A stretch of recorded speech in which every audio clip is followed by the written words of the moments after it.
My name is Andreas, and in this video I'll build out a full software as a service application with you that can generate cool YouTube thumbnails by automatically inserting text in between a person in the image and the background. The app will be built using React with Next.js as the framework. It will be styled with Tailwind CSS and additionally use modern components from shadcn. We'll use Prisma ORM to interact with the database and Auth to handle authentication. AWS will be used to store all the user's previous thumbnails in the cloud. A Stripe integration will also be made so the user can buy more credits after running out. We will create a sign-up form with client and server-side validation along with checking if the user you're trying to create already exists. When signed up, you'll be taken to the sign-in page. Here we'll check if the user enters the correct credentials and log them in if they do. In the dashboard you can select between different templates for your thumbnails and upload an image. We'll create some cool small animations for selecting the templates. After uploading an image, a thumbnail will then be created which you can download. The user is able to change the text in the thumbnail along with the font that is used. When pressing the update button, it will instantly be updated. Going back to the dashboard, we can now see that we have 0 credits left. We can also see the recently created thumbnail and also download it from here. We can buy more credits by clicking this button and picking one of the credit packs which we'll create. Clicking the Buy Now button will take us to a Stripe billing session where we can insert our credit card information. After paying, we'll be taken back to the dashboard and we can now use the tool again. 10 credits should now be added to our account. So without further ado, let's get started with the project. To get started with the project, I first opened up VS Code. So VS Code is my favorite code editor and it has a bunch of extensions that I use every single day. So to first get started, I went to File and then Open Folder, and then I picked the root of all my repositories, which is this folder called repositories right here. I then pressed Open. Now I can see all my folders, which are all of my repositories that I have on my computer right now. And then I want to initialize a new Next.js project. So first I go to Google and then I say Next.js install. I can then press this installation guide and see what we need to do to install Next.js. First of all, we need a Node.js version that is above 18.18. Node.js is the runtime being used under the hood for Next.js, so of course this needs to be the correct version. So to check this, you should go to right here and then right click and press Open an integrated terminal. You can then say node-v. We can then see that my node version is 20, which is fine for this requirement. But if your node version is not above 18.18, you might want to install another version. To do this, we can click this link right here and then press download Node.js and then the long-term support. And then you can get guided through the Node.js installation process and then get the right version for Next.js. Perfect. Then to move on, we want to create or initialize the Next.js application. So one way of doing it is npx create next app. And this will initiate a bare bones Next.js app inside of this folder, and then you can work from that repository and from that project. Another option that I usually do is I go to t3stack, and then I press this link right here. Then this is another way of initializing a repository, kind of like create next app, but just with a couple of other features that I really like. So I was going to use Prisma, Tailwind, and Auth anyways, because those are things that I really like. And this boilerplate right here sets all of those up for me. So what it does is that it sets up TypeScript for you and make sure that your entire repository or project is type safe from the start. It also sets up the Prisma ORM, which is a way to interact with the database in a type safe way. It also sets up Tailwind CSS, which is a CSS framework that we can use to get a bunch of base classes instead of having to create all of the CSS ourselves. Additionally, we also get Next.auth.js set up for us automatically. So this is the library I was going to use anyways for authentication and authorization. So having this set up for us automatically just saves us time. So how I start a project with this framework is I press this button right here, then I press npm, and then I go into the same terminal and then I just paste in the command. We then see a couple of configuration options we'll need to fill out to get started. So first of all, my project will be called Thumbnails. I will be using TypeScript and I'll be using Tailwind CSS. I'm not going to use tRPC. I would like to use Next.js and I would like to use Prisma as the database ORM. I would then like to use the Next.js app router and I would like to use SQLite. And the reason for that is that I would like to keep the project pretty simple. So by picking SQLite, it will create a local database file in my repository, which will just contain all the tables and all the data, instead of having all the data hosted on a dedicated database server on a service such as PlanetScale or AWS. So when moving to production, you probably do not want to use SQLite, but instead use a service like PlanetScale or another hosting provider, providing MySQL or Postgres SQL databases. But it is very easy to switch from SQLite to MySQL, so that is why I'll just use SQLite for now, because it makes the setup easier, and you should be able to do the same and see the exact same results as me. And then if you later want to host this, you can pick MySQL or PlanetScale by switching out the connection string, so that should be not a problem at all. So I'll just pick SQLite for now, and then I would like to not initialize a Git repository. If you want to check in your changes and store the project files in GitHub, that is all fine, and you should just press yes, but you can always initialize a GitHub repository later on if you want to, so I'll just say no for now. And then I'll like to have the npm install run for me, and then I would like to just use the default import alias by pressing enter. And now all the node modules will just be installed inside the project for us, and I'll just come back in a second. So about 15 seconds later, all the npm modules have been installed for us, and the project should be ready to run. So what we can do is we can go to File again, we can click Open Folder, and then we can pick the repository folder, and then Thumbnails, and then press Open. So what we now see is the full Next.js project, which has been initialized. And before I go through the folders and try and explain to you how it all works, I would just like to go through my extensions for you, so you know why my VS Code might show some different things in auto completions, for example, than yours does. So if I go under this tab called extensions, we can see all of my extensions, which are just plugins for VS Code specifically. So what I use often is GitHub Copilot. So this is why you might see some auto completions by AI when I type code in VS Code. So it is very useful, and I really recommend using GitHub Copilot when you code. Another extension I also use is Prettier. So if you go into the Explorer, we see that there is a Prettier file right here. This formats files on safe, for example. So when you edit a code file, it will indent the lines correctly and make sure that the line breaks are made correctly. And it'll keep this consistent for all of your files in a way that the project stays the same across files and doesn't become a complete mess. And to make it easier for VS Code to format all of these files, you should install the Prettier Code Format extension, and then it'll just work out of the box. The next one is Pretty TypeScript Errors. So if you have used TypeScript before, you probably know that TypeScript errors can look kind of like this, and these are very hard to understand and debug. But instead, if you install this Pretty TypeScript Errors extension, errors can look like this instead. So this is way easier to understand and help you debug. And it can help you debug way easier. So I definitely recommend you installing this extension right here. I also have the Prisma extension. So if we go back to the Explorer right here, and then under Prisma, we see that there is a Prisma.schema file. So this file allows you to define the entire database in the project, but to format this file, we'll need an extension called Prisma. So this adds syntax highlighting and formatting and auto-completion inside that file. So that is very useful as well.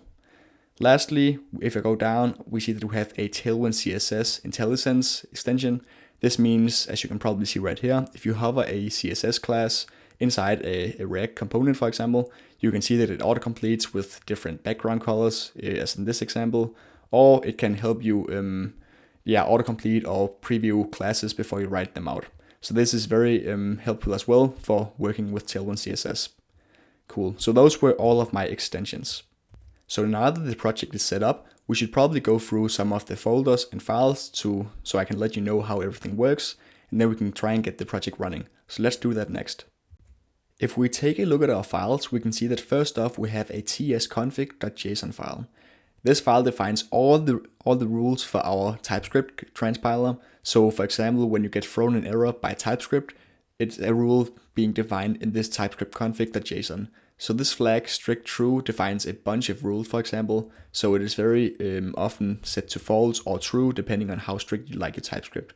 Some people like it less strict, where they have more freedom, but also a higher chance of destroying the program themselves if they make an error. But if you set strict to true, it will force you to program in a specific way that makes you way less likely to get an error in TypeScript with types. So TypeScript is just a layer on top of JavaScript, which puts types on JavaScript. So JavaScript is pretty sensitive and unstable sometimes if you don't use it correctly. So that is why TypeScript was invented. So this just defines all the rules for TypeScript in our project specifically. And unless you have a very specific reason to go into the tsconfig.json file, you probably do not need to change this file. So just leave this file as is, but know that it exists and defines all the TypeScript config rules. So the next file we can look into is the tailwind.config.cs file. So remember how I talked about Tailwind's CSS being the framework that we can use to style our HTML elements inside of our application. So the Tailwind, the config.css file is set up automatically by the T3 stack. So in here we can import plugins such as a plugin made by Tailwind to style forms specifically. We can also import new fonts, and we can create specific color schemes for our app. So if we know we need to use 5 different colors of blue throughout the app for buttons, if you have a specific design, we can set up these colors in here in the tailwind.config.cs. So we might want to use this file later on in the project if we need to set up some specific fonts, for example.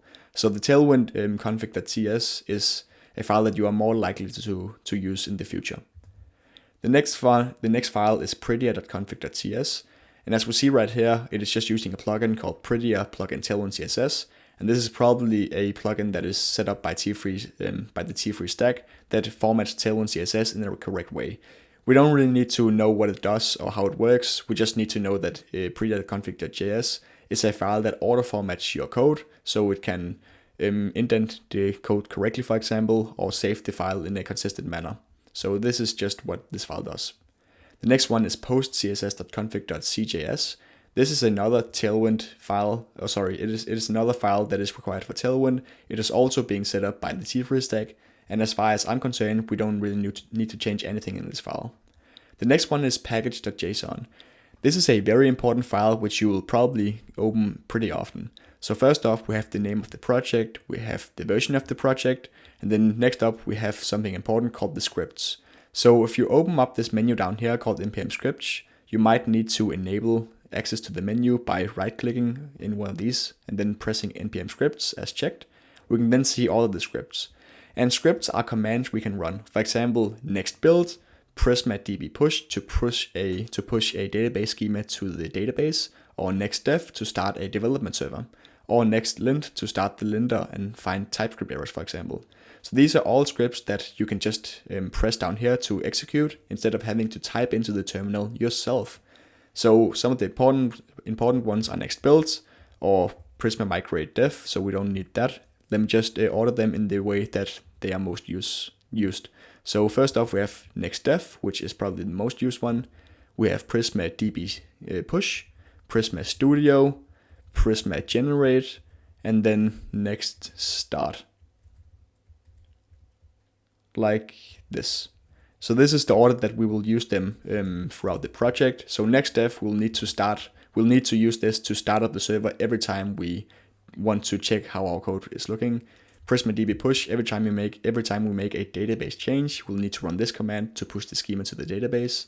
To see the data in the database, Prisma, our database ORM, has a UI, so a website that we can access, and this website will be run on a local server, and we can do this by running the Prisma Studio command, and then we can see all the data and browse around in the data without having to look through the database manually. We also have Prisma generate, which generates the types for the Prisma schema in our local repository, so we can use the types and all throughout the project. We can then also build the Next.js project to see how it would look in production and start the Next.js project. So these are the scripts we can use throughout the project. The next object you see is the dependencies. So the dependencies are all the node modules that we have installed into our project, and in this case we have a bunch of default dependencies to a couple of modules installed by the T3 stack. First up we have Auth/Prisma adapter. So Prisma was our database ORM, so the way we interact with our database, and Auth is what we use for authentication. So this lets the Auth library store users in our database through the Prisma ORM. We also need Prisma/client to be able to use Prisma in the project. So this is what I talked about when I said that the T3 stack will automatically install some of the dependencies we need in our project and set up the project for us. So this is one of the things it did. We also need to use a library called enw Next.js, and this is also set up and made by the T3 stack, so this will validate that the environment variables are in the correct format and actually are there when you need them before you deploy the project to production. This means that your project will be kept very safe, so this is a very good thing. We also have Next, which is just the Next.js, which is just Next.js from over here. So we run on version 14.2.4 right now. Then we have Next Auth, which is the authentication library installed by the T3 stack, which lets us set up authentication pretty easily. We then have React and React DOM, and lastly, the T3 stack also installed SOT for us, which is a schema validation required for the enw Next.js library. We will also use SOT later on in the project for validating forms, for example. So every time you go to the terminal and say open integrated terminal, and you say npm I and then some random library, this library will be added to the dependencies right here. And then when you install this, it will download all of the files for that library and place them inside the node modules. So that is why you see Prisma here, for example, or that you see Prisma right here, for example, which is all of the files that have been installed by Prisma to be able to use Prisma in our code. So all of the libraries we install will be put into the dependencies, so other people can install all the libraries if they clone our project. And then when you run npm I, which will install all of these dependencies, it will then install all of the code from different GitHub repositories into the node modules folder. So let's just close this folder right here and drag this terminal down and close it. Cool. Then we can close this package.json file because we don't really need it anymore. And then we can take a look at package log.json. So when you install a package.json library, metadata about all of the libraries will be put inside package log. So you can actually delete this file and then you can just run npm I and the file will be restored. So you don't really ever have to look inside the package log.json file because it is something that our npm will use for itself, and it is not something that we ever have to look inside of. So just know that it exists and that you can safely delete this and node modules and then run npm I to restore all of your modules if you have problems with the modules, for example. Great. Next up is the next.config.js file. It contains options for configuring Next.js specifically. We won't need to change the Next.js config file at all because we don't need any of these advanced capabilities.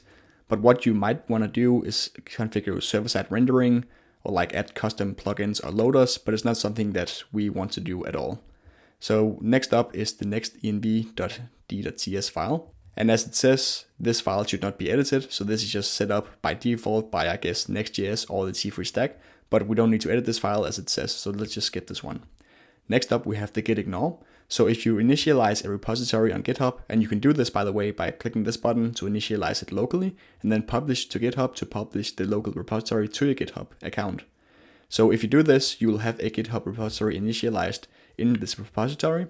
And this git ignore file just says, okay, we don't want to upload any files to Git or to GitHub that is in the file called Auth, for example, because these files may take up a lot of space, and other people can just generate them by themselves by running the project, perhaps. So the node modules, for example. So all of this code will take up a lot of space if you just put it up into GitHub. So you don't want to do that because then it'll take forever to push changes to GitHub. So what you want to do is just ignore the node modules because people can generate them themselves just by running npm I. So you don't want to push a lot of these files to GitHub. So that is why the git ignore file exists. The next one is eslint.cjs. And the linter is something that is run automatically, for example, when we build the Next.js project. So before we can deploy it to production, for example, before which you need to build the project, the linter will run a linter, and then it'll check on a bunch of rules and make sure that you have coded up to good standards to make sure that you don't push bad code to production. So for example, we see that there is a lot of TypeScript rules, such as these ones down here. I don't want to go into specifics about all of these because all these are specific rules you can just look up online, but just know that the linter is something that is being run. You can even run it yourself down here by pressing next lint, and it'll then run through all of these rules and then give you errors if these rules are not overheld. Otherwise, it'll just say, okay, everything is fine and you are good to push to production if you want to. Next up, we have an .enw.example file. This is not something we'll need. We'll need to use the .env file instead. So in here, we can see all of our environment variables. So all of these environment variables are added to the environment whenever we run our application. So for example, we have a production environment where we might want to connect to one database, and we also have our local database, our local environment where we want to connect to another database. And since we're using SQLite, the database we're connecting to is a file under this folder and then db.sqlite. So when we run the project for the first time, this file db.sqlite will be created for us, and that will store our database on our local machine. We also have the Next.auth URL used by Next.auth, the library for authentication and authorization, and this is just the base URL of our application. To be able to use Next.auth, there's one thing we need to do. So we'll just comment out this line right here, and then we'll copy this line right here, and then open a new terminal. We can then paste in the following command, and this will generate a long string of random characters for us, which is used for encryption by Next.auth. So we can just take this and paste it in to the following environment variable right here. You shouldn't share this with anyone, and you shouldn't share any contents of the .env file with anyone, because these should be the secrets probably of your application. So you might want to have like AWS secret keys in here, and those obviously shouldn't be shared with anyone. Another thing we need to do is we need to comment out these two lines. So we'll just comment these out because we need to be able to log in with Discord. And next up we have the source folder. So under source we have all of our source code. So this is the enw.js file, for example, and this is something that has been created by the T3 stack automatically. So let me just go through this and show you how it works and why it is very smart. So what it does is that it allows us to define types for all of our environment variables. So the database URL, for example, if you go under .enw, this is obviously a string, but the code importing the environment variable might not know this. So you might want to have some required environment variables and others that are not required, and some might be strings while others might be integers, for example. So what we can do is we can say, okay, this is the database URL, and the format of this is a string. And then we can say, okay, all of these environment variables should only be accessible on the server, while some other environment variables should only be accessible on the client. And then we prefix the client variables with next public to make sure that we know also that they are only available on the client. We can also put environment variables in both of these and then use them both places. Down here under runtime environment, we then say, okay, if we have database URL defined up here as a set.string, we then need to put in the actual environment variable into the database URL. So if we put in a new environment variable up here called test, which is a set.string, we then see that we get a TypeScript error down here. And this is because we need to actually use this or put the environment variable from process.env into the test environment variable. So what we then need to do down here is say test and then process.env.test. This means we actually put the process.env.test environment variable into this variable right here. So this is how it works. Whenever you add an environment variable up here in either server or in client, you need to add it down here in runtime environment.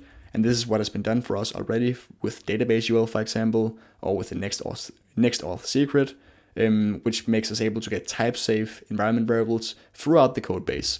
So this is why it is very smart.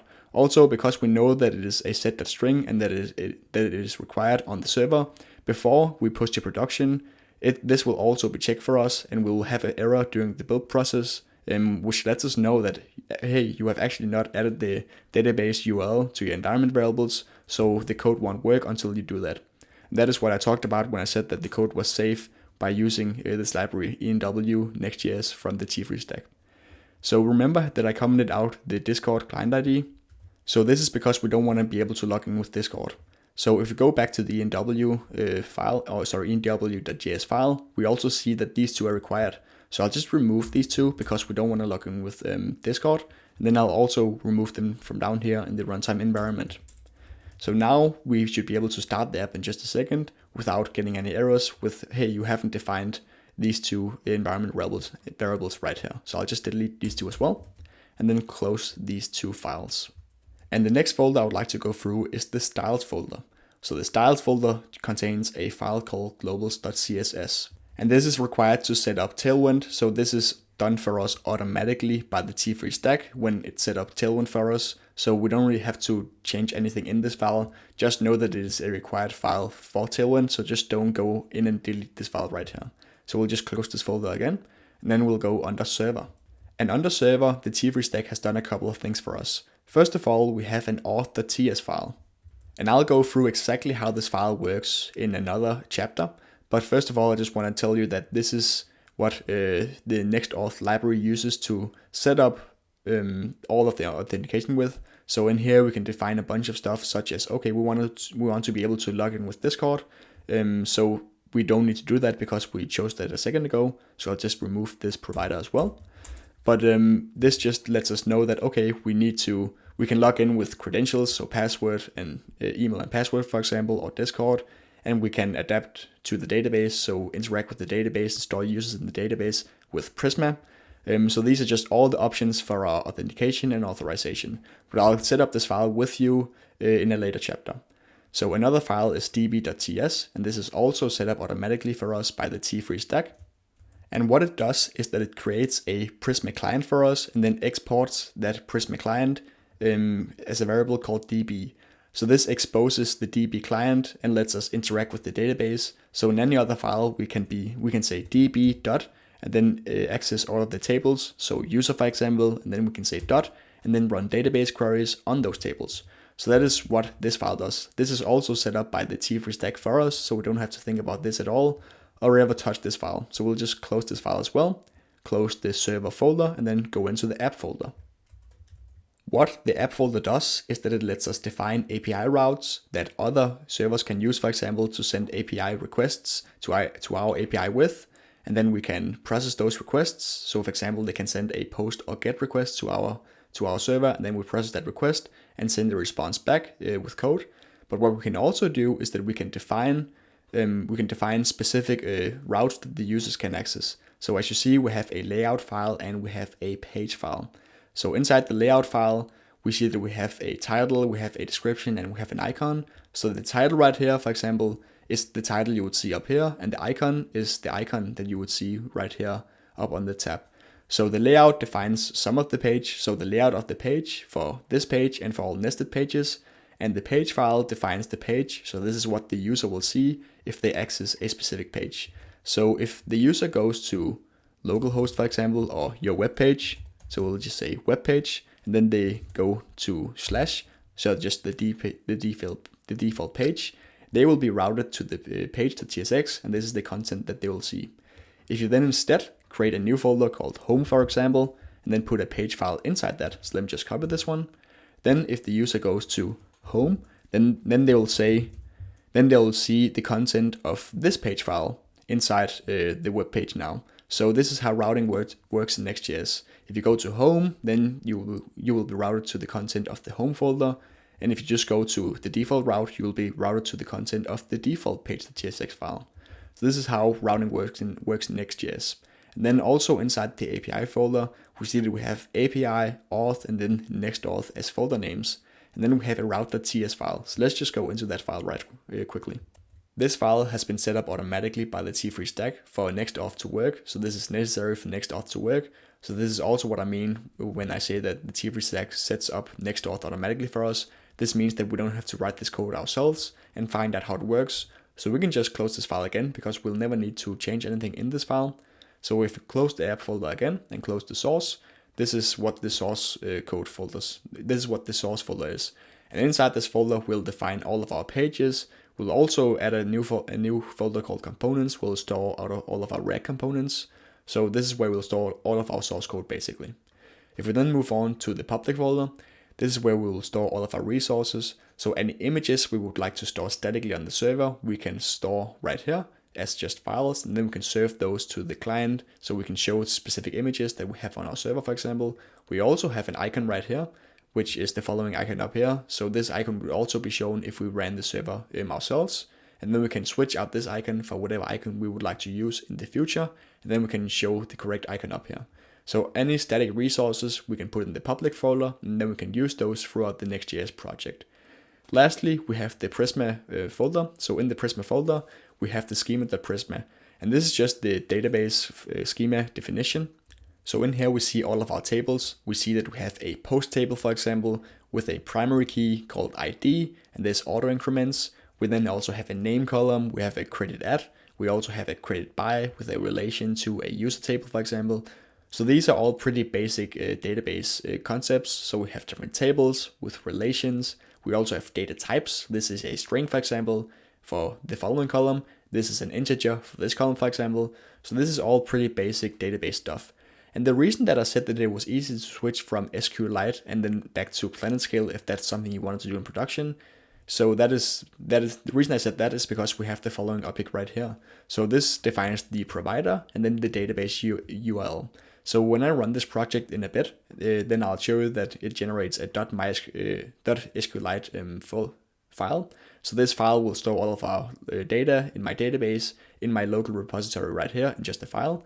But if you want to use a dedicated server such as PlanetScale, for example, what you then do is you go in and then you create a database, and it will then give you a database URL. So instead of using the following one right here pointing to the local file, you'll put in the PlanetScale connection string, and then you'll put that into this enw file right here. Going back, we then would also need to change the provider from SQLite to MySQL. So putting in this right here, and then putting in the PlanetScale database URL right here, we would then be able to connect to another database. Of course, we would then need to say Prisma DB push to push the schema to the PlanetScale database, but otherwise that is how simple it is to switch between database providers and also different database servers. So yeah, this was a quick run through of how the entire project is structured and how all the files work. So this gives you a pretty good foundation of what you might encounter in the project. So if you go into a specific folder, you should know kind of what the different folders does. So in the app folder, we define our APIs and our routes, for example. So we'll just need to delete this as well. And then you know also if you need to set a specific environment variable, you can do it in this file, for example. So if you need to know anything about how the project is structured, you can go back to this chapter right here. Otherwise, let's hop on to the next chapter. We are now able to serve the web page. So if I go under npm scripts and then under next.dev, we see this script. We can then press run, and this will serve the web page on a local web server on our computer. If I then press command and then click this URL right here, it should open up the web page in our browser. So what we see is that we have localhost at 3000. So this is the URL it is being served through. So localhost at port 3000 is not visible to anyone else. So we can't use it on other computers, even though the web server is running. We also can't use it on our phones, even though the phone or computer might be on the same network. It just doesn't work. It is isolated to our computer only. So that is one thing you have to know about localhost. So you can't go to localhost at 3000 like you can go to PlanetScale. PlanetScale, though, like any other website, is also being hosted on a server like this. The server is just exposing all the traffic, exposing the web page to all traffic coming from all over the world, whereas this is only being exposed to our computer, so we can only access it in our own browser. So what we see is that when we loaded the web page, it said compile /. So / just means the following route we are on, so just the route path. And then it took 1.5 seconds to compile this route, and then it served the entire route in 1.6 seconds.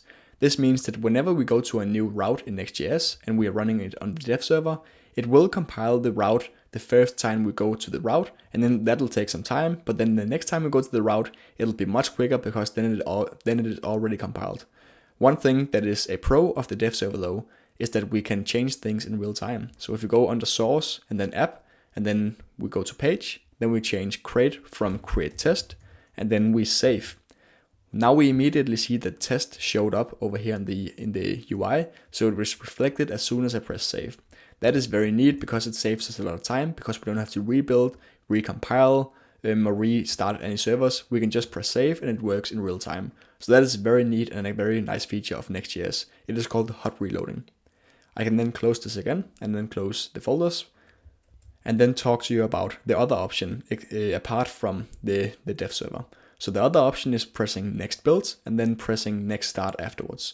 So if I press next build, what it'll do is that instead of compiling all the pages when they are being served, I precompile all the pages, so it takes maybe half a minute to precompile all the pages that I have in my directory.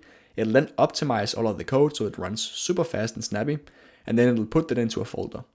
When I then press next start, it'll serve the web page from that folder, and then it will be super snappy because all the pages are precompiled. So what you're doing is you're basically skipping this step and then going straight to serving the page. That means that it'll be the same experience as you will get when you go to a real web page like this one. And if we then go to the source folder and then under app, then we can then see the routing structure of Next.js. So if I just press F12 here, we can then see the elements, and then we can compare the elements with what is returned inside the layout and page file. So as I told you before, this route right here corresponds to the /, so just the root. And what the root means is the root of the app folder. So as I told you about the Next.js routing structure, the root of the folder will correspond to the following files right here. Whereas if we created another folder called home, for example, the contents of that folder would correspond to home up here. So that is how mapping works between the files and then the route up here in Next.js. So first of all, we see that we have a layout.tsx file. And layout files in Next.js are meant to contain HTML elements or just elements in general that doesn't change. Whereas a page file can contain elements that changes all the time. Because the layout file is supposed to not re-render all the time, because that will also re-render all of these things, such as the HTML tag and the body tag. And the HTML tag shouldn't really re-render because there's no reason to re-render the HTML tag all the time. Anything changes in the web page, that doesn't really make sense. So to save the computation of also re-rendering the HTML tag or the body tag, we put those things that doesn't change often into the layout.tsx file. What we have inside this file is that we have first of all this metadata object, which we export. This is of type metadata from Next.js up here. We can then say, okay, there's a prop called title. This title is create t-free app, and we see the title up here in the tab. We can then say create, or we can say test t-free app, press save, and it is immediately reflected up here in the tab.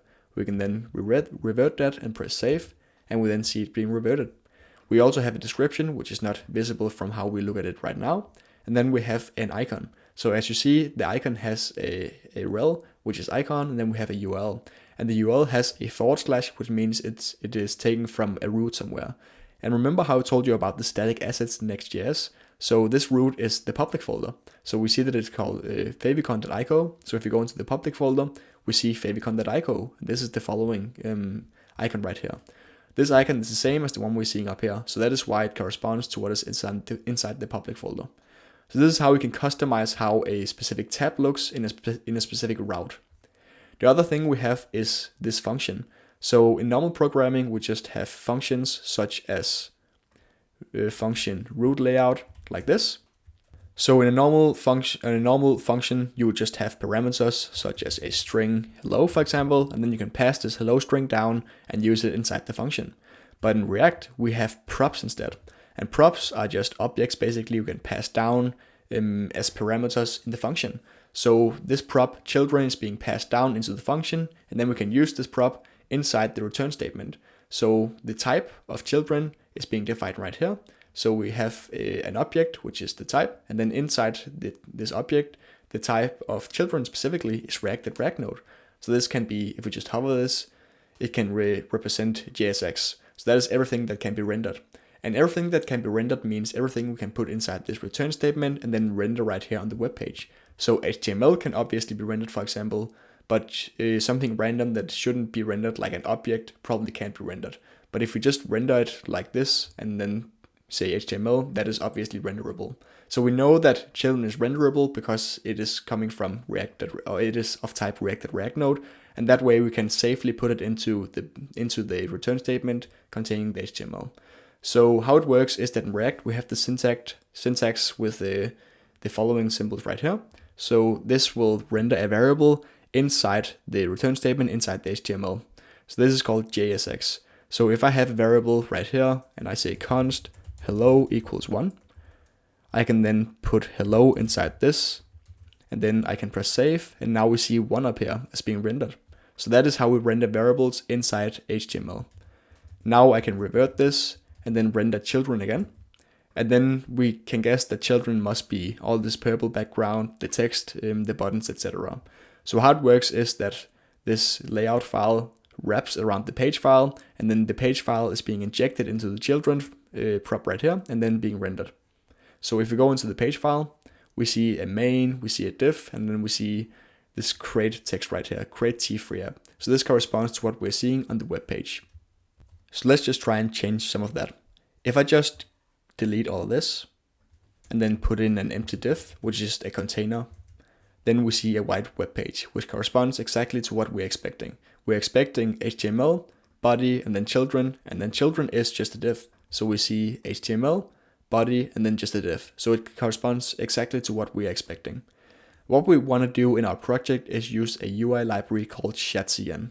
So we can start out by trying to import a component from shadcn into our project. So what we'll do is I'll go to a new page, and then I'll search for shadcn, and then I'll go to the following page, and then we can see what shadcn is. So shadcn is just a big library of components. So this entire screen right here contains a bunch of components.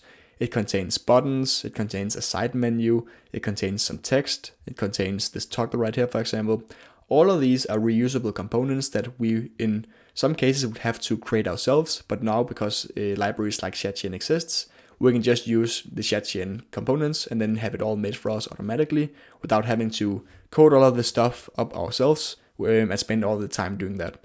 So the pro of using shadcn is that you can very quickly create an application by using all of these default components. That means you can get something that looks pretty nice and you can do it pretty quickly. The drawback of using something like shadcn is that you won't be able to customize your application a lot after implementing shadcn. So as you see, if I click through these different examples, it all kind of looks the same. And like that is what you would expect with something like shadcn. It is very opinionated how it should look. So that is what you get with shadcn.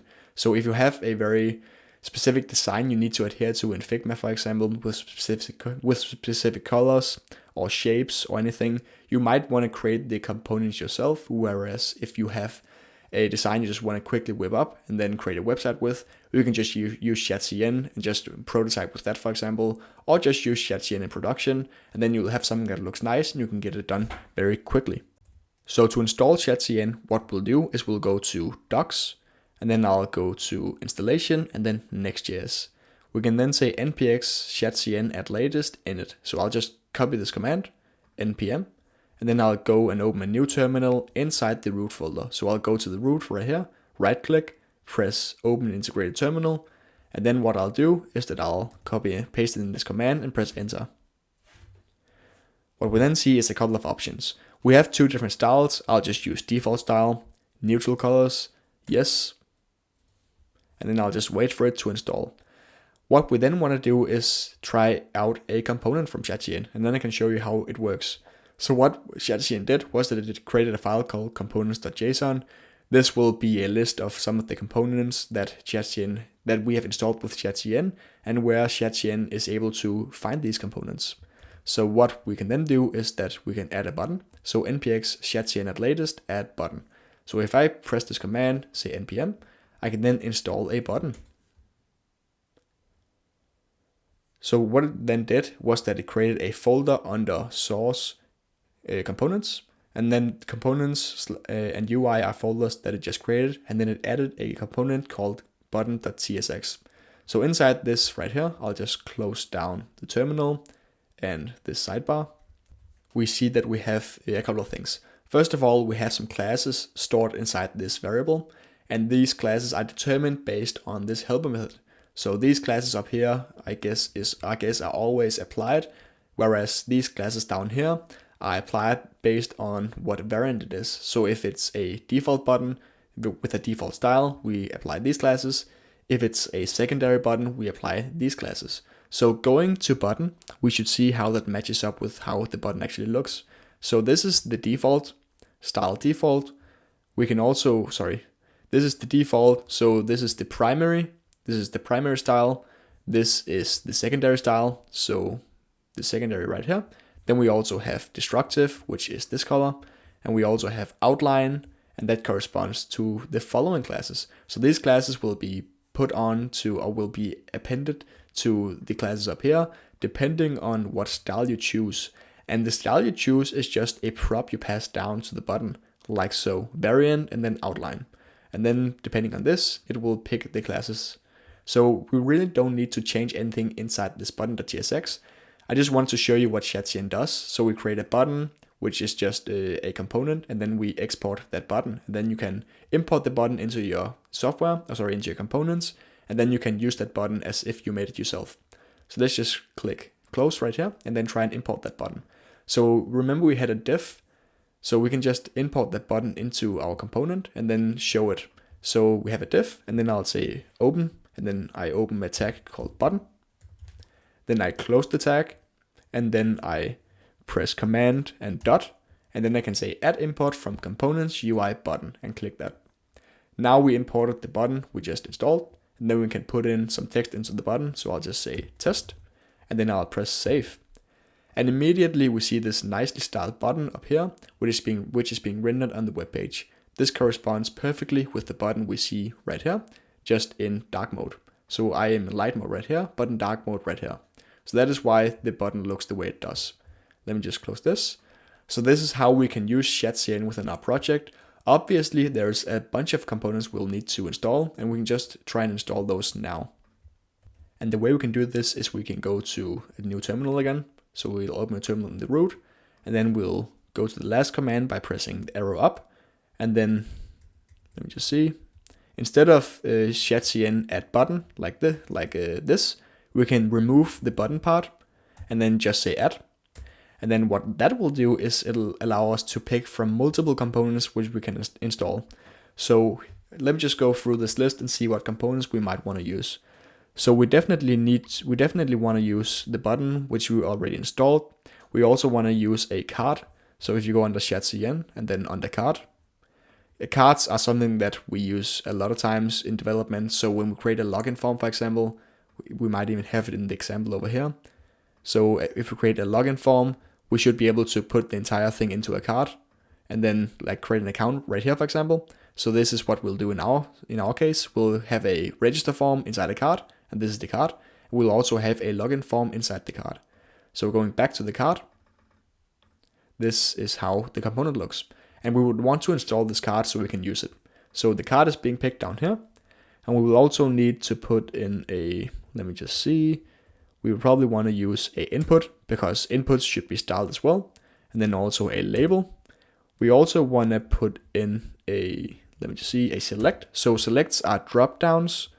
So let me just go down and find a select under S. So right here. Then we see a drop down like this. So this is just a select. And I for sure know that we are going to need this in our project according to my design. So if I go down even further, let me just see what else we need. We need a toast. And I think that should be about it. Maybe we will need a separator as well. So separators are the following. So you see this gray arrow right here. That is a separator, and they make the software look nicer if you want to split up text and then something beneath the text. So I'm for sure going to need this sometime in our software. So I'll just install this as well. And then I think that should be all the things we need to install inside with shadcn to get started. So what I'll do is I'll press enter, and then it'll install all of these inside this folder right here. And now is a great time to explain why I open terminals in root and not inside other folders. So what we see right here is the path, users, and then this, and then thumbnails.source.app does not contain a package.json file. And that is because we install components with shadcn while being in the root, but right now we are in the app folder. So that is not where we want to install shadcn. So apparently the terminal opened up in app, so /source./app. So this is not where we want to install the components. So let me quickly say no to this by closing down the terminal. And then we see that we have another terminal right here, which is open in thumbnails, which is the root. So if I right clicked here on app and then pressed open an integrated terminal, we see that it opened a terminal in the app folder. This is not where we install things with shadcn. But if I go down here and then I click and then I say open an integrated terminal, then that will then open a terminal in the thumbnails directory, which is where I want to install the shadcn components. If I then say npx shadcn latest add again, I can then quickly select my components. So it will be button, card. I also picked the input. I picked a label. I did pick a select. I picked a separator. And I probably also picked the toast down here. I'll then press enter and keep going. So now it works as it should. So if that's an error you can then try and check if you opened the terminal in the right directory, so in the root, or if you accidentally opened it inside a folder. So it says the file button.jsx already exists. Would you like to override? I'll just say no, because we didn't really change the button component, so there's no reason to override it. It also says use toast already exists. Would you like to override? Override no. And then we see that it installed all of the components. So going into, I'll just make this a little bit smaller. Going into the directory right here, we see that under components and UI, we have all of these components. We have button, card, input, label, select, and all these different components we just wrote or we just installed. So instead of having to write all this code yourself for the different styling, etc., we then just have these components we can import into our components and then make our web page look great without having to do all of this. So this just means we save a bunch of time. And that is the reasoning behind choosing shadcn for this exact project. Now we can take a look at setting up user authentication in our app. So under package.json, we see that we have Next.js installed, and this was installed automatically by the T3 stack. If we close this and go under source, then server and auth.ts, we can see all of these options. So these are some TypeScript types that are defined and used in Next.js, and down here we export a big object called auth options. In here we have different callbacks for modifying what happens in certain scenarios. We also have an adapter which adapts to the Prisma database. So this means we are Prisma ORM. This means we're using the Prisma ORM to interact with our database and letting Next.auth know about this. We also have some providers. So providers are ways to interact with different services. For example, we had the Discord provider. So in some apps you might see a button that says login with Discord. And in other apps you might have options that says login with YouTube or login with Google, for example. So these are all providers. So providers are basically just integrations towards specific services such as Google or Discord that allows us to log in with these. We want to use the credentials provider specifically because it allows us to log in with a username and a password. To set up the credentials provider, we can go to Google and search for Next.auth and then credentials. Then we can go to the first page saying credentials right here, and then we can see an overview of our credentials. If we scroll down, we can see an example of how it works. So we define a credentials provider which we can import from Next.auth up here. Then we say name is credentials, and then we can define an object with a couple of properties if we want to set some default values in the form that the user logs in with. We then also need to define a method called authorize. Inside the authorize method, we receive credentials as a parameter. So when a user logs in with a login form, this method will be called, authorize will be called, and then the credentials parameter will contain the username and the password that the user just tried to log in with. We then have to manually find out whether the user should be logged in or whether the user should not be logged in. So if the user does exist in the database, so we can check if a username exists in the database with this username the user just tried to log in with, and whether that user also has the password the user tried to log in with. And if that is the case, we then return the user, otherwise we return null. So returning null means that we tell Next.auth that we shouldn't log in the user. If we do return the user, we tell Next.auth that the user should be logged in successfully. And then it says up here, if you return an object, it will be persisted to the JSON web token.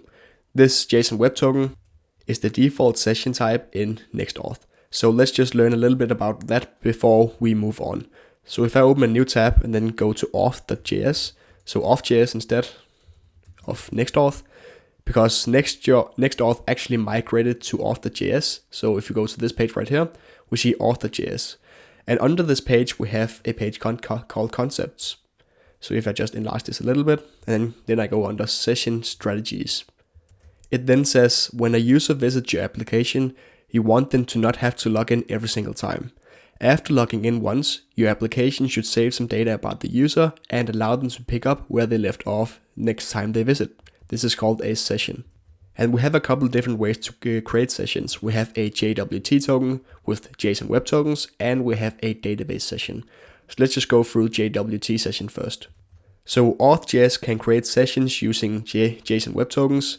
This is the default session strategy for Auth.js unless a database provider is configured. And by database provider, it means that on the provider, we use a database provider.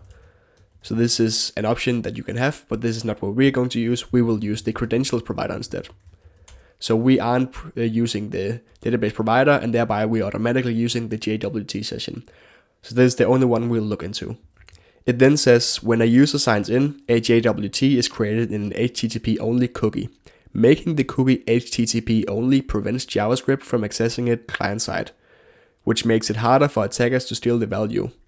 This means that the cookie can only be accessed on the server and not on the client. So you can't just find the cookie in the cookie. You can't just find the session in the cookies in the browser basically. That makes it even more secure. And then it says, in addition, the JWT is encrypted with a secret key only known to the server. So even if an attacker were to steal the JWT from the cookie, they would not decrypt it, or they could not decrypt it.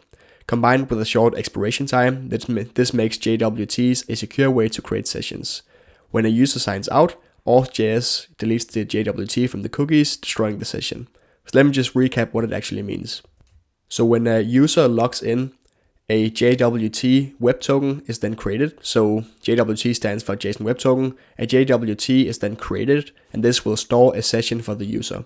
When the user is logged in, we can on the server see what the ID of the user is, for example, and we can store even more data on the JSON Web Token. So the JSON Web Token makes sure that the user keeps being logged in until it expires, for example, and we can store data on the JSON Web Token. We can, for example, store whether the user is an admin or not, and we can also store the ID of the user, and all of these things are defined up here under the types. So we can make a type safe what is stored on the JSON Web Token, and then in the callbacks we can append certain data to the JSON Web Token. And then when the user logs out, we then delete the JWT from the cookies. This is done automatically by Auth.js, and this means that the user is no longer logged in.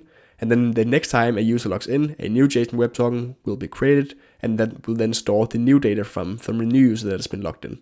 So let's go ahead and set that up. So if I just close this tab right here, then I go back, we can then try and set it up with the credentials provider. So first of all, we'll need to import the credentials provider. So if we go up and then we say, instead of Discord provider, we say credentials, then we can import a credentials right here. So this is the credentials provider. If we then take this and scroll down a little bit, we should be able to use it. So if I go down on the providers, then I say credentials, and then open these brackets, we will need to define a couple of things. So since the provider is called credentials and not credentials provider, we should probably use the new documentation instead. So if you go to auth.js.dev and then we search for credentials, we should be able to find a credentials provider. So right here we have selected the credentials provider. We can now then see some examples of how it works. So we say credentials right here, then we pass in the following object. So we say credentials, open up a new object, then we say username, and we'll just leave it like this, and then password. And we'll leave it like this. And then we'll implement the authorize method. So if we just hover this, it will say authorize is declared here, which means that we haven't declared the authorize method. So we can just set a comma, and then say async, authorize. Then we pass in the request. And we open up the function. Great. Now we can move on. So instead of destructuring the object like we do right here, we'll just say credentials. And then we want to use this. So if you just hover this, we see that it is a record with a username and a password property. So what we can do with these is check whether they are actually in the format we would like to. So this is what we will use sort for. So how we do this is we first install sort, and this should be installed already by the T3 stack. So if you go under package.json, we can see sort right here. And sort is a schema validation library. So if I close this again, we should be able to use the following library to check whether the username is a correct username and whether a password is a correct password. So for example, you can see that it says undefined here. So we want it to not be undefined, for example. And we can check some of these properties with the sort library. So let's just do that. First of all, we'll need to create a schema. So if I go under source, create a new folder called schemas, and then create a new file called auth.ts. Inside this file, I want to create a new schema. This schema should validate the fields that we will receive from the form, so that is the email and the password. So I can say export constant sign in schema, and that should be an object. So what I'll do is I'll say set that object like this, and then because we haven't imported set yet, we can say import, and then instead of importing set, we'll just import object straight away from sort, like this. And now we have the object from set. Now we have the object from sort imported, like so. Now we can open up the object, and then we can start defining the properties and what that should be like. So first of all, we have an email. So an email should be a string, and then if the email is not there, we will then say required error, and then we say email is required. Okay. Secondly, we want the email to have a minimum length. So we'll say min 1, and then we'll say email is required again. We also want the email to be validated as an email. So we'll say email, and then we'll say invalid email. So if the email is not in the format of email, so for example, if the email doesn't contain an @ sign, then it's obviously not a valid email, and then we will return the error invalid email. If the email does not have the minimum length of 1, we'll say email is required. And the email should also be a string and not a number. So this will be the first thing that will be checked. Great. We then need to import the string as well. So I'll just say command and then dot, and then we can update the import from sort. This will import the string as well. So now we have the email down. The next property we would like to take care of is the password. So what should a password look like? First off, we'll define the password, and the password should be a string. Then we will say required error, password is required. Next up, we want a minimum length of the password, so we'll say .min. And first up, we'll do this, so minimum length of 1, and then we'll say password is required. So if the password is a string, but it is of length 0, the password is obviously not there, and then we'll throw the error, a password is required. But what we actually want is, we'll say .min again, and then we'll say 8. So if the password is less than 8 characters, then we'll give the error password must be at least 8 characters. Then we'll press enter and then say max. So the password should be a maximum amount of characters as well. And this maximum length should be 32 characters. And if that is the case, we'll say password must be at most 32 characters. So great. This schema will define how our login form should be validated. So if we have two form inputs, we have an email and we have a password in a sign-in. So we will first say, okay, the email is required. It should be a string. It should have a minimum length of 1, because if it's 0, then it is obviously not there. And then we also say that it should be validated as an email. We also say a password should be a string. It should have a minimum length of 1 with the same logic as before, because if it's 0, then it is not there and it must be there to be used. We also have a minimum length of 8, so this is the length we actually want the password to have as the minimum length. We also have a maximum length of 32 for the password, so it must be at most 32 characters. So we can then use the schema to validate data against, and then this schema will automatically throw errors if the form doesn't correspond to what it is supposed to correspond to. So we'll save this file, and then we'll move on and use the schema. So going back to the auth.ts file, we should be able to use the schema right here. So first of all, we'll say try, and then we'll open up a new try-catch statement. First of all, we'll just do this and return null. Great. Now we can say const, and then we can say, let me just use the method actually first. So I'll say await, and then sign in schema, and I'll just import this by clicking enter. And then I can say .parseAsync, and then I'll pass in the credentials. And because the credentials were a record with a username and a password prop, This will then be validated with the schema, which also have a username and a password prop. And you might have noticed a little mismatch between the names. So we have email and password here, but back here we have username and password. So we'll just change this from username to email. This means that the credentials will be called email and password, and that will correspond to the email and password from the SOT schema as well. So what this will return is that it'll return some errors if it doesn't work. Otherwise it will return the validated email and password. So what we can do is we can say const, and we can destructure the return statement. So email and then password. And then we can say equals to await sign-in schema pass async. So right here we have the credentials, which is a record with email and password. And this email could be an integer, it could be an empty string, it could be any kind of boolean, for example, any kind of type, for example. But what we want to do is check whether it is actually a string that is an email. And the same for password. We want to check that the password has a minimum length, a maximum length, and that is in the form that we expect it to be. So right here we have a string and we also have a password. So this means that if this fails, it will throw an error which will be caught in the catch statement.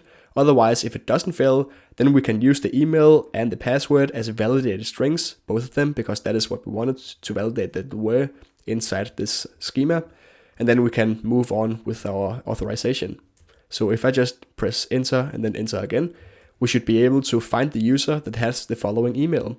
So we'll say const user equals awaits, and then we can say db, and then this should be imported by pressing enter.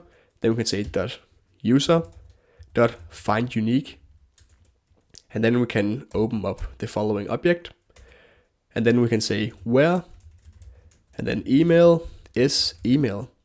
So it will find a unique user in the database where the row's email corresponds to the email that we just received from the form. Great. So if the user does not exist, we'll then throw an error. So if no user, then we will say throw new error, user not found. Otherwise, we can move on. So we'll press enter and enter, and then we would like to compare the password of the user in the database with the password that was passed in from the form. So if we go down and we say, but first of all, we actually have to do one thing. We'll need to go to the Prisma schema, and then schema.prisma, and then find the user model right here. And the user model has an email, a name, and it also has a couple of other things. But one thing that the user table is missing is a password. So we just want to add that quickly. And that will be done in the following way. So we'll press enter, and then we'll say password.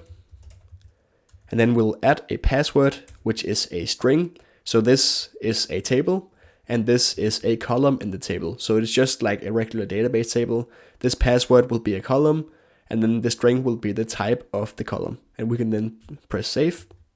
And what we then need to do is that we need to push these changes to the database. So if we enlarge this a little bit, and then also the following npm scripts, we can see that we have this command called dbpush, which runs Prisma dbpush. And let us just run this command right here, and then see what happens.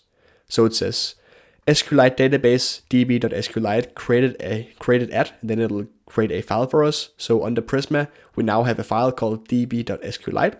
And it also says your database is now in sync with the Prisma schema.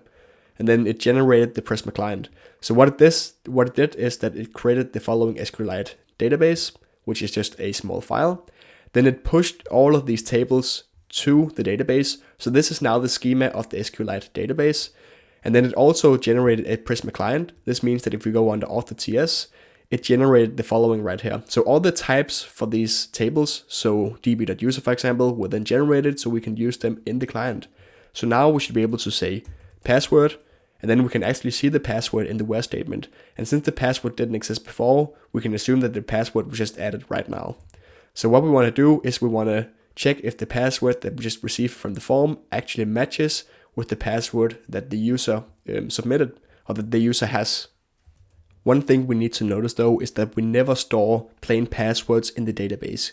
We only store one-way encrypted passwords in the database, so hashes, which is just a bunch of random characters like this. So before you register a user, so create a new record in the database, if this is the password,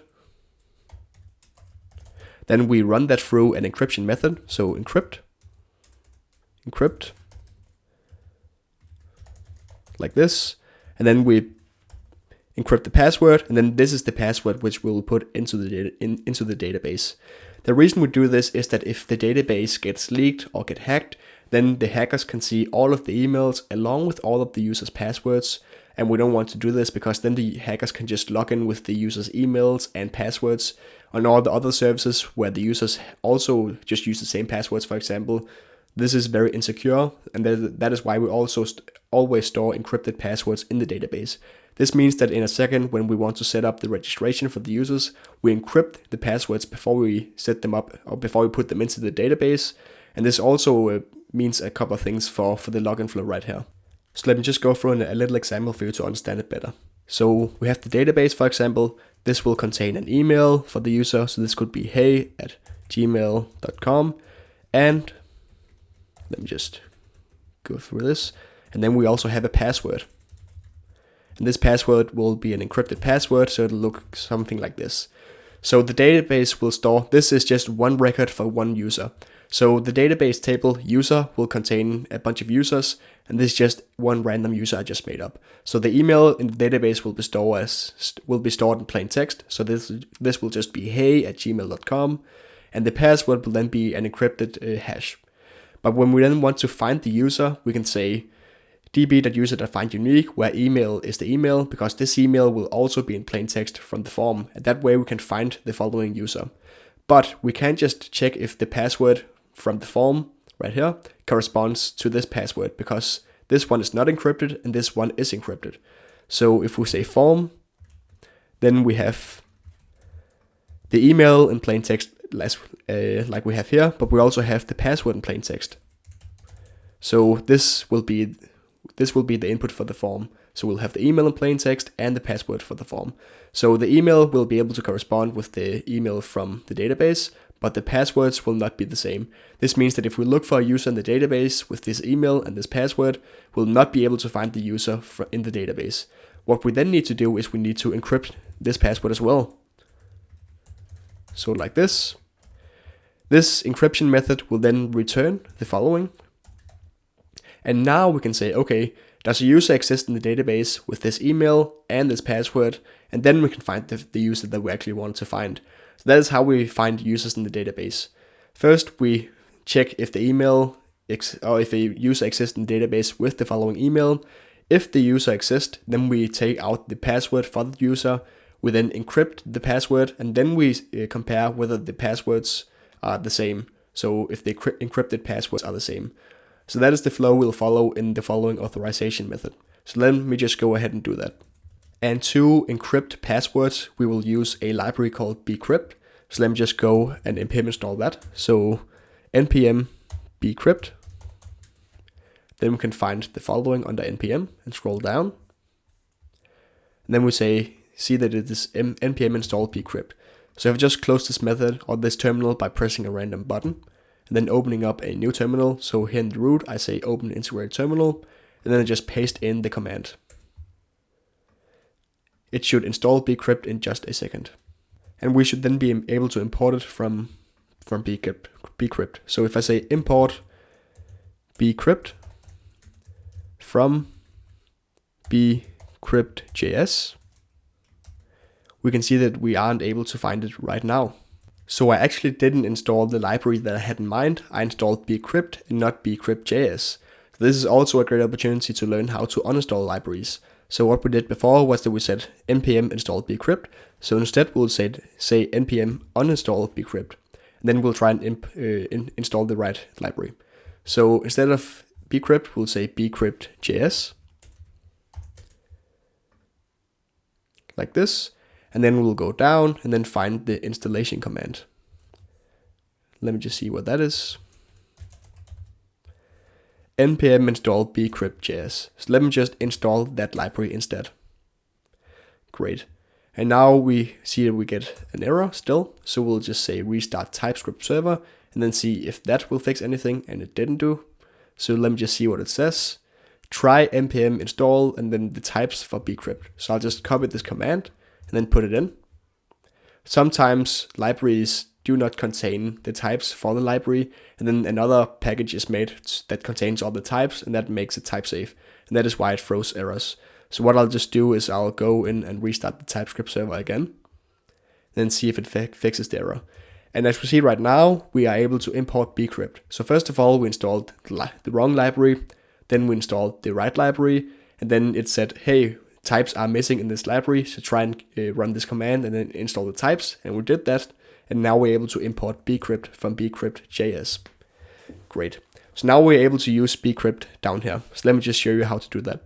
So the user object right here will contain the ID, the name, email, password, and all of these fields. So what we'll do is we'll select only the password, because there's no reason to get all of the properties for the user, so all of the columns. There's no reason to select all the columns in the database if we're only going to need the password anyways. So right now we'll be able to say user.password and then get out the password. What we can then say is, okay, is the password right here, which is encrypted, the same as this unencrypted password? And how we can do this is we can use bcrypt. So what we'll do is we'll, under user, say const valid password equals await, and then bcrypt dot compare. Then we can say the password in plain text, and then we can also say the encrypted password, so user.password. This will then compare the encrypted password from the database with the plain text password from the form. This will then be hashed, so it will be encrypted, and then it will be compared to this one. And if they are the same, then this will be true, otherwise it will be false. So that is what the bcrypt.compare method does. Let me just press enter a couple of times. And let me just change this up here as well. So right now I say select password is true, but I just remembered that because we have to return the user object so it can be used in the JWT, so in the JSON web token, which will store some of the information about the user, we'll need to return all of the information for the user. So just return the password is not good enough. We'll also need to return the ID, for example. So I'll just remove this right here, and then the user again will contain the ID, name, email, password, and all of these things that might be cool or great to store in the JWT. So that means that we can then return the user if the password is valid. So I say if valid password, then I just return null, as the documentation said in auth.js. So by returning null, we say, okay, this was not successful and you should not log the user in. Otherwise, we return the user. So what we did here was that we used something called a guard statement.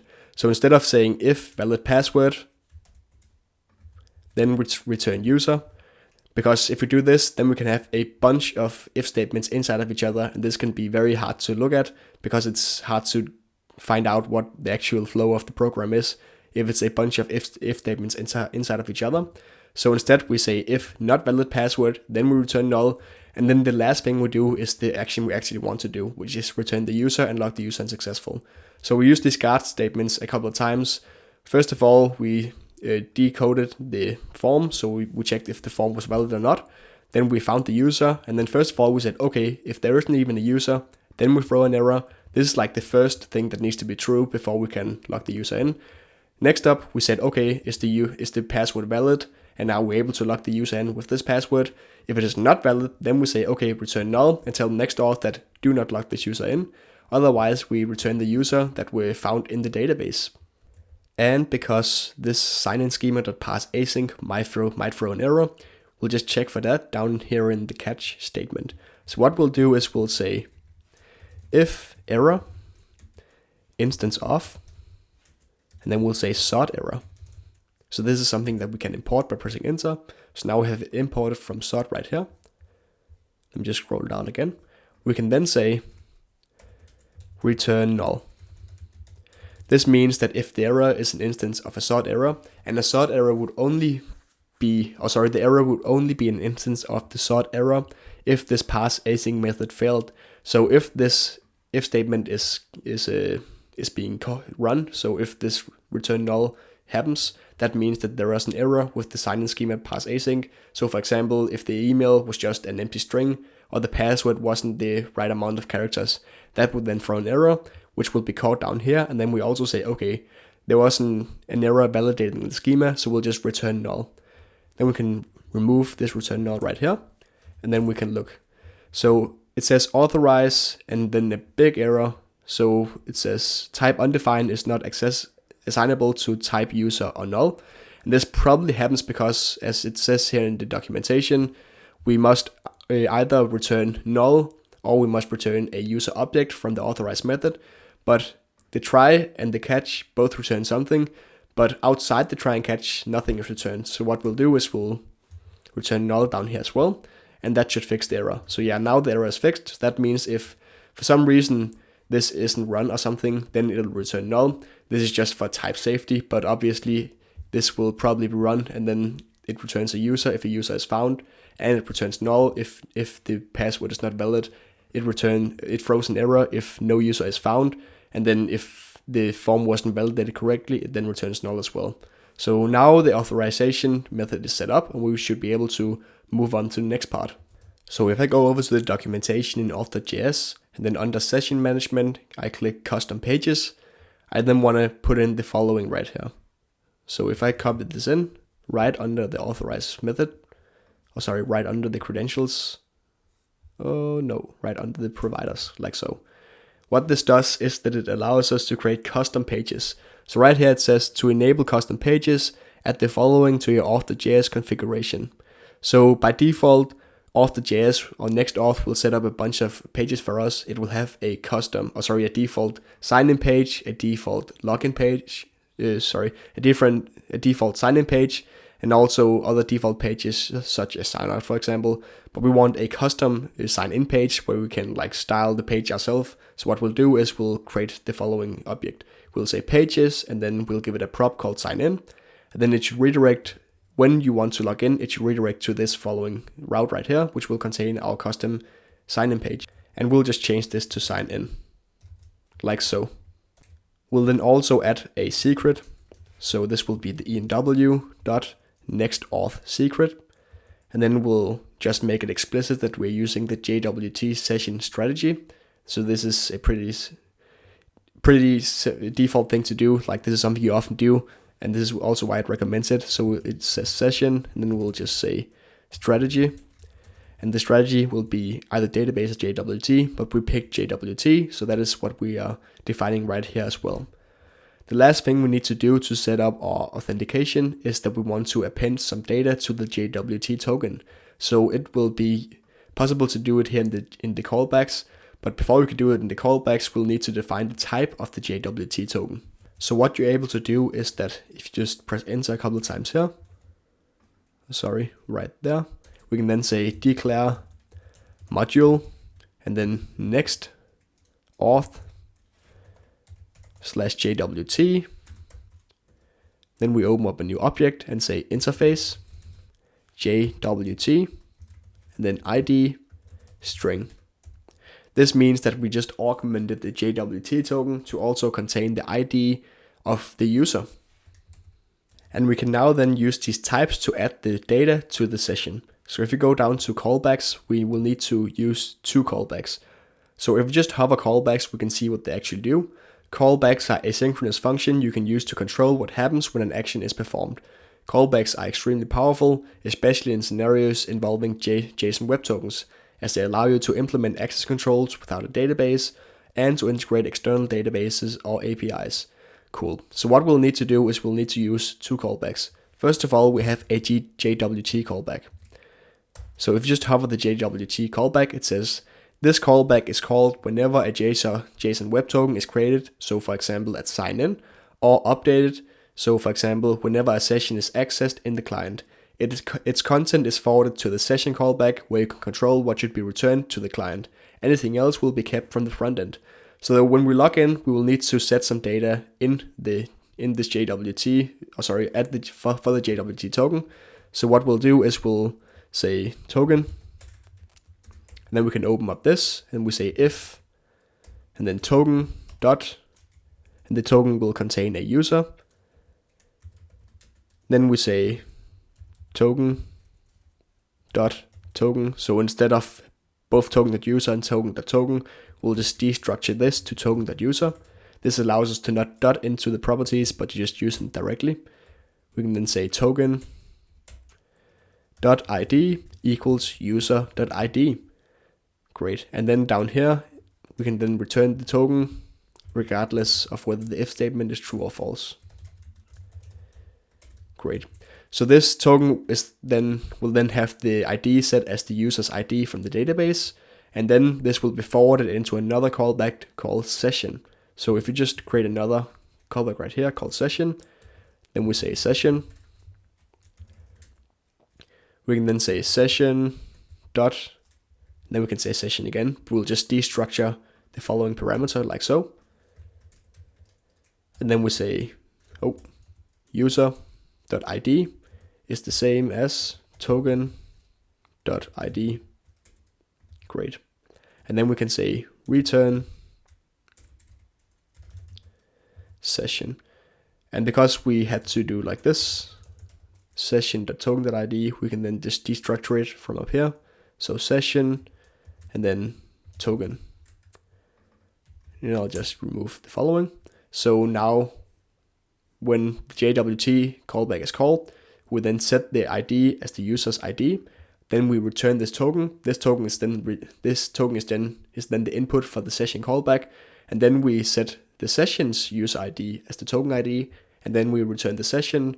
So whenever we want to get some information from the session somewhere in the backend, we'll then instantly know what the user's ID is. And then we can use this as a lookup key in the database whenever we want to find out something about the user. So for example, when the front page load, we probably want to show some information from the database specific to the user.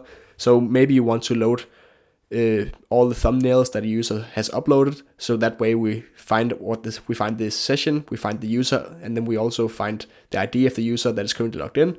We can then use that ID to check in the database, okay, find all the thumbnails that belongs to this user. And then we can get all the thumbnails out and show them on the front page.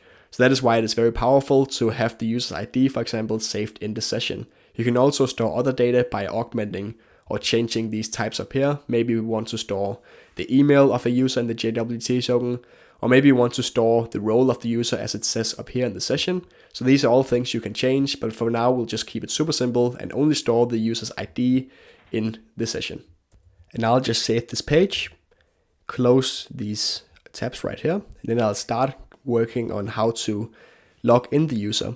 So if I go under source, I'll just close this as well, and then app, and then we should be able to create a new folder right here called sign in. So this will create a new route called sign in. Sign in. Great. Under here, I'll create a new file called page.tsx. This one will be a server component, so use server. And then I'll say const page equals async like this. And then I'll export default page. So now we have a sign-in page. And if I just go back to the following right here, we see that we have this custom sign-in page. This custom sign-in page will correspond to the following route, so /sign-in. And that route will be the following, so /sign-in. And this what is returned inside this page component will then be the content of the sign-in page. So in here, we want to do a couple of things. First of all, we want to get the session. So we'll say const server session. And then to get that, we'll say awaits and then get server session. And this is an API that you can use from Next.auth, and we'll pass in the auth options for that. So this API will return the session which is awaitable from Next.auth. So this is what is stored in the JWT session. And what this contains, we can see if we just hover this. So this will contain the session and server session, then contains when it expires, and then also it will contain a user object. This will contain an email, ID, image, and name of the user. So we are then able to see whether the user is logged in or not. So what we'll do is we'll see if server session.user. So if this is null, this probably means that the user is not logged in. So if the user is not logged in, we'll redirect the user to the dashboard. If the user is logged in, we'll redirect the user to the dashboard. So what we'll do is we'll say redirect from Next.js and then to the dashboard. because if the user navigates to the sign in page, but the user has already signed in, the user shouldn't be able to sign in again. That just doesn't make sense. If the user actually, for some reason, ends up at the sign in page, the user should immediately just be redirected to the dashboard, which is the page we'll create the entire SaaS on. So if the user is not logged in, we'll then instead return a div that says sign in here. And we should now be able to test whether this works or not. So I'll just close this terminal right here and say next dev. And then I'll open up this in the browser. Then we see the test from the page right here. And we should then be able to go to sign in. And we can then see sign in here. So this is the beginning of being able to sign in with Next.auth. So the reason we have use server up here is because we want to have an async component. So having an async component like this allows us to say get server session. So as remember how we read through the Auth.js docs under concepts and then under session strategies where it says that the JSON web token is only visible on the server. So to be able to access it and see whether the user is actually logged in or not, we need to do that on the server. So we can only do that in components that says use server. So this allows us to check whether the user is logged in or not. But to actually create the form, we need a lot of client state, for example. So we need controlled inputs to check, we need controlled inputs for the email and also for the password.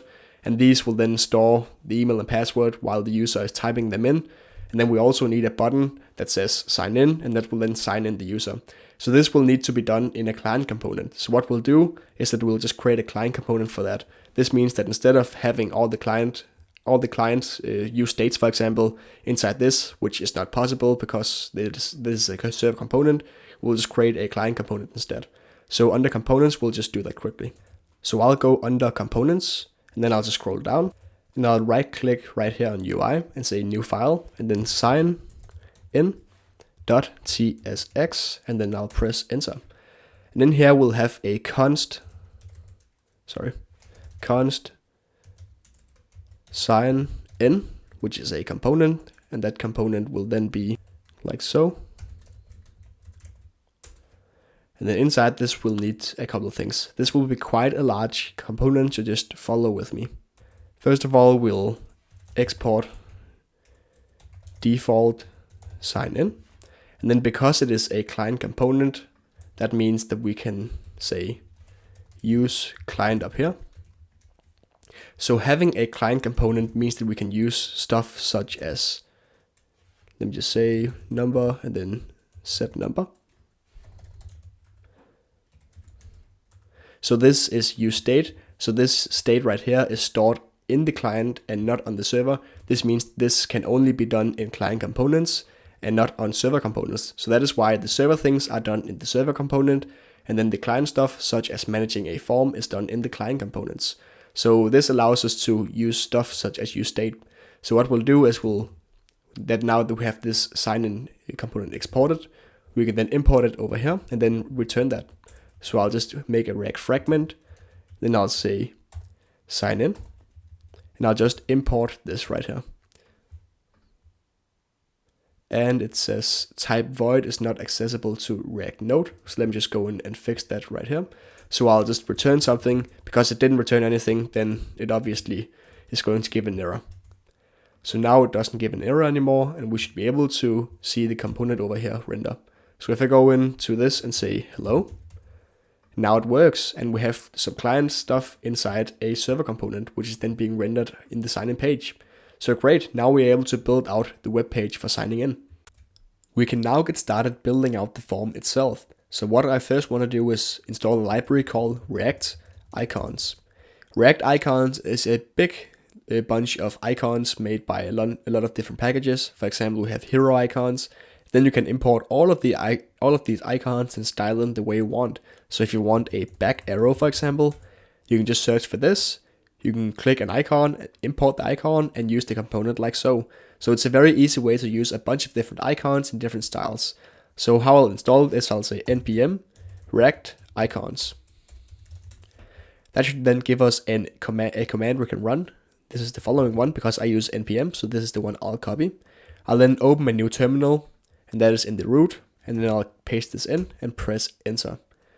Now we should be able to see React icons in our package.json file. So right here, React icons is right here. So now we have the React icons package installed.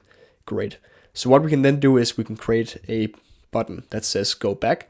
So because this is the sign in form, if the user does not want to sign in anyways, there should be a button that says go back to the front page or just go back, where you can click, and then it takes you back to the following page. And this will then become the front page of the app. So this will be the landing page probably. So just the following one, this will be the landing page. And then you can click a sign in button, which will take you to the sign in page. And this will then have a go back button that takes you back to the landing page. So let's just first create that.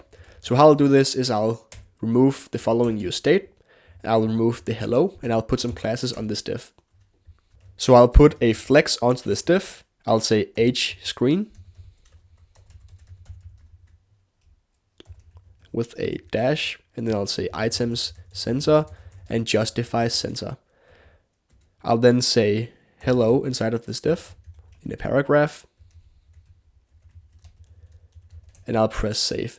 This will censor this in the page. So if I just remove this class h screen and censor, we see that it is by default full width, so it'll center it in the width of the screen, but by default it is not full height. So that is why I put on the h screen class. So now I center the hello in the entire screen, on the entire page. And that is what I want.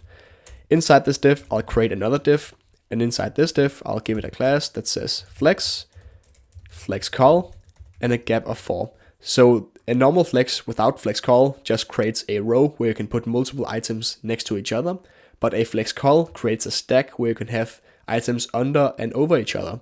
And the gap 4 is used with flex as well, and it puts a gap of 4, which is 16 pixels between all of the elements.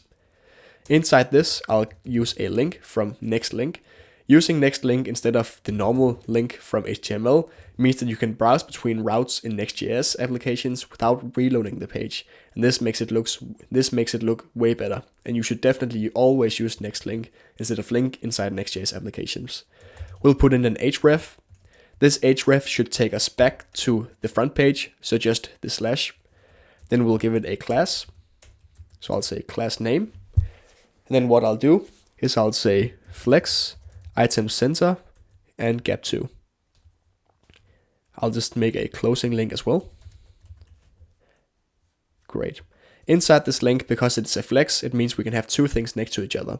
We can have an icon with a back arrow, and we can also have a text that says go back. So what I'll do is I'll take one of the icons from React icons,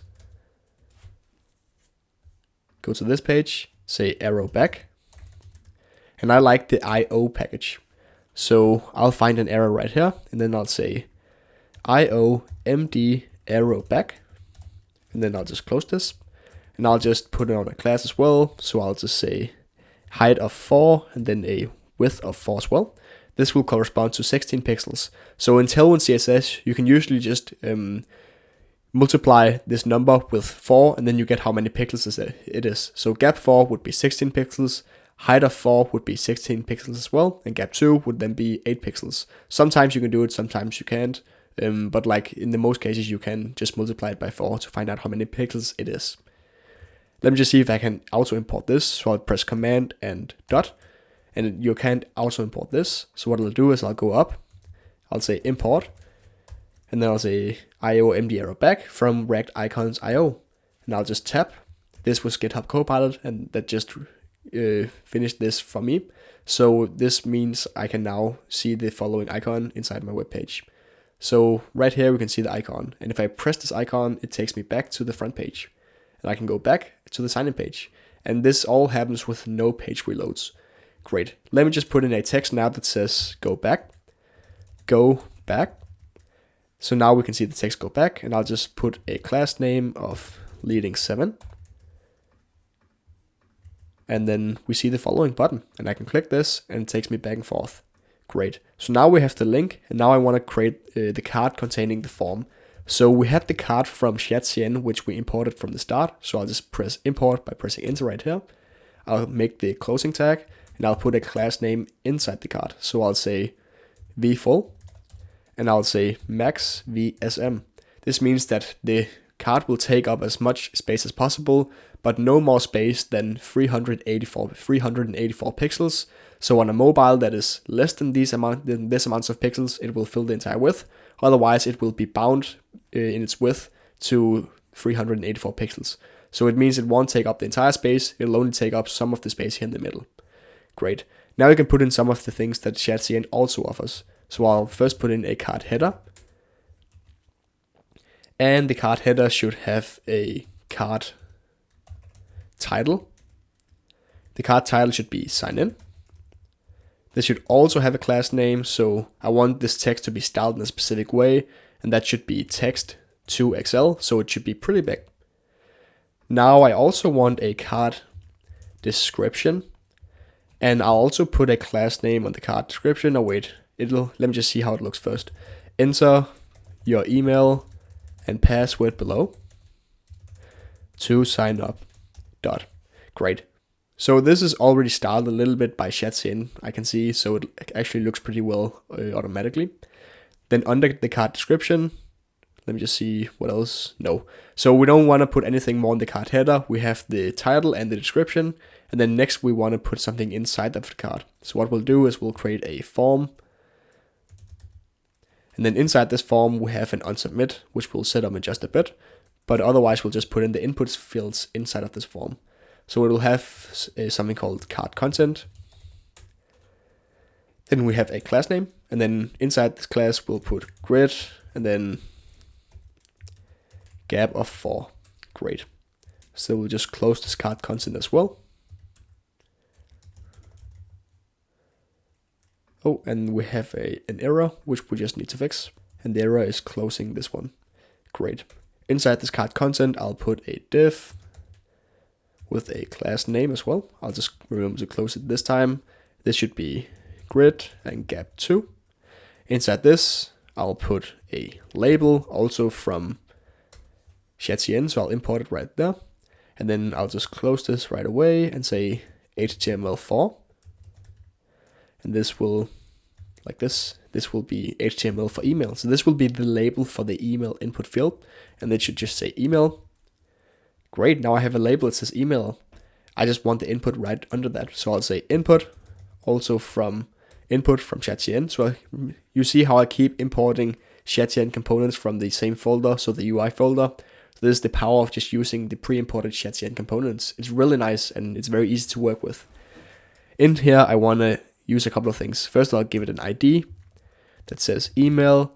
I'll give it a type. So the type of input field should also be an email.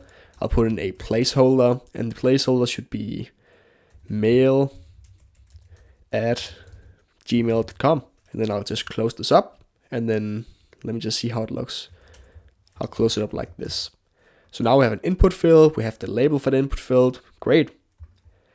Next up, we probably need some way to handle the errors. So we'll just set up the forms in just a bit, and then we'll see how we handle errors and all of those things afterwards, and also the form submission.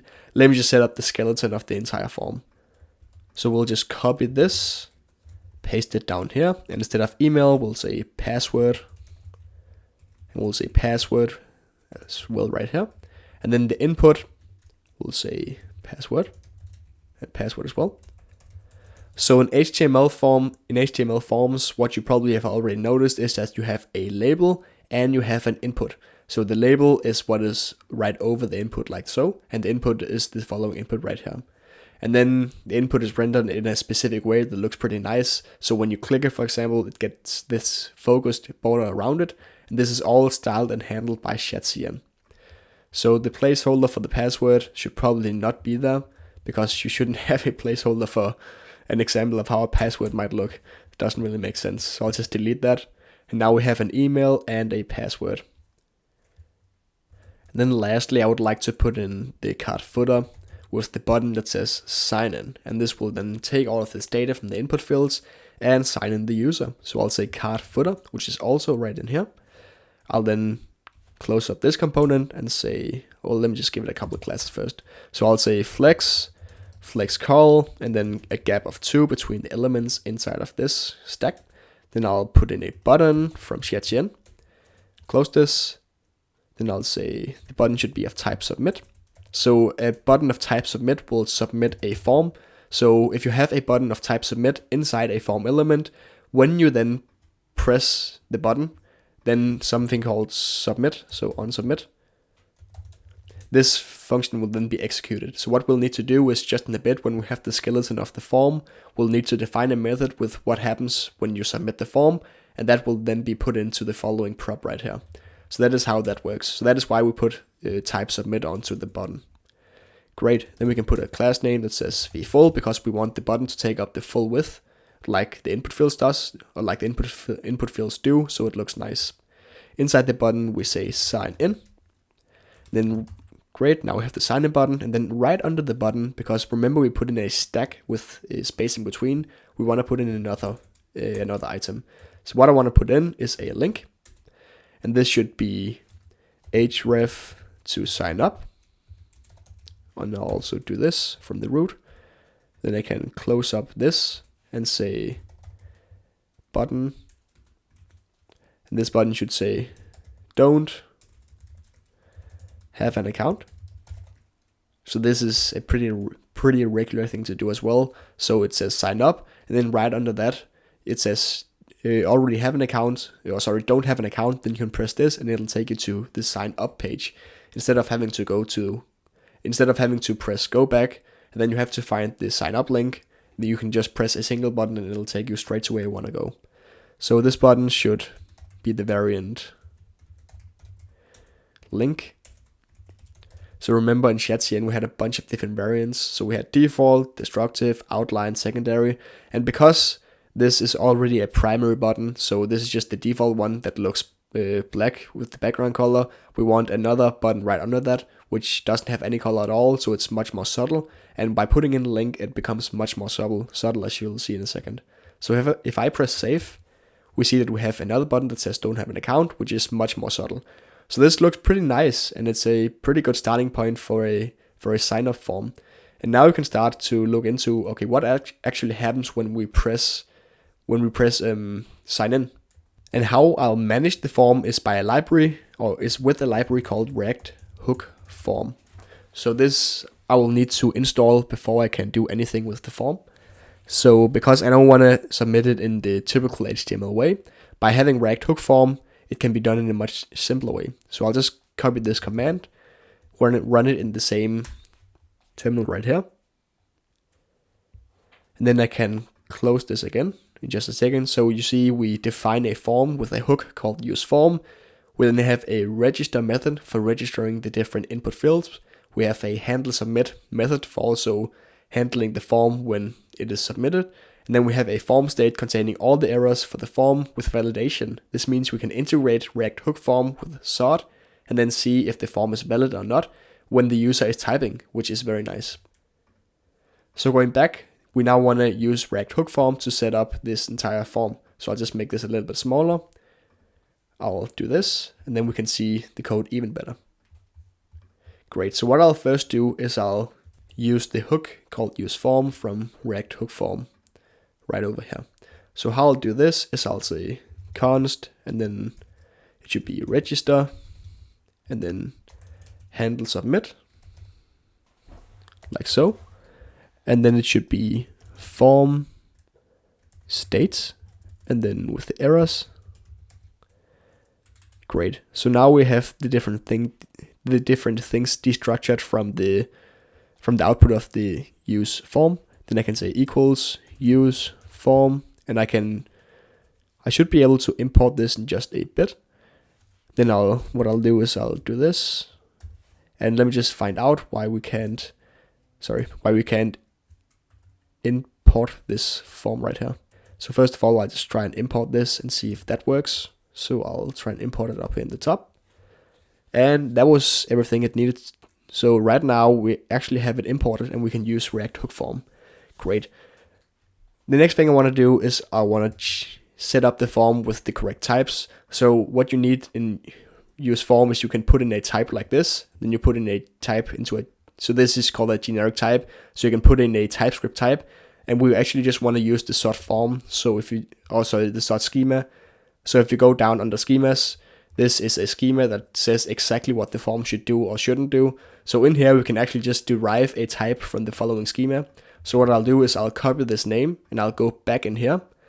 And then what I'll do is I'll say type form values equals and then set. So I'll import sort by pressing enter, .infer, and then I'll say type of, and then the sign-in schema, like so. Then I can press command and dot and just import the schema right here. And now we have, this is a sort object type, and this is not the type we want to put into the use form. We want to put in a TypeScript type, like so. So this is why we are using set.infer. So this is a helper method created by sort for passing between normal schemas to TypeScript types. We can then put in this TypeScript type into the generic type in use form and see what happens next. So if we just hover use form, we can see that this form values right here containing the email and password will then help use form, React hook form know what the type of the form is.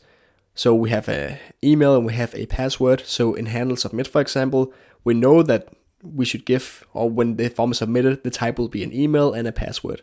This doesn't really help give the following errors right here though, if any errors happen while the user is typing. So the way we can do this is we can use something called React hook form resolvers. So what I'll do is I'll search for npm React hook form resolvers. Then I'll install this library as well. And this will integrate with all different kinds of schema validation libraries, such as sort or yop or any other kind. We'll just use the sort integration. So I'll just go into the terminal, paste this in.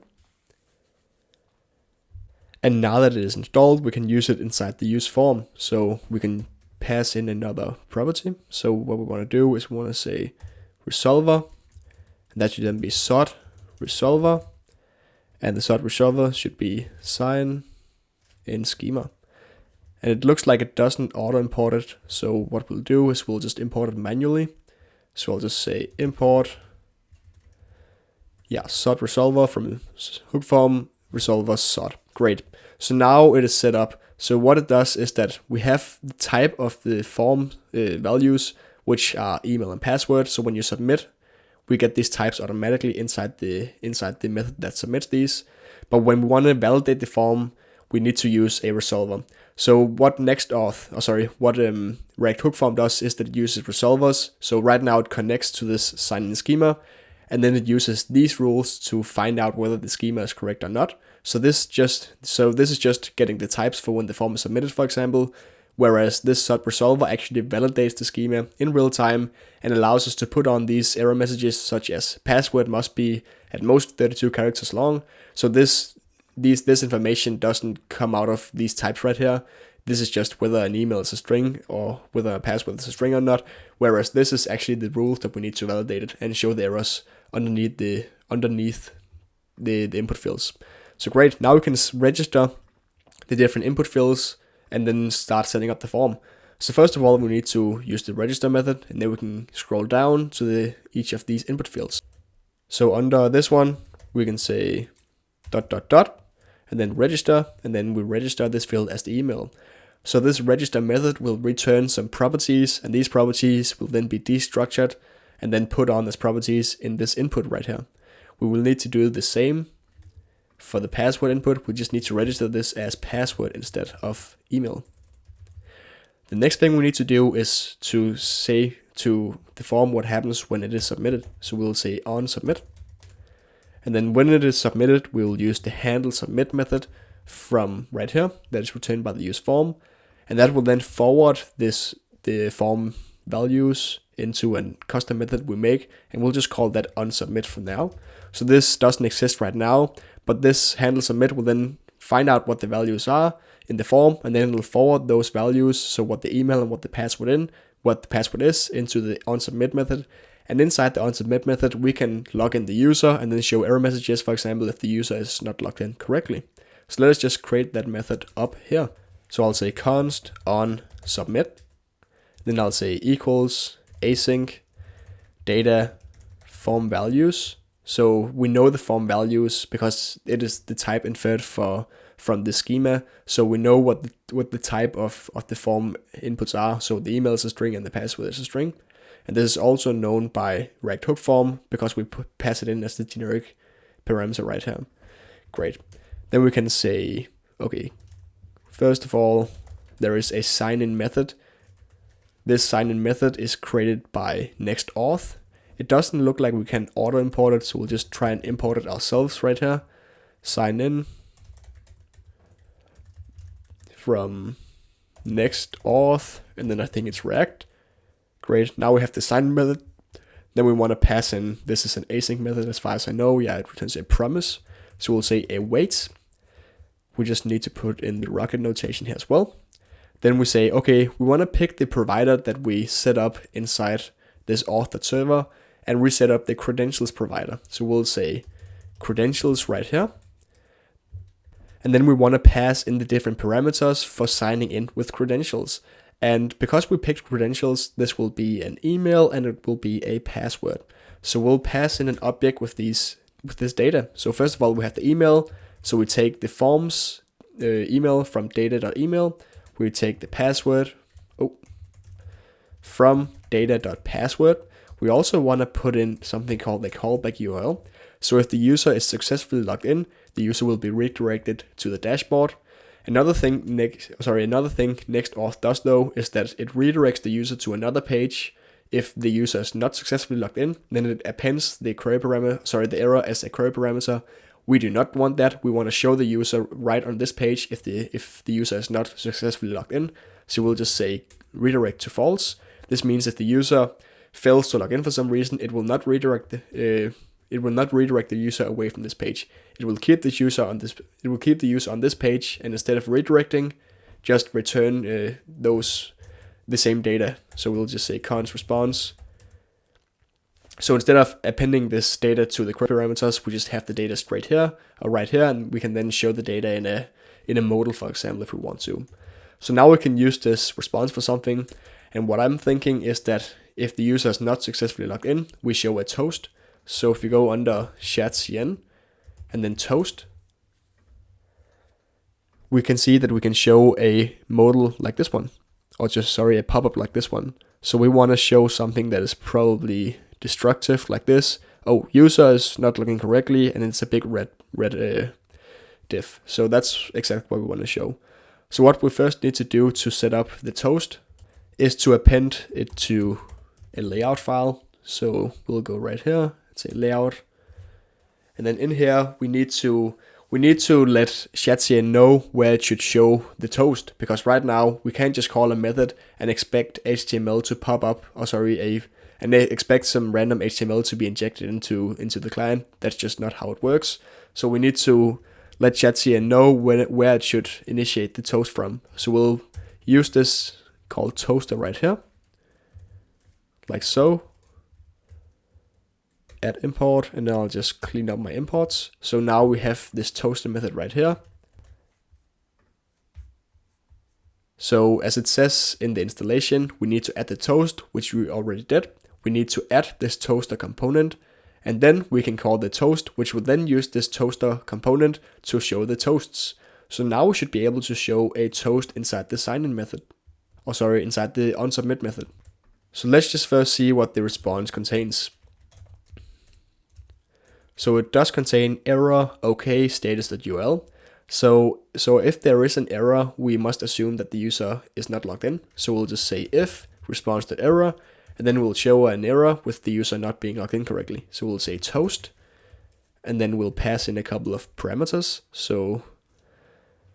A couple of properties. So we'll pass in a title, and the title should be wrong user and password. We also want to pass in a description, and the description should be could not sign in, and then the variant should be destructive.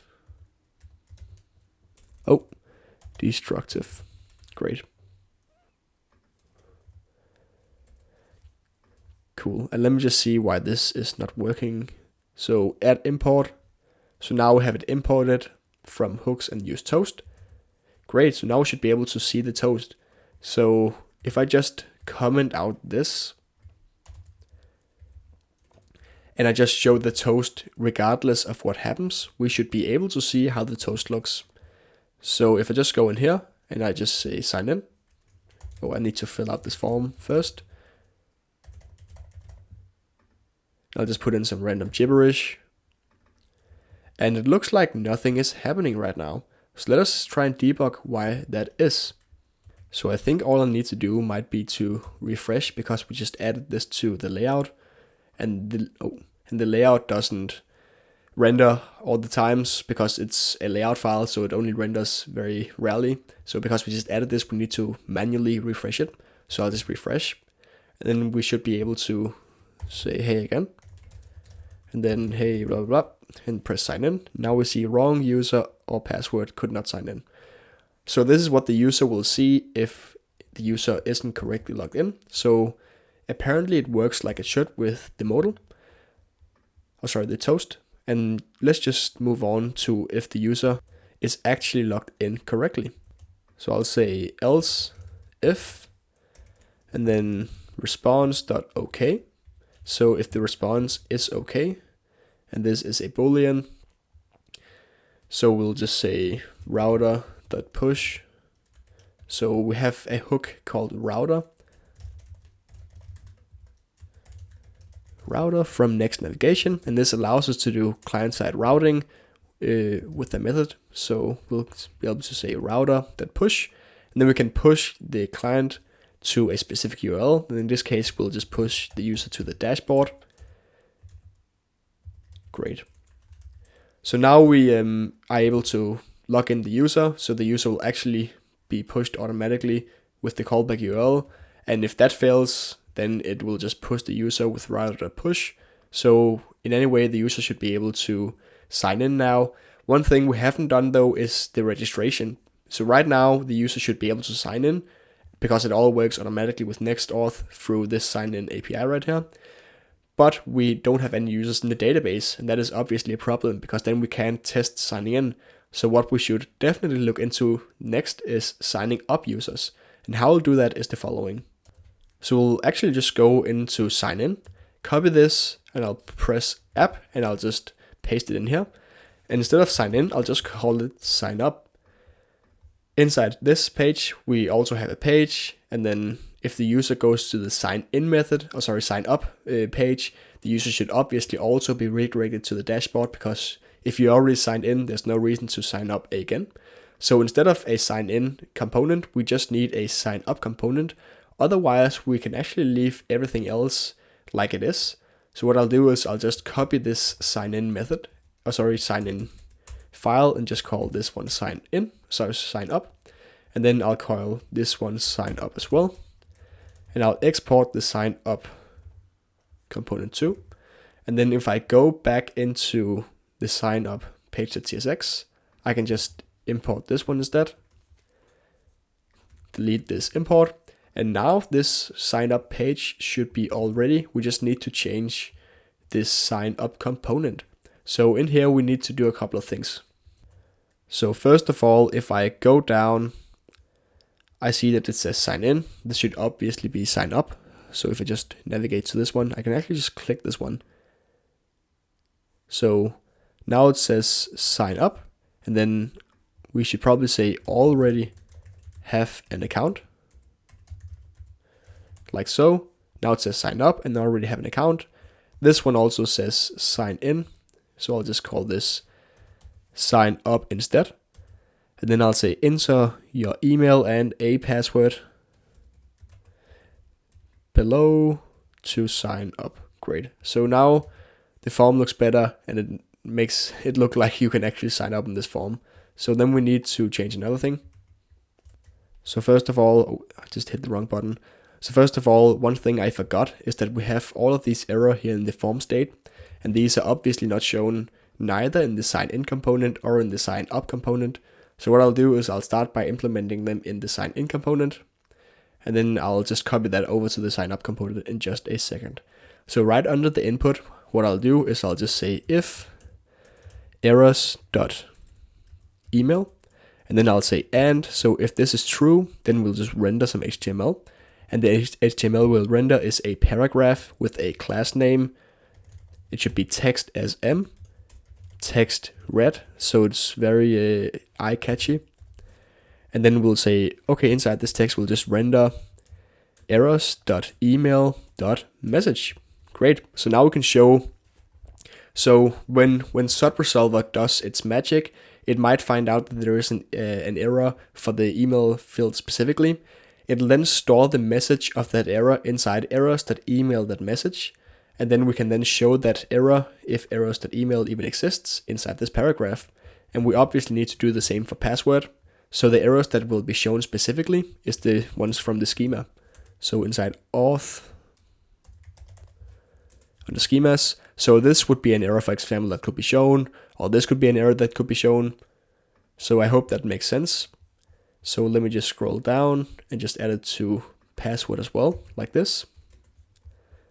And I'll say password. And then I'll just quickly copy these errors into the sign up component as well. So right under input. So errors.email and password. And errors.password.message. So now we should be able to see error messages when we initiate the form, submit the form. So if I go to the sign in right here, for example, sign in like this, and then I just want to test out whether these work or not. What I can then do is I can go into the rules under auth. Then I can see, okay, what are the different rules? So for example, an email is required. So if I just press sign in, it gives me an error. Email is required and password is required. So now I'll just put in an email that says hello.com. Then I'll say sign in. Then I get an error. First of all, this is a default error from the input field. So I'll just say hello@gmail.com. What if I remove this? Now it says invalid email. Then I'll say .com, and now the email is at least solved. Then I can say, what are the rules for a password? A password is required, which it shows. It must be at least 8 characters, which it shows right now as well. So I'll just put in 8 characters. Let me just put in way more than that. Like this. Password must be at most 32 characters. So now I can put in something, and now it is validated correctly. So that is how the validation works in real time. So now we have this kind of validation both for the sign in and for the sign up, which is very nice. So if I go back to the sign up form, we need to change a couple of things to be able to sign up the user. Instead of signing in the user with this one, we need to create our own server action that allows us to sign up the user and create the user in the database with the hashed password as well. So what I'll do is I'll just close all of these, press source, app, and then I'll create a new folder called actions. Inside actions, I will create a file called auth.ts, and this should contain use server. So this means that all the methods inside of this file will be server actions. So these will only be run on the server. So I'll say export const and then sign up. This should be an async function, which takes an email, which is a string, and a password, which is also a string. And then I use the arrow notation to let it know that it is a method. Then I open it up, and now we have a server action. So inside the server action, we need to do all of the logic for signing the user up, for checking whether the email and password are even correct and valid before we sign the user up. So one thing is having all the client-side validation, but if the user presses F12 and then changes some of these rules, because the user is not very nice, the user might be able to send unvalidated inputs to this server action right here and sign up a user with an email that is just an empty string, for example. So we need to do both client-side and server-side validation. So first of all, we need to do some validation. Then we need to see if user exists. We also need to do something such as encrypt password. We need to create a Stripe user for the future. We probably also need to create the user. And then we can redirect the user to sign in if the user is logged in. If the user is registered. So these are the things we need to do inside this sign up method. So for now, I'll just copy this, and then instead of this big response, I'll just do the following. So I'll just await this sign up method, and then I'll pass in data.email and data.password. Great.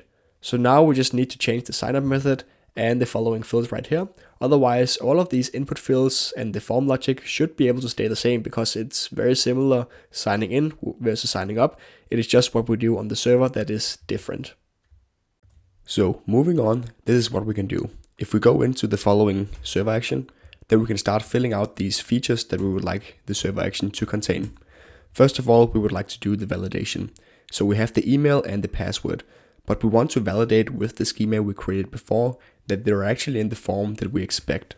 So what we can do is we can say constant is valid, and then we can say sign in schema dot save pass, and then we put in the email and the password. So these corresponds to the properties inside the schema, the email and the password, and this defines that it is supposed to accept an object. So that is why we put them inside this object notation with the brackets. Great. Next up, we can return an error. So if not is valid, if is valid.error instead, it's probably a better way to do it. Then we say return and then error. That's just how we'll do it for now. Great. Next thing we want to do is see if the user exists. So we say const user, and then we can await db. So we import the database .user .find unique, and then we put in where email is valid .data.email. So now that we have the email validated and the email is in, and the email and the password are in the correct formats, we can get the email from is valid and then get the correct types. So up here it is a string, but it could be undefined in some way or another. But down here we know that it is not undefined because we defined right here that the email is required. And that's why we can get the validated email with the correct types from this object right here. So we say email is valid.data.email. And then we go down and say if user, then we return user already exists. Great. So if the user already exists in the database, so if the user tries to register a new user, but a row is found in the database where the email corresponds to the email the user just tried to register with, we return user already exists, and this text we can then show right here in the front end. Great. The next thing we want to do is we want to encrypt the password. So what I'll do is I'll say const hash, then I'll await, and I'll say bcrypt dot, and we want to use the correct one, bcrypt. And we can just see where we used it before, because I remember there were some problems with importing bcrypt. So we'll just copy this and put it in right here. Then we can say await bcrypt.hash. Then I'll put in the isValid.data.password, and then 10, which is just the salt. Great, now we have encrypted the password, and this is then the password that the user is going to have if the user is registered successfully. Next up, we want to create a Stripe user. This we won't do right now because we haven't created the Stripe integration, but we will leave this for now so we can do it later on. So now that we know that the user is not existing, because if the user exists, we returned, and we have the user's hashed password, we can then go ahead and create the user. So what I'll do is I'll say await db.user.create. I'll pass in an object where I say data. So the row we want to create in the user table contains an email that is isValid.data.email.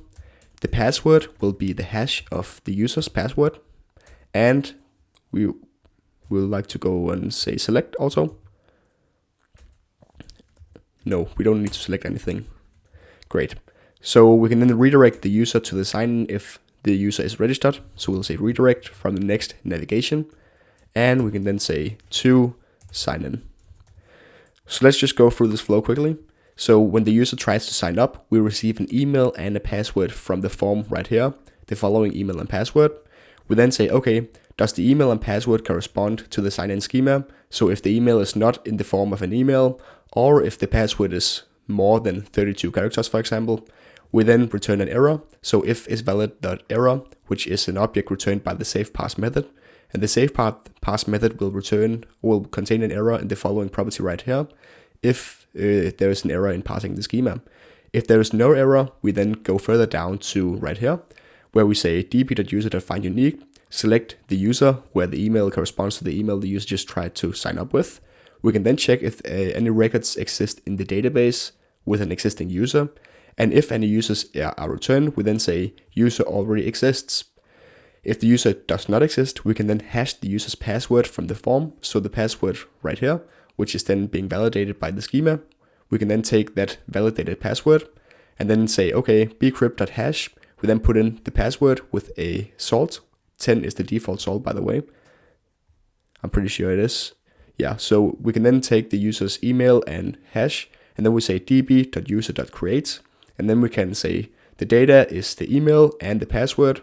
And after creating the user, we can then redirect the user to the sign-in page such that the user can sign in with the new created user. And if we then want to handle the following errors, so error right here, or the following string right here, we should do that in the front end. So we can check out where this method is called again. So that is right here in this other component. And we can then say, okay, the response can be error or user already exists, or it can be a redirect. So if the user is successfully successfully registered, the redirect to the sign-up page will happen, and that'll just handle itself on the sign-up page. But if anything is returned from this response, from this sign-up method, and the response variable contains anything, we should then show the error as a toast, for example. So what I'll do is I'll say if error, if response probably, and the response can be error or user already exists. I can then say inside this, like so, inside this if statement, I can then say sign up failed. And then what I'll do is that because we return a custom error message, so error or user already exists, I'll then say response. What I'll do right here is I'll call this error because this will always be an error message. So instead of response, I'll just call it error. And then if the error exists, then I'll just show that error as a description in the toast. And the variant will be destructive, which means that it'll be this big red box. Otherwise, this should, not otherwise, if there is an error, then all of this should be shown in the toast. Otherwise, the user will just be redirected anyways, so nothing should really be shown. What we can do though is we can say else, and then we can show a toast saying sign up successful, like it just suggested right there. And then we can say you can now sign in with your new account. Great. So this error, this toast will just be a success toast, so just a normal toast, not the big red one. And it'll say sign in successful, and you can now sign in with the new account.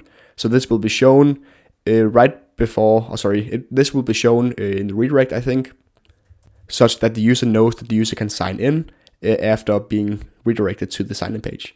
So let's just check out how all of this works and if it works as expected. So what I'll do is I'll just reload this page to make sure that we are on the same page here. And then I'll say testing, and then at gmail.com, and I'll just say testing1.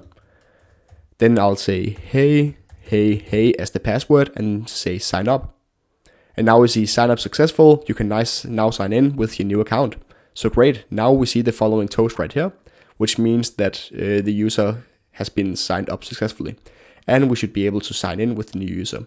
Before we do that though, I want to check whether we can provoke the following error right here. So if the user can sign up, if the user is already existing.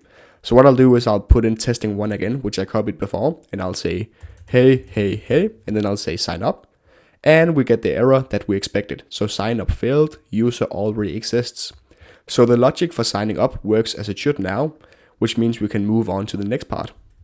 So if you remember how we redirect to the dashboard page, like so, if the user is already signed in, so this is the sign in page, we also have this on the sign up page, but if the user is already signed in, so we check if the server session exists, and if the user has a server session, so server session.user, then we redirect the user to the dashboard page.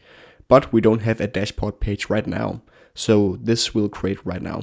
So what I'll do is I'll go in here, and then right here we have the layout.tsx and the page.tsx. This will correspond to the following path, so with no subroutes. This will just be the marketing page. But what we want is we want to create a dashboard page as well. So I'll create a new folder called dashboard. And then inside this, I'll start out by creating a layout.tsx. Layout.tsx. We can then just go in here and just copy some of these default things, like so. We'll just copy the entire file. And I'll then delete this, and I will delete this and just return a div for now saying hi. And this should be it for the layout file. I then want to create a a page.tsx as well. Inside this one, what I'll do right here instead of saying hi is I'll just return children. And then inside this page.tsx, we can also do this. And we can then return a new paragraph saying hello. Great. And then down here we'll export default page. And if we then go under dashboard, we should be able to see the page we just created, like so. So what happens here is we have the layout.tsx, which shouldn't change. So this will contain a sign out button, for example, because the sign out button won't need to be re-rendered all the time. So we'll just put this in the in the layout file. We'll just create this layout. We'll just call this layout as well. And then refresh, it still works, great. So what happens is this one will contain all the static elements in the dashboard, whereas this one will contain all of the dynamic elements. So right here we have this page returning hello. This is being injected into the following prop right here and then returned as inside a div.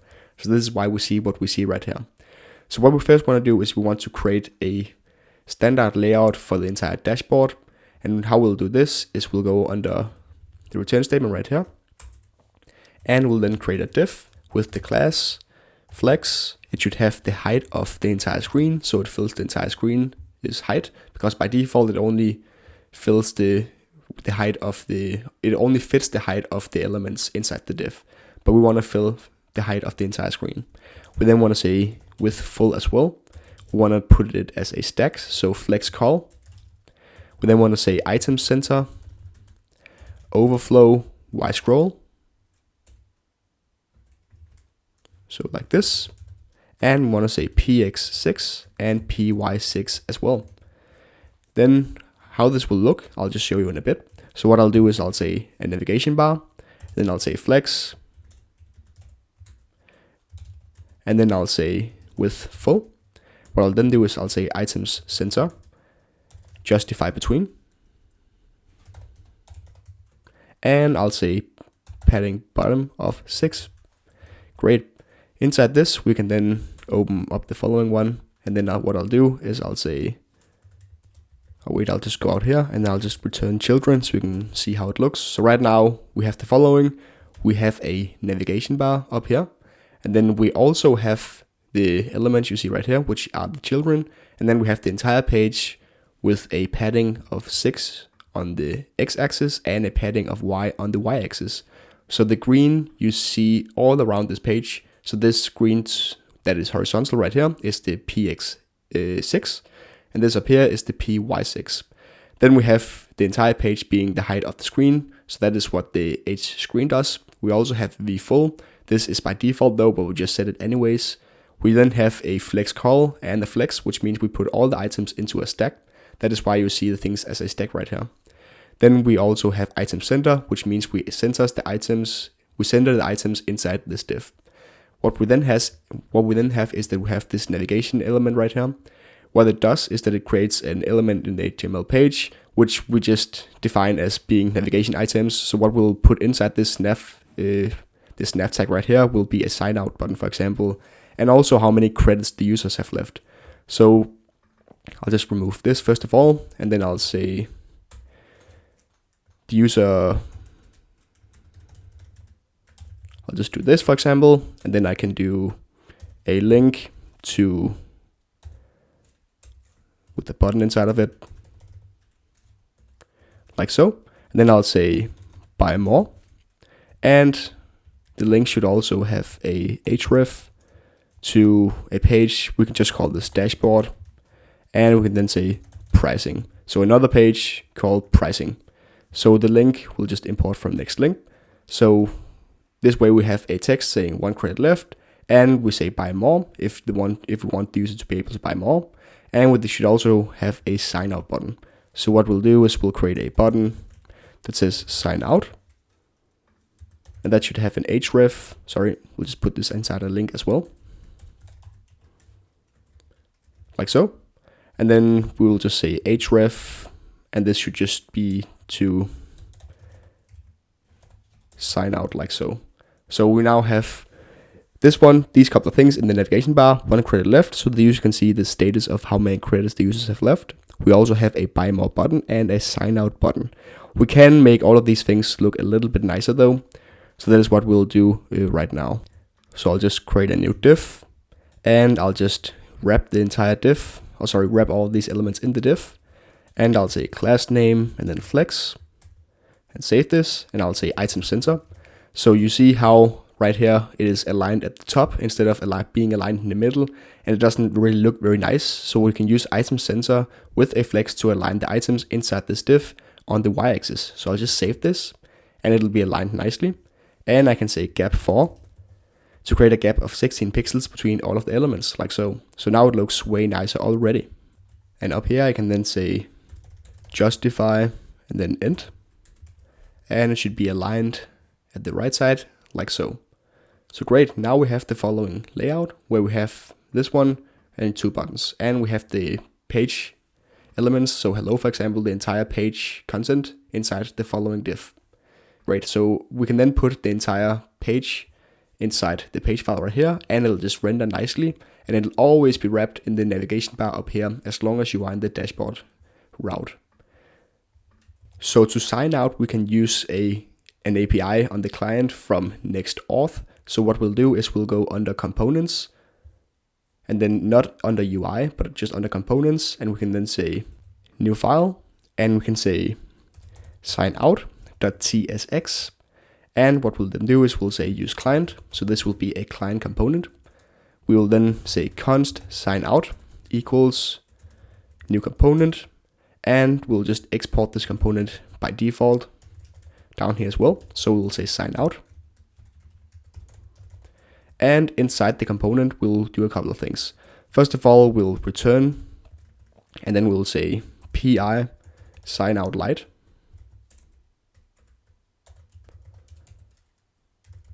So this is an icon I usually use to show the user that they can sign out. So instead of doing this, I'll just close the component directly, remove this tag, and I'll say class name.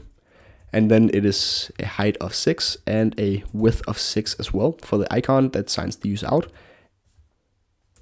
And then we should probably find out what the import statement for this icon is. So this is the icon, and I can then import the icon up here right under use client. So now we have the icon, and if we just check how it looks, I can just copy this signature right here. I can go under dashboard, and instead of sign out like this, what I'll do is I'll just put in the component and import the component. And now we have the sign out right here. Well, it took some time to load, but now now the icon is actually here. So one thing you need to notice though is that if you hover a button, we see that the cursor right here, which is a triangle, turns into a cursor, so a hand. And then if you hover what we want to be a button right here, which is just an icon right now, we see that nothing really happens. It doesn't look like we can interact with the button right here. It just looks like it is an icon. So what we can do is we can put a class into this element, which is cursor pointer. And if we then save and just hover this again, we see that the triangle turns into a hand.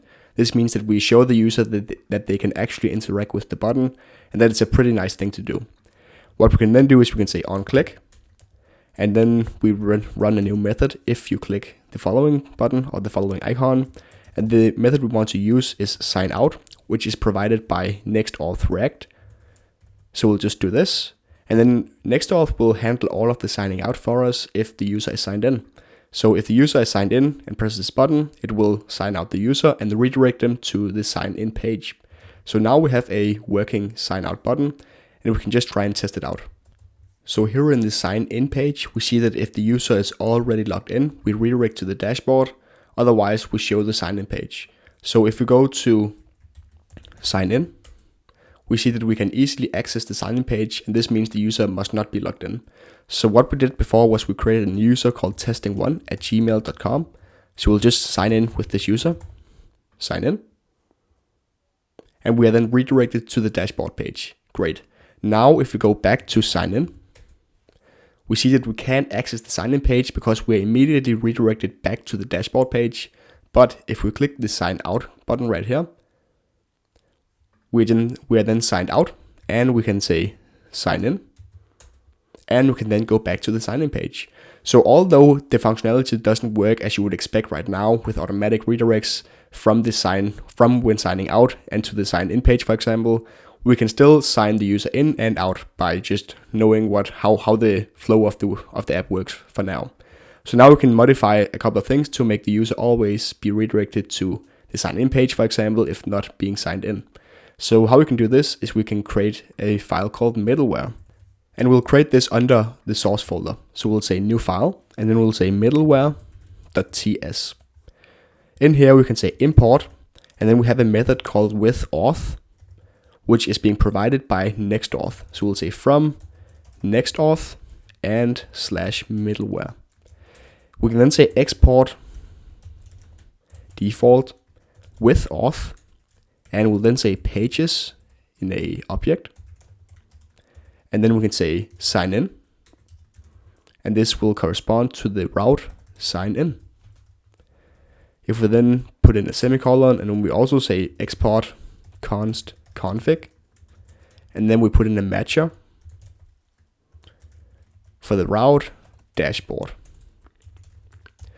So let me just explain what all of this logic does and why we need this. So first of all, if we go and say Next.js middleware, we can just check out what Next.js actually says about the middleware.ts file inside the source folder. So in here we can see middleware allows you to run code before a request is completed. Then based on the incoming request, you can modify the response by rewriting, redirecting, or modifying the request or response headers. So what this means is that inside this middleware file, if the user redirects or tries to go to any route or do anything at all, like any request to the server, we can then intercept those requests and do some logic before handling that request, such as redirecting the user to the sign-in page. So for example, if the user tries to go to the dashboard page, before we do anything that corresponds, or before we do anything with serving the dashboard page to the user, we obviously want to check if the user is logged in or not. So we can do this with the with auth method from Next.auth middleware. So what Next.auth has done is that they have created some default logic for checking whether the user is signed in or not. And if the user is then not signed in, we can then redirect to the sign-in page. So if you just hover this with auth method, it says middleware that checks if the user is authenticated or authorized. If they aren't, they will be redirected to the login page. And then we also export a config variable right here with a matcher inside of it. So this will only be ran on the dashboard page. So this means that if the user tries to access the dashboard route, this middleware will be run because the dashboard page is the page that has been defined in the matcher. But if the user tries to go to the sign-in page, for example, this won't be run. And inside the sign-in page, we already have this logic for checking whether the user is signed in or not. So we don't really need to redirect the user to the sign-in page because it is already done in the component.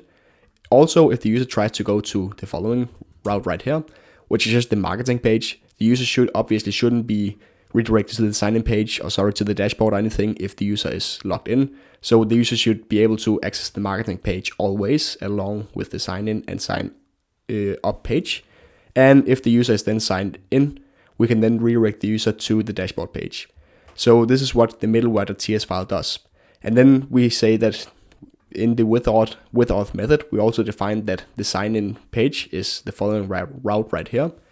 And the next auth package will then always redirect the user to the sign-in page if the user goes to the dashboard page right here and the user is not signed in. And where we could add more pages to the matcher is we can just say comma, and then we can just put in another route. So dashboard 2, for example. So if you have another route called dashboard 2, so you just create a new folder over here and then call that dashboard 2. If you then want to use the same authentication logic, so to check if the user is logged in, if the user goes to the following page, we can then just put in the page right here because it is an array, and then this will be included when checking for auth as well. So right now we should be able to go to the dashboard page, and then if the user is not logged in, we will then immediately be redirected to the sign-in page again. So you can just try and save this and just check if it works or not. So if I go over here and I say dashboard, right now we're just being redirected to the sign-in page because the user is not logged in. If I then say testing 1 and /gmail.com, and I'll say hey, and I'll press sign in, the user is then redirected to the dashboard page. And if I then press sign out, then the user is then immediately being redirected to the sign-in page because the user is no longer signed in. So that is why the middleware works as it does and how it works. So to move on with the layout file right here on the dashboard, we want to do a couple of things. First of all, we see that we have one credit left hard-coded as a number right here. This number should obviously be stored in the database. So what I'll do is I'll go to Prisma and then schema.prisma, and under user, I'll just create a new property. So I'll say credits, and then I'll say tab, and this will be an integer, and the default number should be 1. This means that when a new user is created, this column right here will have the default number of 1, which means the user will always start out with 1 credit. I'll just save this right here, and I'll go back. What I'll then do is I'll open this up a little bit, and I'll say Prisma db push. This will then push those changes to the database, so it'll create this column on all created users in the database, and it will generate the Prisma client, which means we can now use the types in our code as well. So what I'll do is I'll close this, and I'll say in here, I should probably create a component for showing this credit right here. So if I go down to components, I can then create a new component called credits.tsx. In this component, this will be a server component. I'll then say const credits, and this will be an async component, like so. Inside this async component, what we'll do, first of all, I'll just export this by default, so now we can use the component. Then I'll say const get the server session. This will be awaits get server session from next auth, and we'll pass in the auth options as well. Great, now we can say const user, and we can awaits db, I'll just import this db as well, dot user dot find unique, and I'll pass in this options object, so I'll say where, and in here I'll say id equals server session the user.id. This might be null, so I'll just put in this nullable question mark right here, which makes this entire statement null if this is null. What I'll then do is I'll select a specific property, so I'll say select, and the column I want is credits, so I'll say credits true. And now I should be able to find the user that is currently logged in and select the amount of credits that that user has.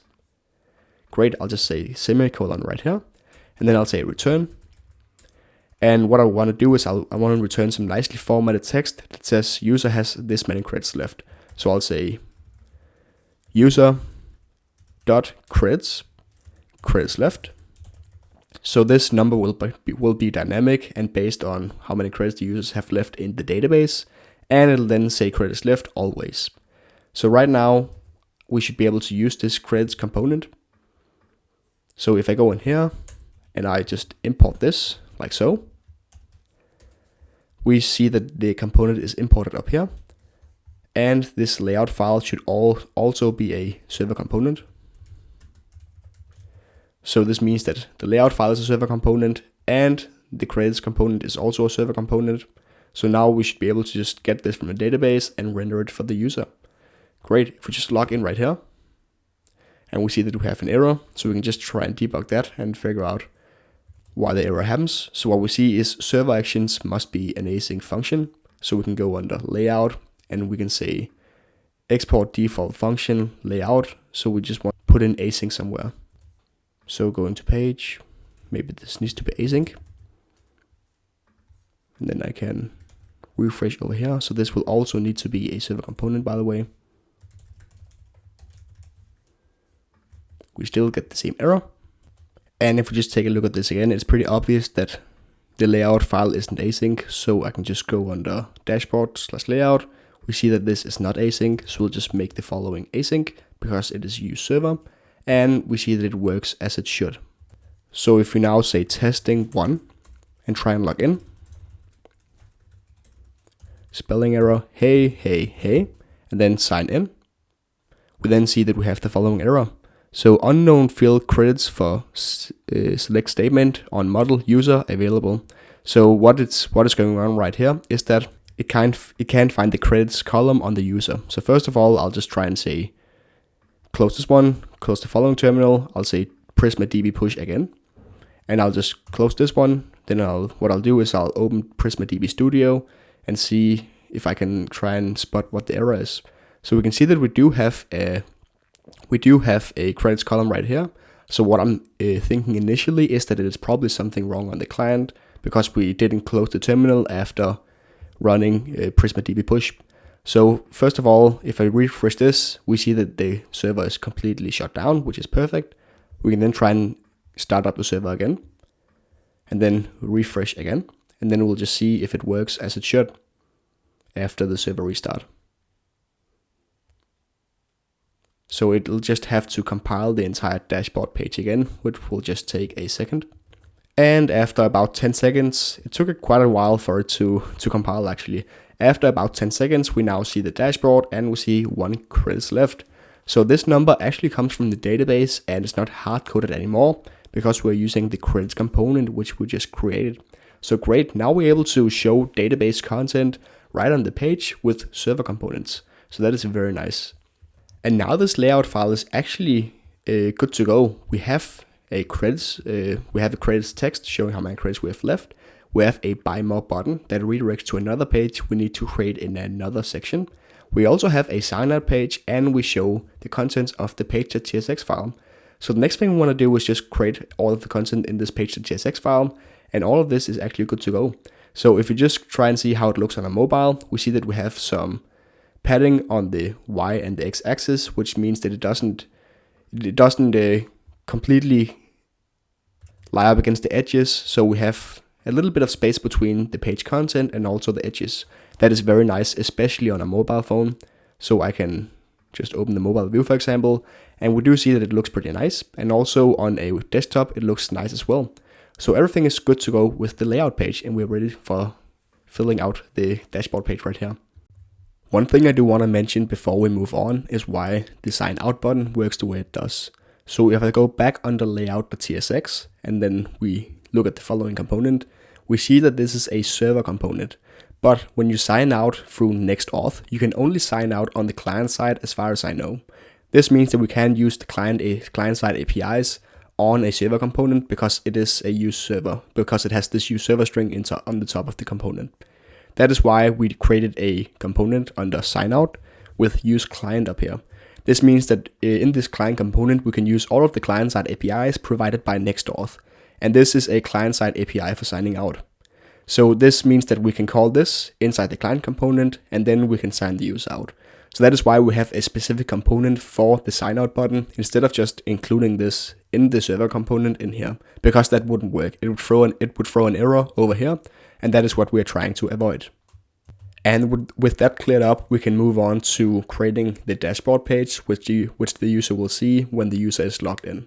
So what we can do first off is we want to show some logic based on whether the user has 0 credits or more than 0 credits.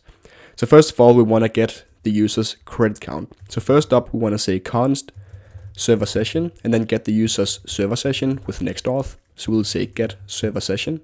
and pass in the auth options as we always do. This will get the server session, and this is possible because we are in a server component, so this will all be ran on the server. Next up, we can say const user equals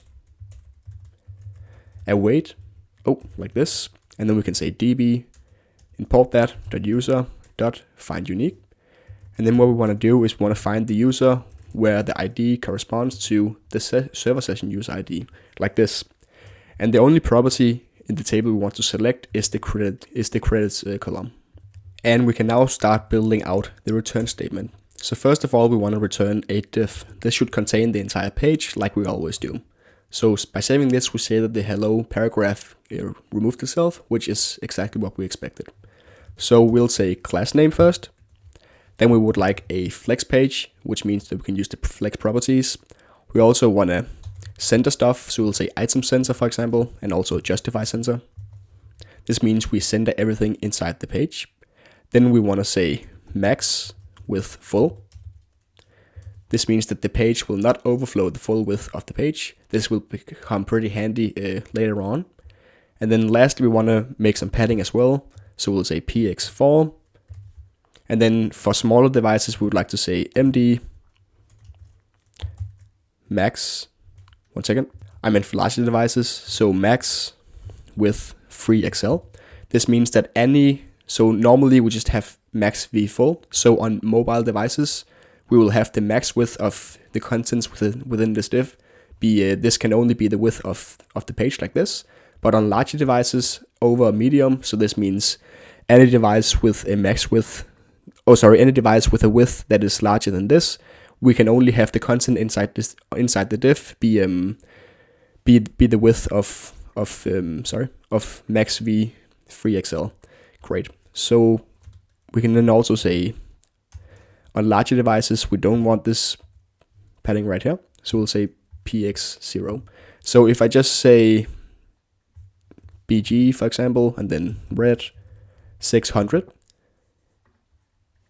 and then we also give it a height of, for example, hscreen, then we can see the following. Great. So now let me just demonstrate what the different things do, so I can just show you what the classes mean. So if I just put on w full, so the max v full only sets what the maximum width can be, but w full makes it actually be that width. So the reason I put in this px4 is because on mobile devices we want to have some space between the contents of the div, if they are the full width, and the edge of the device. So just like we have some spacing between the button up here and the edge of the device, we want the same for the content of the page. And then if you go to a larger device, it obviously does not matter with this padding, so we just remove the padding by setting px to 0. So MD is a pretty good estimator of when it is a mobile versus when it is a desktop device. So all the classes with MD in front of them will be applied to desktop devices, and then all the classes without this will just be applied to every single device basically. So this is why we have px4 for mobiles and then px0 for desktop devices. And then as you see right here, when the screen becomes bigger, then it will never become larger in width than it is right here. Whereas in the mobile device, it will fill out the entire width with the padding. So that is what let me just make this a little bit bigger. That is what the max width of free XL means. So if I just remove this background red again, and then I also remove the width full, then we are back to where we started.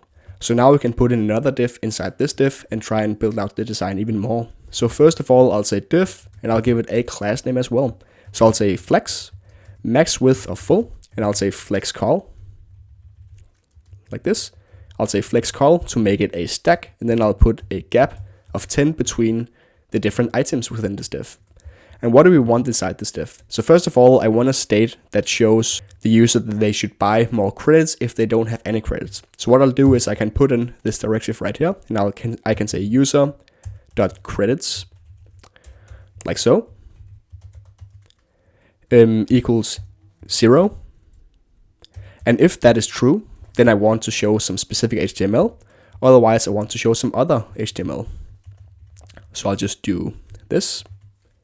Great. So this is being shown if the user has 0 credits, and this is being shown if the user has another number than 0 credits. So first of all, I want to implement this. So I'll put in a div with, I'll just close that as well. And then I'll put in a class name right here. So I'll say flex, and I'll make it a stack2, so flex call.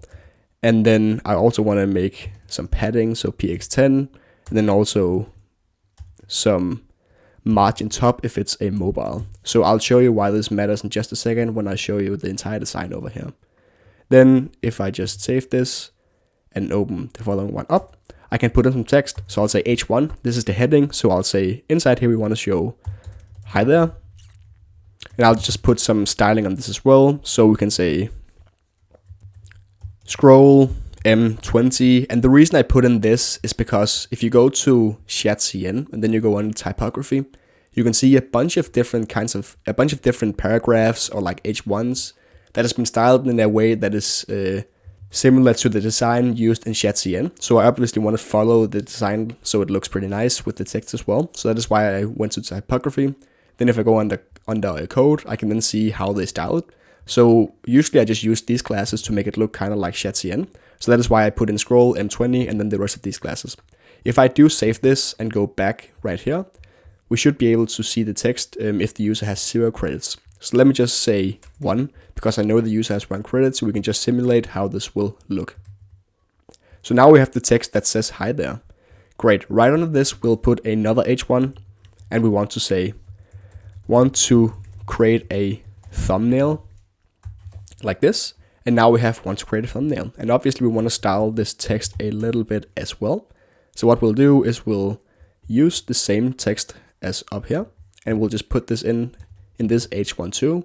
And now it says, hi there, I want to create a thumbnail. Great. Now we want to put in some more text. So what I'll do is I'll just create a div because I want to put in 2 items. Oh wait, first of all, I'll just create the paragraph. So I'll say P and then close this tag too. And I'll say buy more credits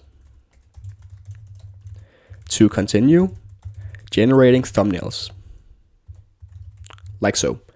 And we should be able to see this. And obviously I want to style this paragraph a little bit as well. So I'll say text muted and then foreground. And I'll say leading 7.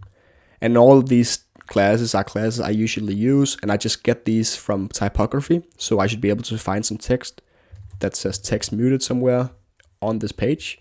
Maybe it is down here. So this could be text muted, for example, text muted foreground. So that is when you want some text that is a little bit more gray to the look than just the normal black or bold text like you see right here. So that is why I use that. Great. Then I also want to put in a link. Inside this link, we should refer the user to /dashboard. Like so, and then /pricing. And we want to put in a button inside this link. So we'll just import this link from next link. And inside the button, we say buy credits. We import this from UI. And we don't need to style the button at all because it comes from shadcn. So now we have a button that says buy credits. And then because I want to put some spacing in between these 2 elements, I'll just create a div and wrap it around these elements. And for this class, I'll say flex call, and I want to put a gap of 3 between these two elements here. So, and then I want to create some spacing between buy more credits and also want to create a thumbnail. So that is why I'll put an empty of 2 right here.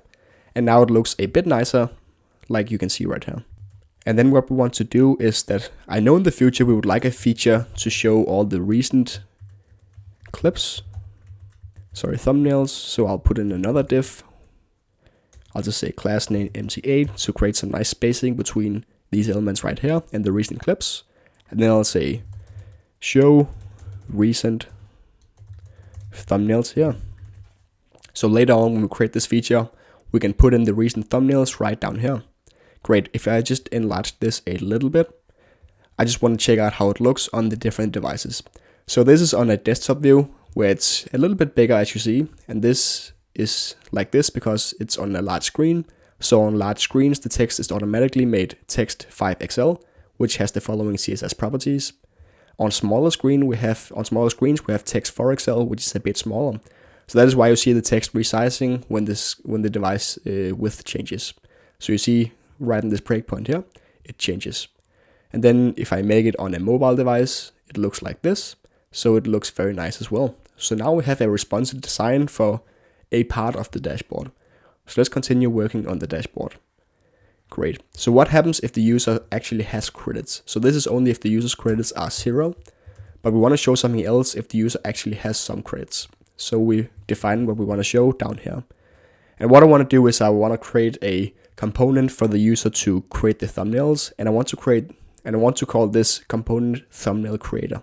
So I'll go under components, right click, create a new file and call it thumbnail creator. And then I want to say .tsx, and I'll just make this with the following casing as well. Thumbnail creator.tsx. And this is where all the magic will happen in the app with creating the thumbnail. So this will be a client component because a lot of the magic with creating the thumbnail will be on the client side. So we'll just say use client, and then we want to create a component. So I'll say const thumbnail creator, and I'll do this. And I want to export default thumbnail creator. And inside this component, I'll just return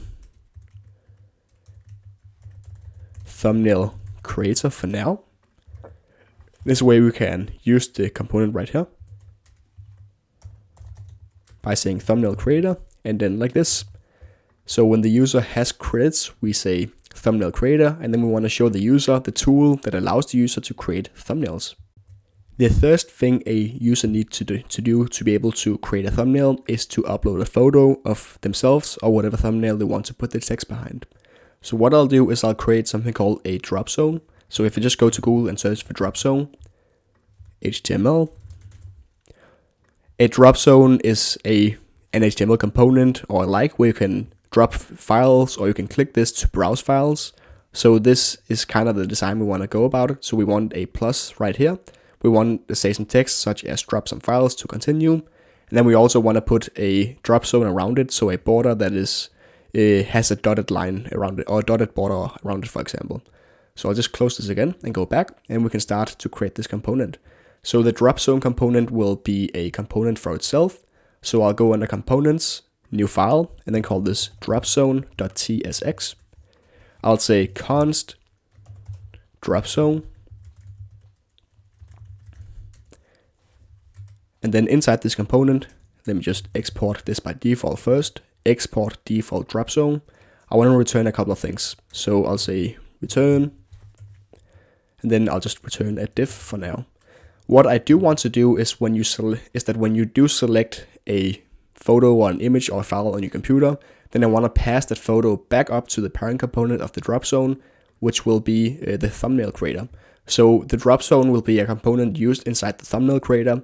And inside the thumbnail creator, I want to store which photo that the user picked inside a use state. So what I'll do is that I'll go to the dropzone component, and then I want to pass down a prop. So I'll just do this, and I'll say set selected image, and the type of this will be set selected image, and it will be a function that takes a file as a parameter, and it will return void. So what this means is that inside the thumbnail creator, when we use the dropzone component, we can pass down a method into the dropzone component, and from the dropzone component, we can call this parent method and then pass some information from the dropzone and up to its parent. So let us just check out how that works right now. So first of all, inside the thumbnail creator, we can create a method called const set selected image, which will be an async method, and it'll take a file, which is like this. It will not return anything, it will just be an empty file. And then we can say dropzone, import this component, and pass down this method to the child component. So now we have a method here in the parent that can be called from dropzone. So we pass down this method via the prop set selected image, And notice how this signature, so that it is a function taking a file as a parameter and that it doesn't return anything, so it returns void, matches with the prop right here. So it's a function with this name, it takes a file as a prop, as a parameter, and it returns void. So that is how we can match up the following function right here with what we want to be able to call from the dropzone component. This will make sure that the types works very nice between the different components as well. Next up, we can start building out the dropzone itself. So what a dropzone will be is that it'll just be an input, basically, just a normal HTML input. I'll just close this. It will be class name hidden. This means that we won't be able to see the input. Like it doesn't need to be an ugly button that just says input. We will need to style it properly. So that is why we actually hide this, so we can create the nice border around it. So first of all, I'll just do some scribble here just to disable the hidden class so you can see how it looks normally. Then I'll say type file. I'll say ID, because we will need the ID for a label later. File upload, and I'll say accept. And what I want to accept is an image of any type. And then we can do some on change as well to store the image. So what I'll do is I'll say E, so when you actually change what file is chosen by the input, this will be an event, and we can pass the file chosen up to the parent component via the setSelectedImage method, like so. So we have the event as a parameter when you change something in the input, and then you can say setSelectedImage and call this method, and this will be e.target.files. And files might be null, so we'll just do this. And then we want to say .0, so the first file selected. And let me just save this. So now we see choose file and then no file chosen. This obviously doesn't look like the design I just showed you on Google. It looks pretty bare bones and not very nice. So we want to change this up a little bit. First of all, I want to create a label. So let me just put this in. So if I say class name hidden, it is just hidden. But via a label tag like this, we can still click the input by clicking the label, but we don't necessarily want to see the input, so that is why we put a class name hidden. So by putting in a label and then hiding the actual input, we can style the input how we want to and hide the way that the browser renders it, which is the following way, which we don't want. So let me just put this back, and then I want to say HTML4. And then I want to put in file upload. This will match this following label to the following input. So if you click this label, it will initiate whatever would happen if I click the input. So that is how we map the label to the input, by picking an ID for the input and an HTML4 for the label. Great. Then we want to style this label a little bit. So we'll say class name. And we do want a bunch of things in these classes. We want to put in flex. We also want to put in the full, for example. We want to put in cursor pointer, so we can hover the label and then see that you can do something with it. I want to put in flex call as well. I want to center everything with item center and justify center. I also want to put in a gap between the elements inside the label, so gap 2.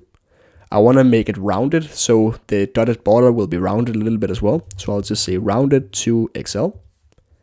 I also want to put in a border. So what I want to do is say border and then put in a gray color. So it will be F0, EF, and then you can hover this, and then you can see how the color will actually look like this up here. And then lastly, BG white. And I want to create some padding between the border, as you see right here. Let me just show you. So if I just save this, we won't be able to see anything yet. Let me just check out why. So we are missing the border right here. And now we see that we at least have something we can look at right here, which is just a normal box that you can hover, and then you can see that you can click it. And when you do click it, the file picker is initiated because we map this label to this input, like I told you about before. And then we can open up a file picker by doing this. So this is how we create a basic drop-down zone. And then if I go back and search for dropzone HTML, images, I can see that we are missing a couple of things. We are missing a dotted line. So right now we have a white box with a border, but I also want to put in some text and also an icon. I also want to put in a dotted line. So let me just go ahead and do that. First of all, I'll just open up this label and I want to say div and then class name. Inside this one, I want to make it absolute. So to make something absolute, I want to make the parent relative. So it is absolute relative to the label. So I'll say absolute and then inset free. And let me just explain what inset means in just a second when it renders. And I'll say rounded XL border. And then I say border dashed. This means that it'll make, let me just show you. So if you go under the Tailwind documentation, you can see what these different classes mean. So before you can even show a border, you need to put in the border class. And then you can also define what kind of border you want to show by putting in either border dashed, for example, or border dotted. So this is border dashed. It is this kind of dashed border. You can also have a solid border, which is default. This is the dotted one, and this is the border double. I want border dashed because I think it looks most like this example right here. So let me just continue. Then I also want to put a border color on this one. So I'll just copy this border right here, put it in to the dashed border, and then we see the following. Great. So now we have a border and we have a border inside this as well with a dashed border. So now we can continue. So I promised you to show you what inset means. So by having this label as a relative tag by putting in the relative class, we can then place this div inside right here, absolutely relative to this one based on the inset. So relative means that this is the border right here, the outermost border is a fixed thing, and then we can place the inner div relatively to this outer border. So what I'll do is I'll just try and say inset 1, for example. So now it is much closer. So inset just sets the position of the following div relatively to this one. So inset means in every single corner. So if I just say CSS and then I say inset, we can just see exactly what it means. So inset is just a shorthand for setting all of these properties at the same time. So you have some absolute properties. You have top, right, bottom, and left. So if I go in here and instead of inset, I say top 1 and then bottom 5, for example, left 3 and right 7. It will look like this. So on the top, it will be super close to the outer border right here. So this is what we see right here because it is only top 1. But on the right side, it will be very far away compared to the top, for example, because it is positioned with the right. So that is how you can use absolute and relative positioning. And because you position it, when you use the absolute class, you position it relative to the nearest parent with a relative tag. That means that we want to put a relative class on this label right here, because if we remove this, it'll be relative to the nearest parent somewhere in the HTML tree where that has a relative class. So if I remove this and save, we won't be able to see it right here. It'll be positioned relative to the root parent, which will, as far as I know, always have the relative class attached to it. So now we see that it is positioned relatively to the entire screen or the outermost div in the screen. So I want to position it relatively to this label. So that is why I put on the relative class. Great. So now that you know how the absolute class work, and also how inset works, we can then put this back and then move on with the design. So inside this design, I first of all want to create a plus icon. So if I go back to Google, I see that there's a cloud right here, and then other places use an upload icon. I do want to create a plus though, because I think it looks pretty nice. So what I did, or usually do, is that I go in and then either use an SVG and then insert that directly. Otherwise, I use an icon from React Icons. So if I just go and search for icon, I see that we have a pie icon right here. We also have some IO. Since I want to keep a pretty consistent style, I think I'll just use an icon from the same packs, so IO. So I want to go under, I think it's Ionicons, IO. and then I want to use an add sign. So I can import this icon from React Icons, import it right here. Sorry, this is not the right component at all. Let's go back to the drop zone, import it up here. And then I can use the icon like so and just put it inside this label. I do want to style it a little bit though, because if I just save, we won't really be able to see much. It is a pretty small icon. It is way too small in my opinion. So I'll just put it in class. And then I'll say a width of 6 and a height of 6 as well. Great, so now it looks a little bit nicer. I think we should make it even bigger though, just so the user can really see what it looks like. So a big plus like this. So one little mistake is that I just want to take this outside this div right here. So now it looks way nicer. So before it was inside this div, which it is not supposed to be. That is why it was aligned up here in the corner. But we did say flex and then flex call to make a stack. So that is why I'm just taking it outside this div. It was not even supposed to go in here. So now it looks like it should. And now you can also put in the text that says upload file, for example. So I'll just say upload file. And now I have something that looks a little bit more like the design here on Google. So you have some text, an icon, and you can click this to upload a file. Great. So I can click this and upload a file.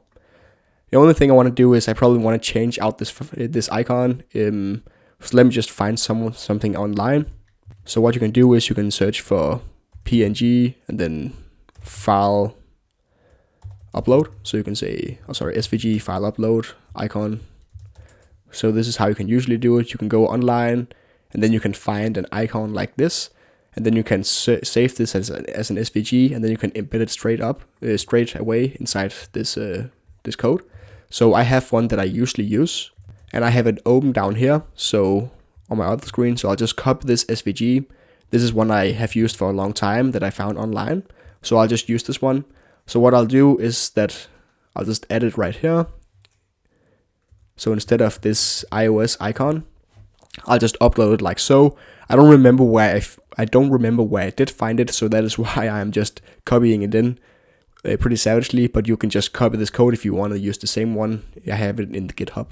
So this is just an SVG file, an SVG tag, and that has a width, it has a height, and then all of these shapes are defined by the paths down here. So when you find an SVG file, you can just open the SVG file, and then you can copy this straight into the HTML like so. And that way you can have it look like you want to. So because we have width of full right here, it will make sure to enlarge itself to fill all of the content that is also inside the parent div. So first of all, I just want to create some spacing between this one and then also the text. So I'll just say class name empty16, because I know that there will be some space, that there will be some text over this drop zone. It won't just be a drop zone, it'll also have some text. So I'll just go back to the page and then create the text. So I'll just copy this actually down here. And then what I want to do is I'll just close this div tag, remove all of this. And now it also says, hi there, I want to create a thumbnail. And then we do have the margin right here that makes sure that there's some spacing between this text and also the drop zone. So now it looks a little bit more like the demo you saw at first, but we still want to change a couple of things. So first of all, I'll just change this a little bit. So I'll just remove this. I want to say empty of 10. So if there's anything above it, I'll just shove it down a little bit. Then I have hi there. And I also want to create a thumbnail. And then what I want to do is I want to use a template below. This way we can list a bunch of different templates. So I'll just copy this for now. And I want to put it down here. And then I want to say use one of the templates below. And I want to save this. And then I want to change up the styling a little bit. So I have leading 7, text muted foreground. And then I also want to put in some spacing. So I'll put in an empty 2.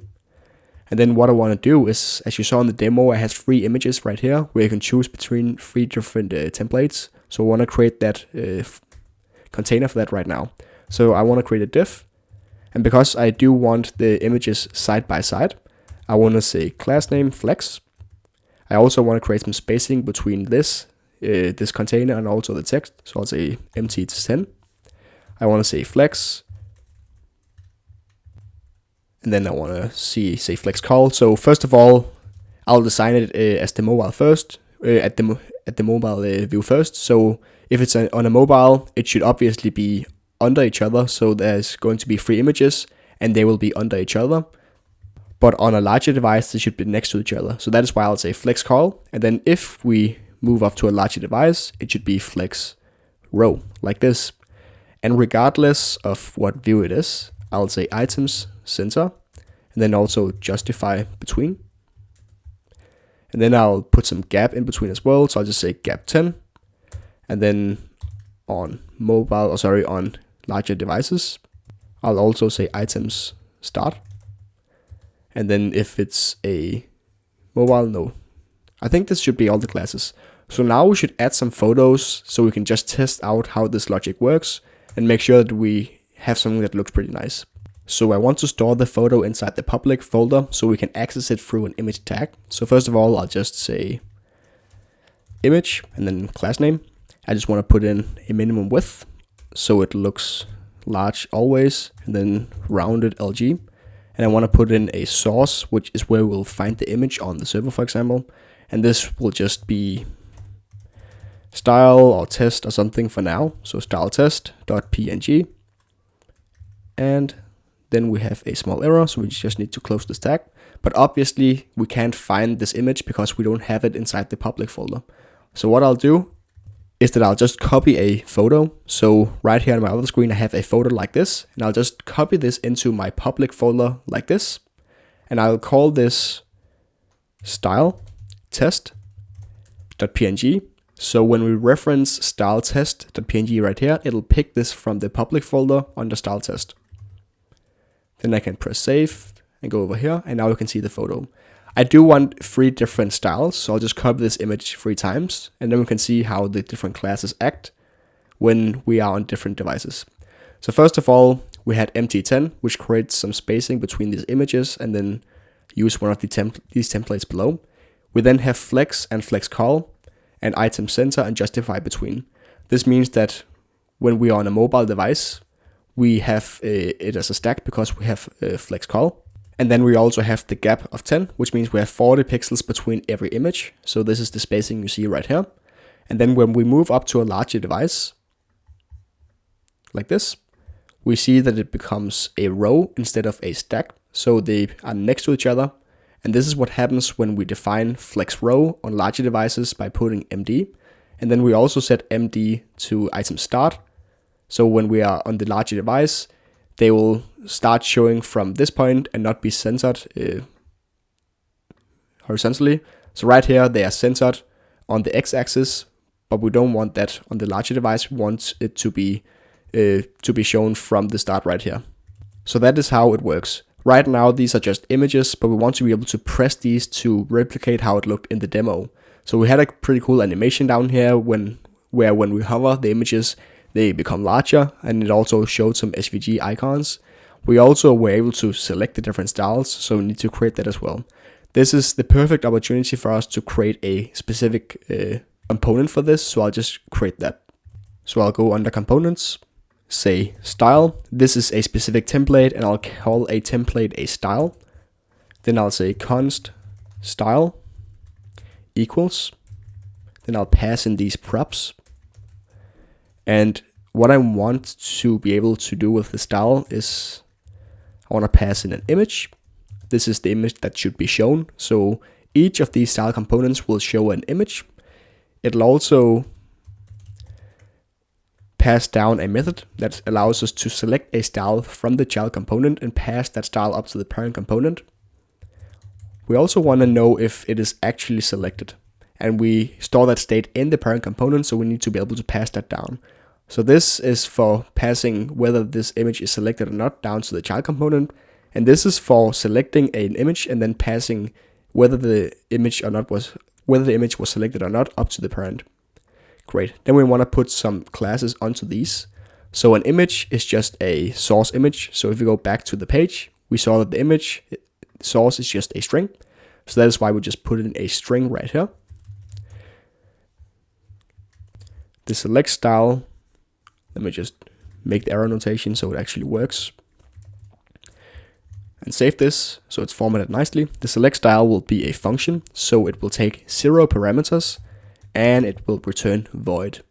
Is selected will be a boolean, so if this is true, then the image is selected and we should make it look selected so we can enlarge the image a little bit.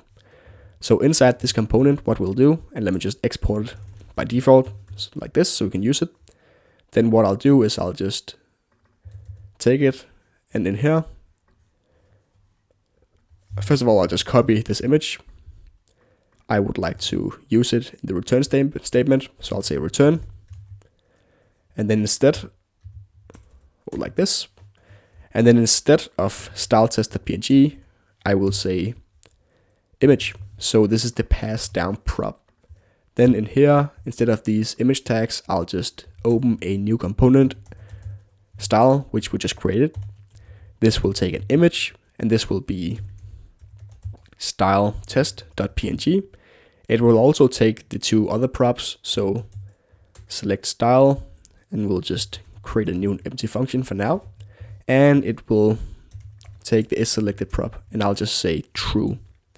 So these are just hard-coded, but we need to define these later.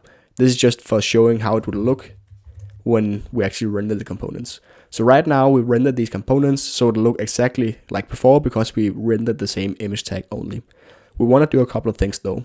First of all, when the image is hovered, we want to enlarge it a little bit. So I'll create a use state, and to use a use state, we need to have it in a client component. So I'll say use client, and then I'll say mouse over, and then set mouse over. I'll store this in a use state, and the default should be false. So by default, the mouse is probably not hovering the image, and if it does, we'll set the mouse over to true. So let me just wrap this entire thing in another div.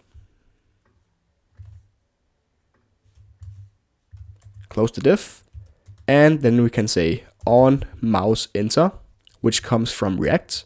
So this is an event that happens when the mouse enters the image. In that case, we would like to execute a function we create, and we'll say set mouse over, and we'll set this to true. And in the case that it is on mouse leave, then we set mouse over to false. This way we always store in the state whether we should enlarge the image when the mouse is hovering over the image or not. And we can then also say on click. When we click an image, we want to select the style, so we just say select style. And we can then say class name, and we want to put it in relative because we want to create some absolute elements inside this div. That looks pretty nice. I'll just show you in a second. We'll say wfit, so we'll fit this div width to the width of the image. We then want to say cursor pointer because it is not a button or anything, so we need to manually let the user know that we can click the image. So cursor pointer, we'll say transition, all, and then hover, scale 105. So now we have a error right here. So if I just see this is a use client, so it is a client component and it is being used inside the page.tsx. This is a server component, so we have a little error here. So we use these client components right here, but we probably want to put them inside the thumbnail creator anyways. So I'll just copy this like so.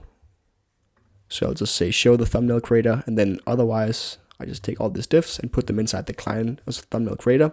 In here, I just want to return these other things as well. So I'll just wrap this in a React fragment, return this along with the drop zone.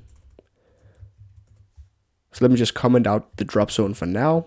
Import the style component right here, like this, and press save and just see how that looks. So when you hover the image, it enlarges a little bit. This happens because we have the hover. So when on hover, we set the scale to 105, so we make it a little bit larger. This is a class provided by Tailwind. We also have transition all. This means that the transition looks nice. So instead of just going from its normal size to 105% size, immediately, so it looks kind of laggy. We instead have transition null, which means it looks a little bit smoother. That is very nice. We also have the cursor pointer class. That means that, as you see, we have the triangle mouse right now, but when we hover it, we see that it becomes a hand, so we can let the user know that it is clickable. And now we can move on to some of the other cool effects. So if I go in here, we have a div containing an image, and the reason why I even created this div around the image is because I want to store more than just the image inside this component, or want to show more, than just this image inside the component. So what I want is that when you hover the following div, I want to show some small show some small lines in the edges right here that lets the user know that the image has been selected.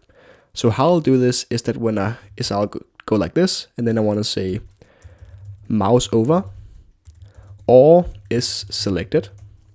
And then if that is the case, you can say and. So in this case, I want to show some specific kind of things. So I'll just put in a rag fragment because we have a couple of elements that do not have a parent necessarily. So all of these divs right here will correspond to the small lines I want to show up here in the corner. So first of all, I want to create one of these lines. So I'll say div, and I want to say class name, and then absolute. And because this is relative, I will position this div relatively to the following parent div. We can then say, because it'll be a line, I'll just say border top. I'll say border black. I also want to give it a specific height of 4, a width of 4 too, and then I can start positioning it. So if you just have a normal div with a border, it'll obviously look like this. So it will just be a 100% vertical right here, and it'll also be 100% straight right here on the horizontal axis. But I do want to rotate it a little bit. So what I'll do is I'll say rotate 45, and I want to just rotate it minus in the start. Now I'll try and save it, and then it looks pretty nice. So for each of these components, we now have a rotated bar, and I just want to position these correctly before we move on to the next ones. So what I'll do is I'll say minus right 6, and then minus top 4. And you can position these by just playing around with it. So for example, if you start out, you can start out with saying right 0, and then you can say top 0. So this makes us position it relatively to the top and the right side of the parent div, which is the following one. So it is as close to the right side and as close to the top as possible. So that is how it looks right here. This doesn't look very nice though, so by playing around with it, I found the following values. I found right 6 and top 4 to be the best values. So now we have the first bar. I do want 3 bars in every side, so 3 bars right here, and we only have the first one. So let me just create 3 more. So now we have 3 copies. I'll just make this a little bit smaller. So the second one should have a little less rotation and also be positioned a little bit differently. So this one will be minus 75 degrees, and I can just remove this minus sign so they don't negate each other. I also want to put in minus 20, and we need to define the unit if we set it ourselves like this. So right here we use minus rotate 45. This uses Tailwind to automatically rotate it with a bunch of classes. But if we aren't happy about the predefined classes and we want to customize it even more, we can set the amount of rotation in a custom way, so we can define exactly how many degrees we want to rotate it with by putting in the following. So you put in a square bracket, and then you can define the amount of degrees like this. This kind of corresponds to picking a color too. So if you say background red, you only have the following options, but if you want a shade of red that you can't really find right here, you can just do this, and you can put in a specific hex color that will then correspond to a specific color. So by using this, you can customize things even more in Tailwind than just the predefined classes. So that is why we put in the square brackets.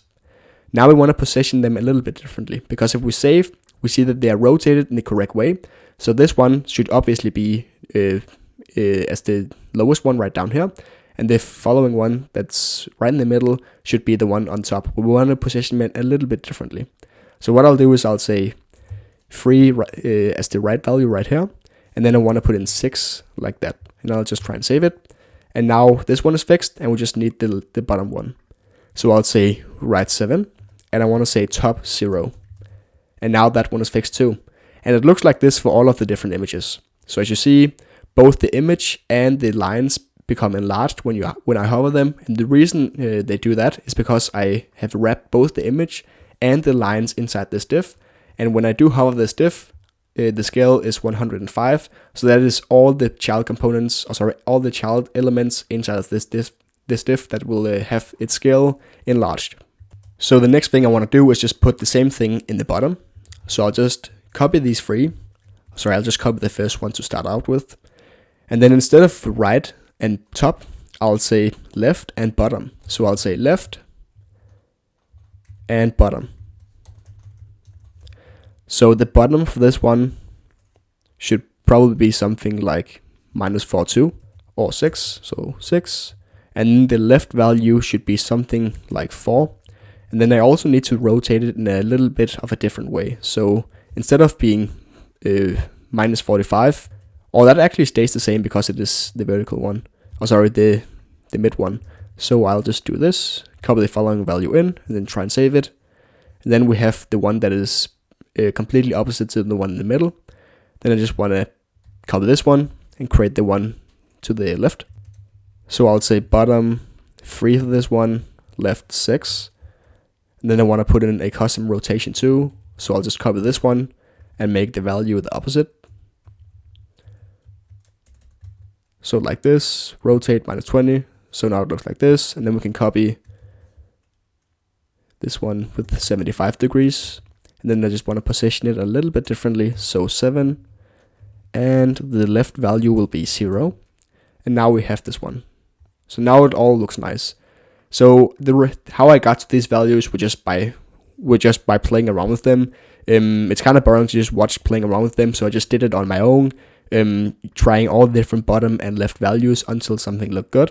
But these were the values I ultimately came up with, so that is why I picked these values specifically. And then one thing you can notice is that what you have up here is the exact opposite of what you have down here.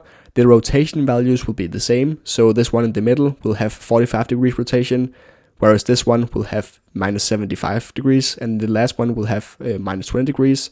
So the rotation values will be the same for all of these. What changes is the positioning. So these down here are the bottom 3 ones, and these up here are the top 3 ones. So on the bottom ones, we position the elements according to, relatively to the bottom and the left. So right here, the bottom and the left. And on the top ones, we position the elements relatively to the right and the top. And now that we have these, we should be able to select them and then also pass the state up to the parent. So because we already have these props passed down, we can try and render them, use them the way we thought them out to be used. So here in the parent, I just want to use them in the correct way. So first of all, we have these values hard-coded right now, and that is not the proper way to do it. So I want to store I want to store a variable containing what image is actually chosen right now. So this will be style 1. I'll call this style 2, and this one style 3. So how I'll do this, I'll say const style set style. This will just be a use state like this, and it'll just store the style, and the default one will be style 1. And I should be able to import the style right here from React. And then we can use the style to keep track of which one is selected. So how I'll do this is down here. This one is selected if, and let me just call this one selected style so it's easier to know what it is. So I'll just say selected style equals style 1. And then down here, this one will be selected if it's style 2. And this one will be selected if it is style 3. This means that this statement will compute to be true if selected style equals style 1. This will then be a true boolean, and that boolean will be passed down to the following component. And if isSelected is true, then we show the following lines right here. So only in the one that is selected, we show the lines. If I then go back, we then do the same for this one and for this one. And because selected style can't be style 1, style 2, and style 3 simultaneously, but only one of these, it'll only show these lines on one of the images. And then when we go to select a style, we want to say select style and call the useState function up here. And then I want to say select style, style 1. And it'll be set selected style, of course. I'll just copy this down to the other 3 component props, and I'll say style 2 and style 3. And I can just try and click these and see what happens. So right now the default style was style 1. And then if we click another one, we see that that is chosen as well. And we can switch between these. So now we store the style in the parent component right here where we need it later. And then if you click one of these components, then we just call this select style that we pass down from the parent component to the style component. And then we can update the state in the parent component from the child component. So that is pretty neat. And then if I do go back into the thumbnail creator, we can continue working on this component. So since we made this a flex call, it will be a stack, and we can put in the drop zone again by uncommenting it and then putting it in right here. So now we see the drop zone and it looks pretty nice right under the images, and we can make it a mobile screen as well. And because we have some padding on the x-axis, so to the right and to the left, these lines won't overflow the screen, and the drop zone also won't fill out the entire screen. It'll have a little bit of spacing on the right and the left, so it all looks very nice. If I do make it a little bit larger, it works on desktop devices as well, and the text will resize itself. Now you can switch between the styles, and we can then use the styles right here from the selected style useState variable to select the right style when the user wants to create an image. So moving on, what we want to do is that first of all, we created the following page where the user can upload a file and select the style that the user wants to create the thumbnail from. But next up, we want to show the user some specific components if the image has already been uploaded. So how we can do this is we can store the uploaded image. So this will be set by setSelectedImage. This function is called by the drop zone.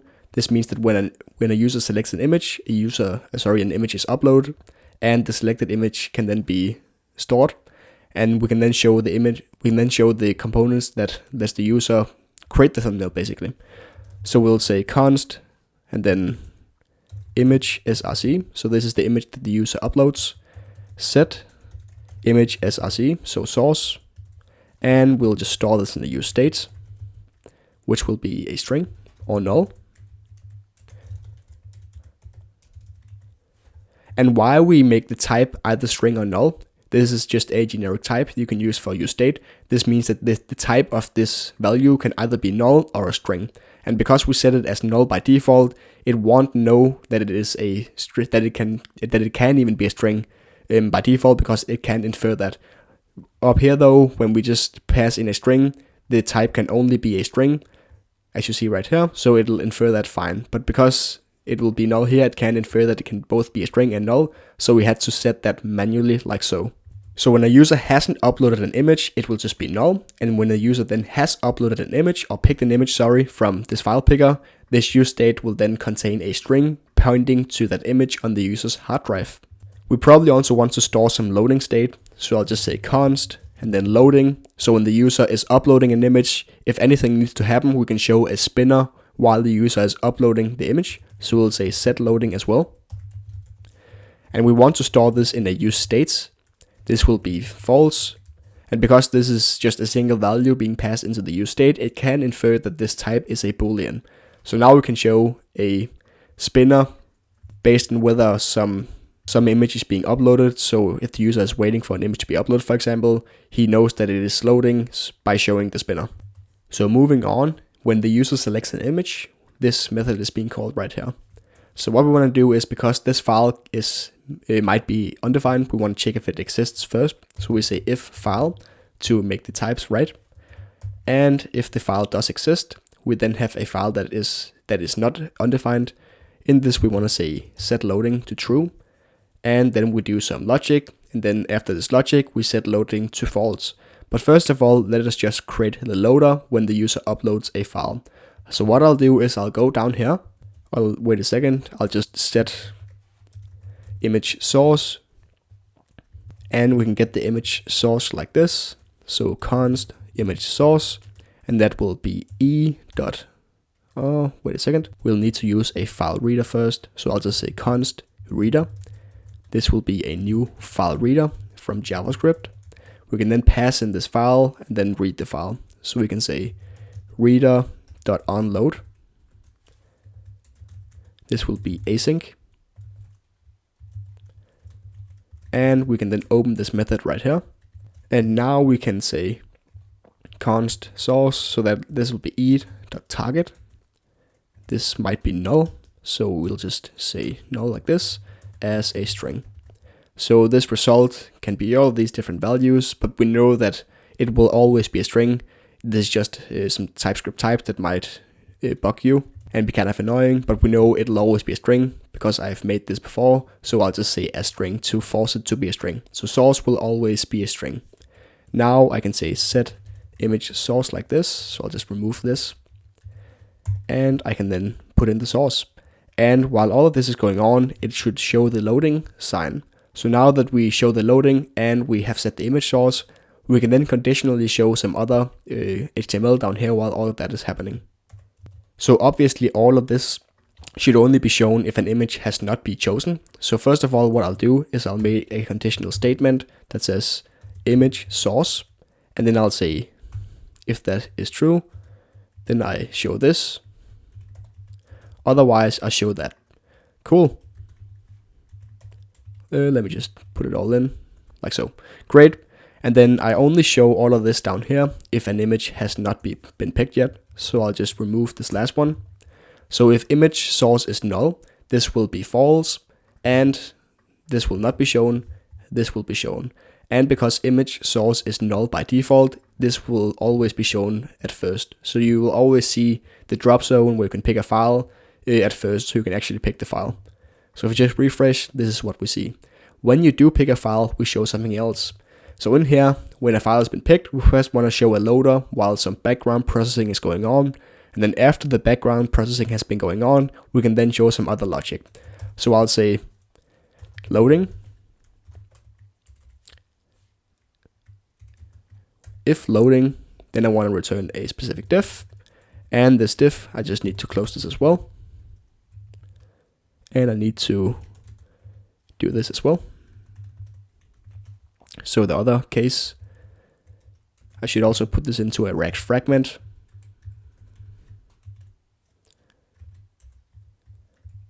And what I then want to do is I'll just remove this because it gives a crazy error.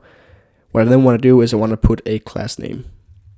So I'll say class name, and I want to say flex items center, justify center. I want to save this so it formats nicely. Inside of this diff, I want to create another diff that shows a loader. So I'll say class name, and then what I want to put in is a height and a width of 10. I then want to say animate spin.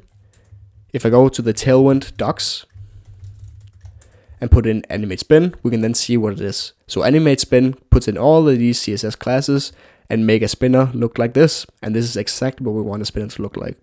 So we can then continue writing out this class.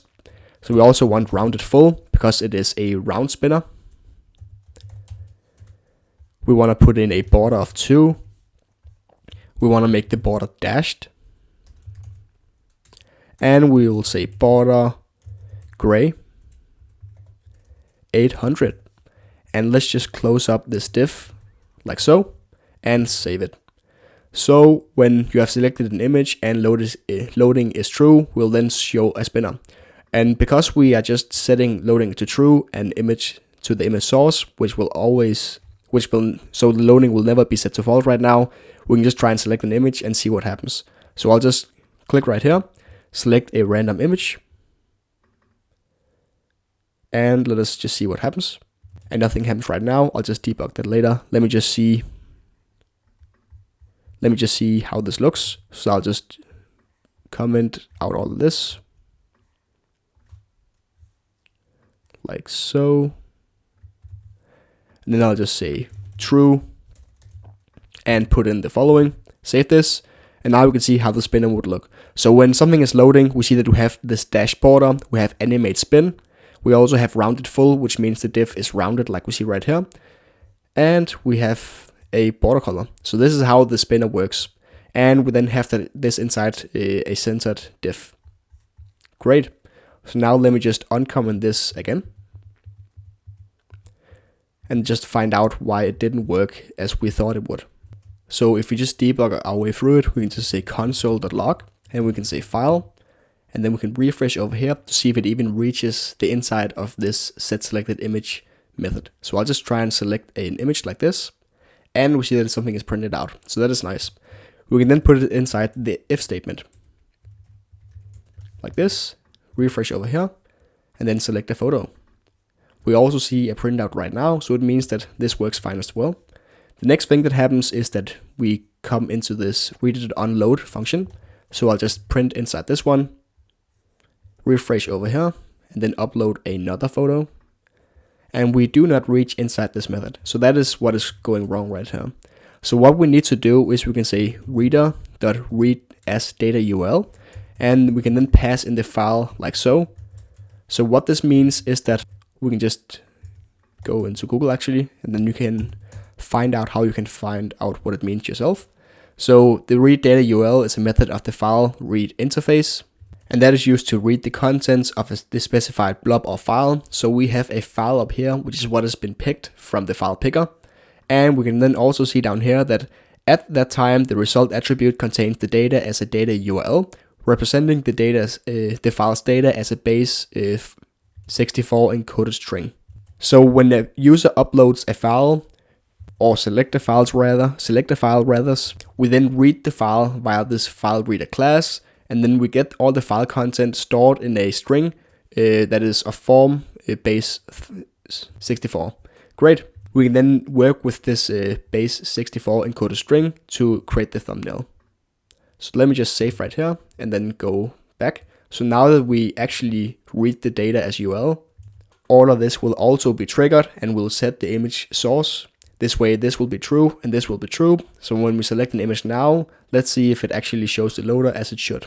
So I'll just select an image, and it still didn't work. So I'll just do a hard refresh by pressing Command Shift and R, and then I'll upload a file again, and we see that the loader has been shown. Great. So now it works as we want it to work. So how we will actually generate the thumbnail will be done in this component as well. So let me just illustrate to you how all of this will happen. So if I just start off by cleaning up some of my pages right here, remove this as well. I'll then go to Excalibur and then just show you the entire process. Great. So what will happen is that we have an image that will be uploaded. So let me just create an image. This will be an image, for example. This image will have a subject on it. So for example, it will have a person. So I'll just create a person like this. Go down like this. So this will be a person, for example. And then what we'll do is we'll use a library that will contain some background removing functionality. This will probably be done by an AI model behind the scenes by the library automatically. So what this library will do is we'll take this base 64 encoded string of the image. It will then load it as an image. It will remove the background by extracting the subject. So what happens is that we now have the subject like this without the background. We can then create some text. So we'll say POV, make this a little bit bigger. We'll then put this text on top of the original image. We can then take this copy of the image with only the subject. We can bring this to the front, and we can overlay it on top of the original image, which now also has the text. And we now see that we have the original image background, we have some text, and then we have on top of that the extracted subject. So it looks like the text is behind the extracted subject, which it also is. So this is the process for how we're going to do this. And the library we'll use to remove the background will be the following one. So Imagely background remover. And this will be an npm package we can install. So this exposes a pretty simple API we can use to remove backgrounds. So we can just say Imagely remove background, pass in an image source, and then this is awaitable, or we can say then. We will then get a blob as a parameter when this has happened, and this blob will then contain the image with the removed background. So this is a pretty simple way to remove backgrounds, and we can then render all of this in an HTML canvas. So we can just search for HTML canvas, go to this link right here, for example, and see what that is. So the HTML canvas element is used to draw graphics on the fly via JavaScript. So we have a canvas, and this canvas can be a specific size, has some style, and then inside this canvas we can then modify it by putting in paths, boxes, circles, text, or adding images. So specifically our canvas will contain the background image, like this. It'll also contain some text over this, which we can also add to the canvas, and we'll then put another image on top of this canvas, which will then be the foreground image. So this is how we are going to render out the entire thumbnail. After doing this, what we'll then do is we'll make a download button to render the canvas as an image, and then download that thumbnail to the user's computer. So let's get started by doing this. The first thing we'll need to do is actually create the canvas component, canvas element in our app. So we'll do this right here. So when the image has been loaded, we can then throw out a canvas component like this. And I'll just close this again, like so. It will need a couple of classes. So for example, I'll put on a max height for the for the canvas. I'll set the height to be determined automatically by the CSS. Give it a width of full, and then also a max width of LG. I want to make the canvas rounded as well, such that the thumbnail has a rounded effect like the following images do right here. So I'll just say rounded LG. And then importantly, to be able to reference the canvas and actually modify it, I want to use something from React called ref. So what I'll do is I'll say ref equals, and then canvas ref, and then we can go up, and then we can create a ref, like so, and then const canvas ref, and this will just be a use ref. I'll just import this, and it will be of type HTML canvas ref, canvas element, and this will then be null. Great.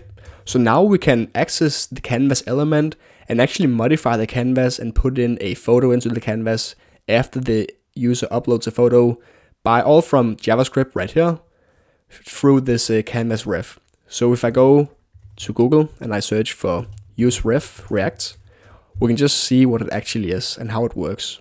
So under usage, we can see that it says manipulating the DOM with a ref. So let me just click this. So we can see it's particularly common to use a ref to manipulate the DOM. React has a built-in support for this. So first declare a ref object with the initial value of null. So this is exactly what we did right here. We can then pass in the ref as a ref attribute in the JSX. And we can then say, for example, input ref.current.focus. Because this is an input, a text field, for example, you can then call the function focus to automatically focus the user's browsers to this input field. So that is how you can access a ref or a specific element in the DOM or in your HTML through JavaScript alone. So first up, you see that this ref doesn't contain anything. So we can't obviously show an empty canvas to the user. So when the user uploads an image, we want to add this image to the canvas immediately. We then want to remove the background and then put on the text into the canvas as well via the ref. We also want to put in the extracted foreground on top of the text, also through the ref. And all these things we need to do in the JavaScript, and via the ref we can put them onto the canvas. So that is why we use the ref. So let me just close this, and we can then start by installing this background removal tool. So I go down and I just copy this npm command, open a new terminal, and I try and install the tool. So now that is installed, and we should be able to use it in just a second when we actually need it. So I'll do a couple of things here. First of all, I want to import remove background. And I'll import this from imagely background removal. So now we have this method available, which we can remove backgrounds with. That is very powerful. We want to remove the background down here in the set selected image while showing the spinner. So I can go here and I can say const blob, because this is what is being returned, a blob. And we can then say equals a weight, and then remove background, which we just imported. And we then put in the source of the image and this line, and then we have the foreground of the image as a blob. I can then press save, and then I can go to the next line. So what I want to do is I want to create an object UL we can use to reference this blob. So I'll say processed UL equals URL dot create object UL, and I'll put in the blob.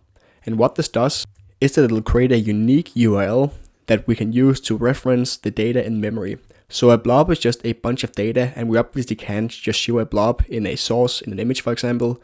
But what we can do is we can take this data, format it as a URL. So this will just look something like this, blob, and then like this. So this could be a processed URL. So this blob up here will just contain a bunch of random data, and we can't show this. We need to transform it into a URL we can actually show.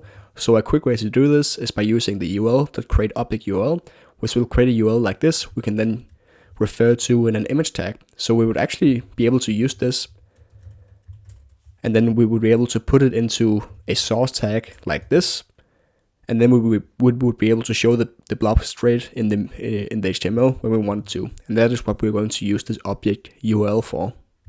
And then because we want to store this URL somewhere, I'm going up here, and then I want to create another use state. So I'll say const, and then I want to say processed image URL or source. Then I want to do this, and this should be string or null, and the value that is default is null. So what this will store is just the processed image, so the image with the background removed. So this will just be the foreground image basically of only this object. And obviously, because we can't have an image before, we can't get the foreground out of the image before the user has uploaded an image, it will be null by default. And then as soon as this blob URL has been created, we can then set the processed image source to that object URL. So I can then say set processed image source, and that will then be the processed object URL, processed URL, which will be this object URL storing the blob. Great. So now we can say stop showing the loading symbol and then start showing the canvas symbol. So how we'll do this is we want to make sure that the image background has been removed and that the canvas is actually ready. So what I'll do is I'll create another one down here called canvas ready. So I'll say const canvas ready, and then set canvas ready. This should be a use state, which will be false. So when the canvas is ready, this one will be set to true, and then we can use a use effect to actually render out all the images and add them to the canvas. So what I'll do is I'll say use effect, and I'll explain why we use this use effect in just a second. So we have a dependency array for this use effect. This will be canvas ready, and we then this needs a y. So whenever this canvas ready variable changes in any way, shape or form, all the code inside this function right here will be ran. So that is why we use a use effect. So this way, these are the dependencies for this function. So whenever they change, this code is ran. So this makes sure that when canvas ready is actually being changed, we can check whether it is true or not. So if canvas ready is true, we can then say draw out canvas, and we can then create another method that lets us draw out the canvas. So we can just call this draw composite image, because it's a composite of all the different things, so the background image, the text, and also the foreground image. This will then just be a normal method, and this will just return nothing for now. And this one we will call inside this one, so draw out the canvas. So the reason we are actually using a use effect instead of just calling draw composite image down here right after setting the processed image source is because this is an async method. This means that we will probably hit a race condition because this is async, and we need to only draw out the image when we actually have the processed image source available. So this might not have processed yet before this draw composite image is being called. So that is why we need to make sure that it is only being called when the canvas ready value changes. So we can actually make sure that the canvas ready is true, which it will be after setting this. And we'll do that by creating a new line and say set canvas ready, and then to true. And we can then also say, okay, now that the canvas is ready and we can draw out all the entire thumbnail on the canvas, we can then also say, okay, the canvas is then ready, and we can then say set loading to false and then show the canvas to the user with the thumbnail. Now that we have a canvas and we have an image and also an image with the background removed, we can try showing some of these things on the canvas. So this is where some of the fun stuff start happening. So what I'll do is I'll go inside this draw composite image, which will be ran when the canvas is ready. And I can then say, first I want to do a safety check and make sure that we have everything we need. So I'll say if canvasref.current. So because canvasref up here might be null, I want to check that it is actually not null. I then want to say or canvas ready. So if the canvas is not ready, or if the image source is false. And if any of these cases are true, I'll just return and not do any of the logic inside this method. Great. So now we have the correct types for the different variables we need to be able to draw the thumbnail. So I'll say const canvas. I'll say canvasref.current. So what this does, it just gets our canvas element, and I can then get the drawing context. So think of this as our paintbrush. So I'll just say const context, and then canvas.get get context, and this will just be 2D. I can then say, if you hover this might be canvas rendering context 2D or null. So I want to make sure that it is not null, because then we will not be able to use it. If not context, so if context is false, I'll then just return. So this is another guard statement, just like up here. So if this is not true, then I'll just skip everything in this method, not doing anything further. I then want to create a new image object. So this is like preparing a photo. So I'll just say const image, and this will then be a new image, like this. I'll just press save. So this will just store the image we want to put onto the canvas. I can then say image.onload. This will be a method, like so. And inside this we'll say canvas.width will be the same as the image.width. So we want the canvas to only be the same size as the image, such that the canvas will be the full image basically. So I'll also say canvas.height is the same as the image.height. So this means that the canvas will be the same width and height as the original image. We can then put the text on top of that canvas, and then we'll make sure that everything fits as if it was the image. And now we can draw the image on the canvas. So it's kind of like just placing a sticker on the canvas. And how we'll do this is we'll say context.drawImage. I'll then say image 0, 0, and then canvas.width. And I'll say canvas.height. This means that I take the image. So this is the image variable right here. And then I want to place it at start X and start Y 0, 0. So I place it in the top left corner right here. And then the image should be the width of the canvas and the height of the canvas. So this is how I just make it fill the entire canvas. Then what I can do is right after onload, I can tell the image where to load from. So I'll say image.source equals image source and semicolon. And now over here I can refresh. I'll just do a hard refresh to make sure everything is fresh. What I'll then do is I'll upload a file. I'll say this is a photo of me, and I'll say open. And then what I'll do is I'll just wait for it to do the processing. And if we go up here and see what the processing actually is. So this is only being showed when when loading is true. So set loading is being set here and here. So this is all the processing we're seeing right now. So what happens is an image is being loaded.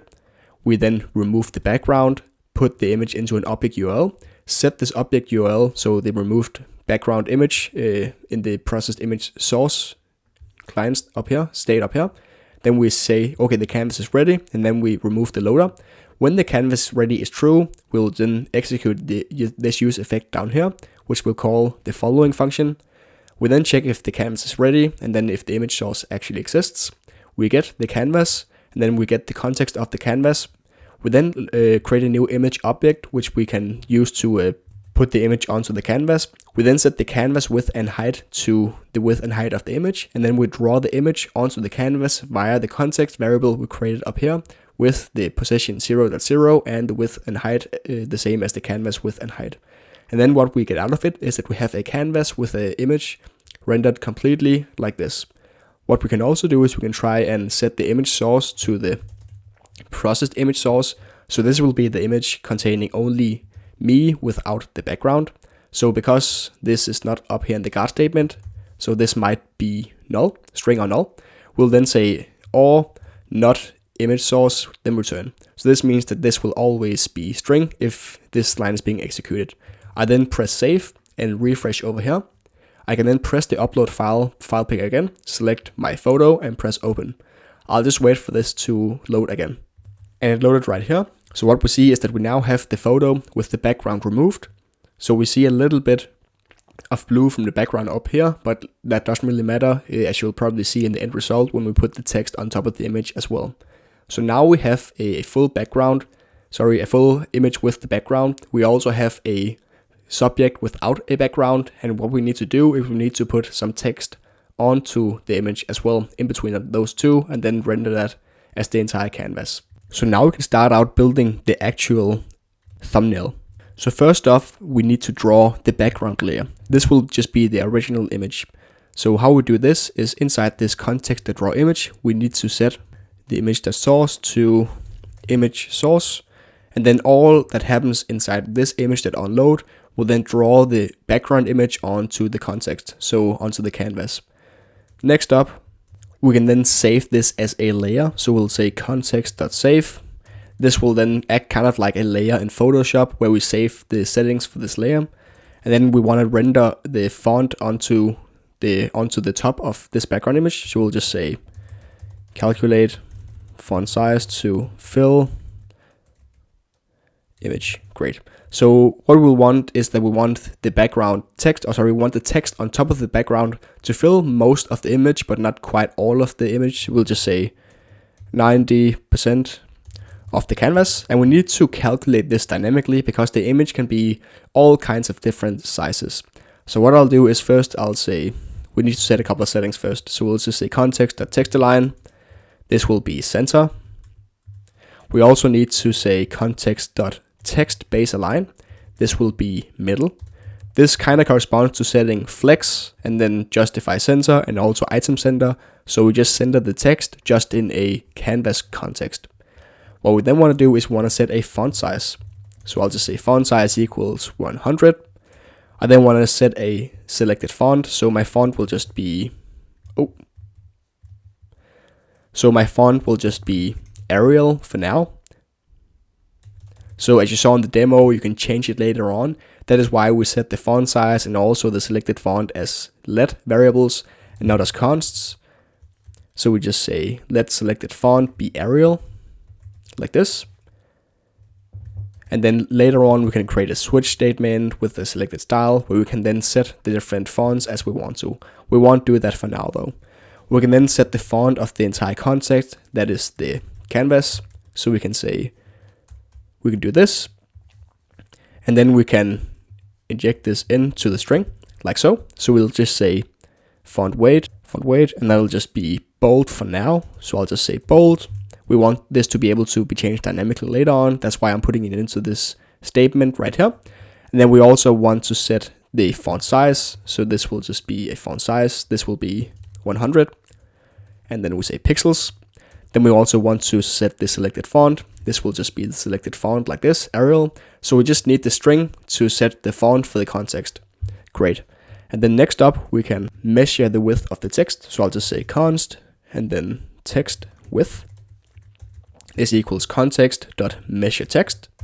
And then the text will then be text, like so. And then we can say .width. And because we haven't defined what the text we want behind the subject is actually going to be, we are going to, let me just refresh here, we are going to actually create that as a variable here. So what I'll do is that I'll say const and then text, set text.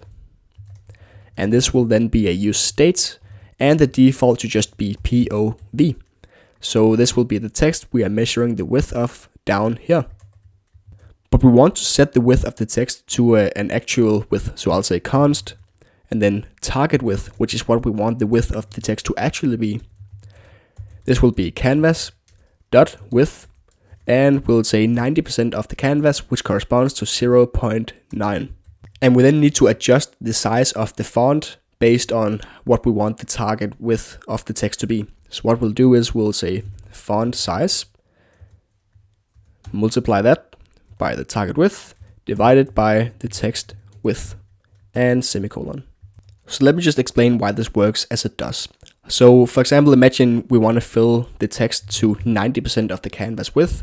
Here's what is going to happen. So if the text width is 1000 pixels, for example, but our target width is 900 pixels, then we say 1000 divided by 900. Or sorry, we say 900 divided by 1000, which will then be 0.9, which means we will need to shrink our text with 0.9. So we'll just multiply the font size with 0.9. So that is how this logic works right here.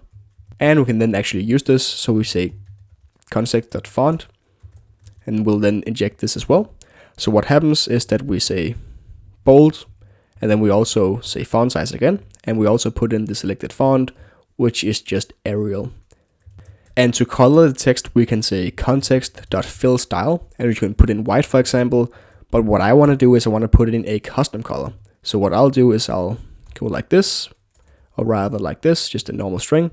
And I'll just put in RGBA, and I'll put in the color 255, 255, 255, and 1, which is white. And then I also want to put in the opacity of the text, so I'll just say context.global alpha. And then I can put in 1. So this will just be the opacity. This has to be an integer as far as I can tell. Great. And now we want to find the position of the text. So I'll just say const x. So a position has an x value and a y value, and I want to center it like dead center in the middle. So I'll say canvas.width divided by 2. And then also y should be canvas.height divided by 2. And then we can change the position of the text by saying context.translate. This will change the position of an element, and this will be the text in this example. So I'll say x, y, semicolon, and I can then say context.fill text, text 0.0, and lastly I can say context.restore, like this. So the reason we need .save and also .restore is because we created a save point in the canvas up here. And the reason we need to do that is that we change the origin of where we draw things to the canvas with the .translate method. So when just putting in the background image, we just wanted to draw it from the top left corner right here, and then make it fill the full width and also the full height, so it takes up the entire canvas.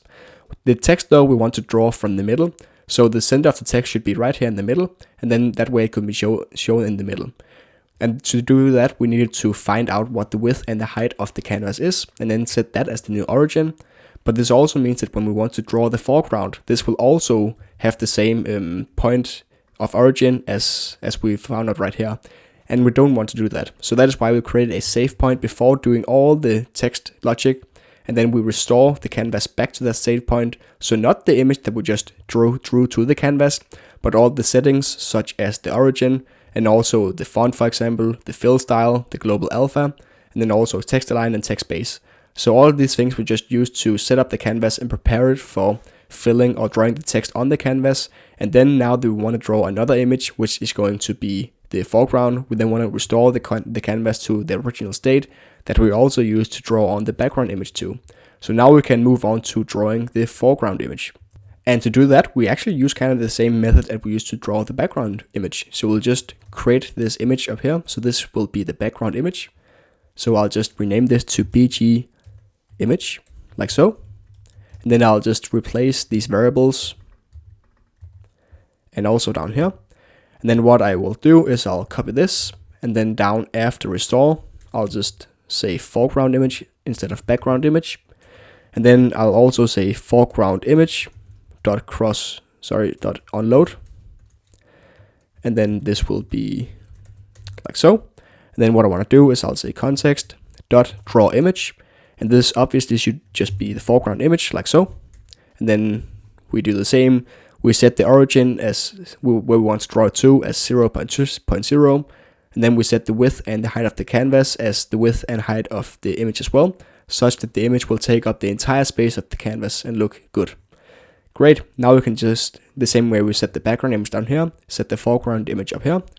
So we'll say foreground image.source equals image source, and because this is the background image, we want to set the foreground image, which is the processed image source, and this one we got from up here. So when we remove the background image, when we remove the background from the normal image, we then put that foreground into the processed URL variable, and then set that as the URL right here, set processed image source, and that is stored in the following. So that is why we reference this variable for the foreground image. Great, now we should be able to actually go in, refresh, and then upload a photo. So I'll just take this one and upload it and see what happens. And it just loaded. So now we have a background image, we have some text, and we also have a subject in front of the text, which overlays both the background and the text. So it looks like the text is in between the background and the subject. So nice, this is exactly what we wanted. And now we can move on. So if I just refresh right here, it should clear all of these states. So by refreshing, you will clear all of these use states and reset them to their default values. This will also mean that the image that we just selected, for example, will then also be reset to null. So we go back to the front page. What I want to do next is I want to create the different presets. So right now, the image was just created with the default. So the default presets, which were just font size, select font, for example, and font, the selected font is Arial, and also the font having all of these default options. But I want to make it a little bit more customizable by letting the user select the different presets. And when the user has selected a preset, then also let the user change the image after having the image rendered. So how I'll do this is I'll create a couple of different presets up here, which I can use to then set these values. So for example, the RGBA value, so the color of the text behind us. And then we can then set the image text style based on what these presets are. So first up, I'll go up here and then I'll create a new variable called presets. So I'll say const presets. This will just be an object. And then we'll have 3 different styles like we have here. So I'll say style 1. This will be an object. Style 1. This object will contain a font size. The font size should be 100. I also want a font weight. The font weight should be bold. I also want a color. The color I will take from down here, paste it in. And lastly, I want an opacity, which will be 1. So this is the first style. Then I would like to create style 2 and style 3. So I'll just copy this prop and then paste them in. The only thing I want to change right here is the opacity and the color. So I always want the font size to be 100 and bold for now, but I want to be able to change the color and also the opacity. So first up, I want to create a black variant. So this one up here is white. So I need to put this in as well. So this one is white. This one up here is white. So I'll just create a black one by setting all the channels as 0. And then down here, I would like to create a kind of a see-through version. So I'll just say 255, 255, 255. So it is white. And then I would like to set the opacity at 0.8, both here and here. This means that it'll be kind of see-through. So it'll create kind of a cool effect. What I can then do is I can use the presets down here. So I'll create a variable called preset. So let preset be presets dot, and then I'll just have it be style 1 as the default preset. So if no presets are selected, it will just always be style 1. Then I'll say switch. So this will let me put in a variable, and then based on what the variable is, I can then set the preset. So I'll say selected style. And then what I can do is I can say case style 2. Because remember, the default preset will always be style 1, so there's no reason to change it unless another preset is chosen, so we don't really need a style 1 case. Then what I'll do is I'll say preset equals preset style 2, like this, and I'll then break that case. What I'll then do is I'll copy this case, and and then also create one called case or style free. So then I'll say style free right here. And then we are using this selected style variable to select which preset is being set. So style 1 corresponds to this image, style 2 corresponds to this image, and style 3 corresponds to this image. So if I go to where this is defined, we see that it is defined up here. And then we have this selected style, which is being used down here in the style component. So remember how we made sure that the selected style were stored up here in the parent component, so right here, and not in the child component right here. And the reason we do that is because we want to be able to set the preset based on what style is being chosen, and that is why we pass up which style is being chosen with the select style method. So when this one is being clicked, we then set selected style as style 1, and we can then up here see, okay, now selected style is style 1, and then the preset is being set to style 1, and the same for style 2 and for style 3. So now we should be able to set the values down here based on the preset. So first of all, what I can do is that I can find the hard-coded values. So context.font, we'll just say preset.font. Oh, not font, font weights, I'm sorry. So down here, where we also have bold, we'll just say preset.font weight.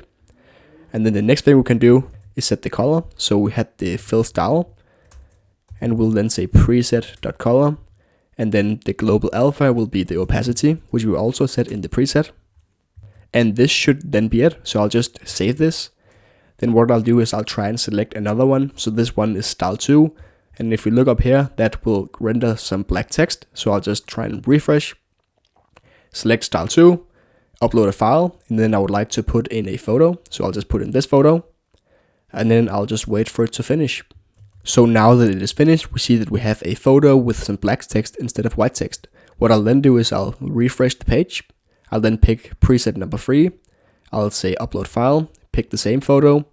Then we can check out how the style looks for the following preset, style 3.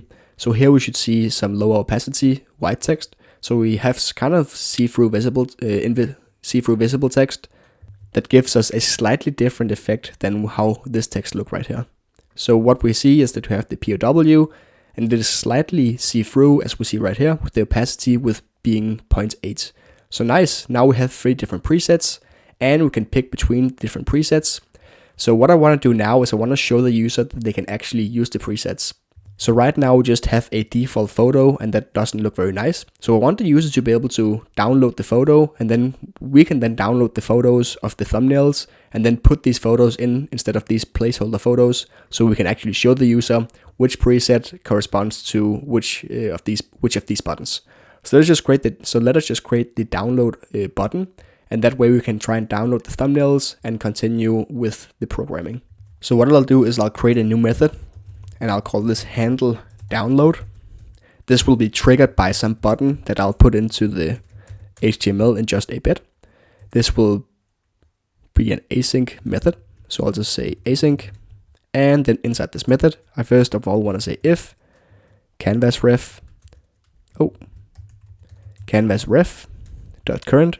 So we need to be able to get the content of the canvas, and we can only do that if the canvas ref is actually not null. So we want to check if that is null or not. Then inside this, we can then say const link, and we then want to create an artificial link in the HTML and just inject it. So we'll say document.create element. This will just be an A tag, so this will be a link. We then want to say link.download, and then we want to specify what we want the thumbnail download to be named. So we'll just say image.png. So whenever you download a thumbnail, the thumbnail download will be image.png. This is what you'll see up here in the downloads tab. Great. Next up, we can say link.href. So this is what will happen when the link is being pressed. And the user actually don't press this link. This is being pressed by the code to just initiate the download. And this will be canvasref.current.toDataURL. So this is a method that can be used to convert the contents of the canvas to data URL, which we can then download. We can then say link.click, and this should be able to download the contents of the canvas. Great, so now we want a button that can allow us to download it. So what I'll do is I'll just copy this, hop down to under the canvas, put in a button from shadcn, like this. And I just need to wrap this in a React fragment because we have 2 elements instead of 1. So I'll just wrap this like so. So let me just explain why I'm doing this. So when you have a React return statement like this, which will render an element, you can only render 1 top element and not 2 elements. So if you put this inside a div, this will work completely fine because only 1 element is being rendered, and this can then contain these 2 elements, but you cannot render 2 elements at the same time in the following notation. So what you can do instead of rendering a div is you can just return something called a React fragment. So this just turns out to be nothing. So this just corresponds to returning basically this, except that you can actually use the React fragment to return this and use this notation and return 2 elements at a time instead of having to render a div. So I don't want to render a div. There's no reason to do that. I just want to render these 2 elements as the top elements. So that's why I use a React fragment. Inside this, I'll just say download. And then what I'll do is I'll say on click. And then when it is being clicked, I'll just say handle download. And then we should be able to create a thumbnail. So I'll just refresh over here, upload a file. I'll upload my own photo, and then I'll just wait for a second. And in the meantime, we can just close this up here. We can remove this tab. We can also close this Excalibur tab. And now we see the following photo. If I just then press download, we then see the following download tab up here. So I'll just press this, and then I'll press the following button, open. And then what happens is that I'm able to see it down here on my other screen. So what I'll do is I'll just go to downloads and press open image in Google Chrome. And now I can see the photo under my user directory under the downloads folder and then image.png, which is what we named the photo right here. So now you can actually download the photo. What we can do right here is that we can see the photo and then we can upload it as the preset. So I want to create a thumbnail for each of the presets. So that is why I have prepared 3 different images. So first of all, I'll press upload file. I then have 3 photos. I have the following one, and this one is number 2, and this one is number 3. So this one should have the first preset. So I'll just say open, and then I'll just wait for this to finish. And now that this is done, I can press download. I can then check that it is downloaded, which it is. I can then refresh the page, pick preset number 2, and I can then upload the second photo like this, and then wait for that to finish as well. Now I can click download for this photo too, refresh the page again, click the third preset, upload the third file as well, press open. I'll just close this in the meantime. Now I can download this too. So now that I press refresh, we see that we still have the 3 default images, and those are the ones we want to replace. So what I'll do is right here on my second monitor, I'll take the 3 images we just downloaded and I'll drag them into the public folder. So now we have this one, and this one. I'll create this style1, call this style1.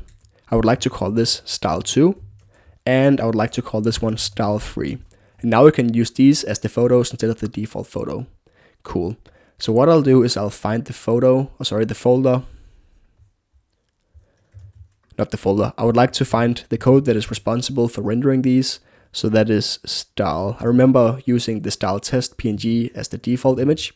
So I'll instead just say style1 because that is the name of the actual photo now.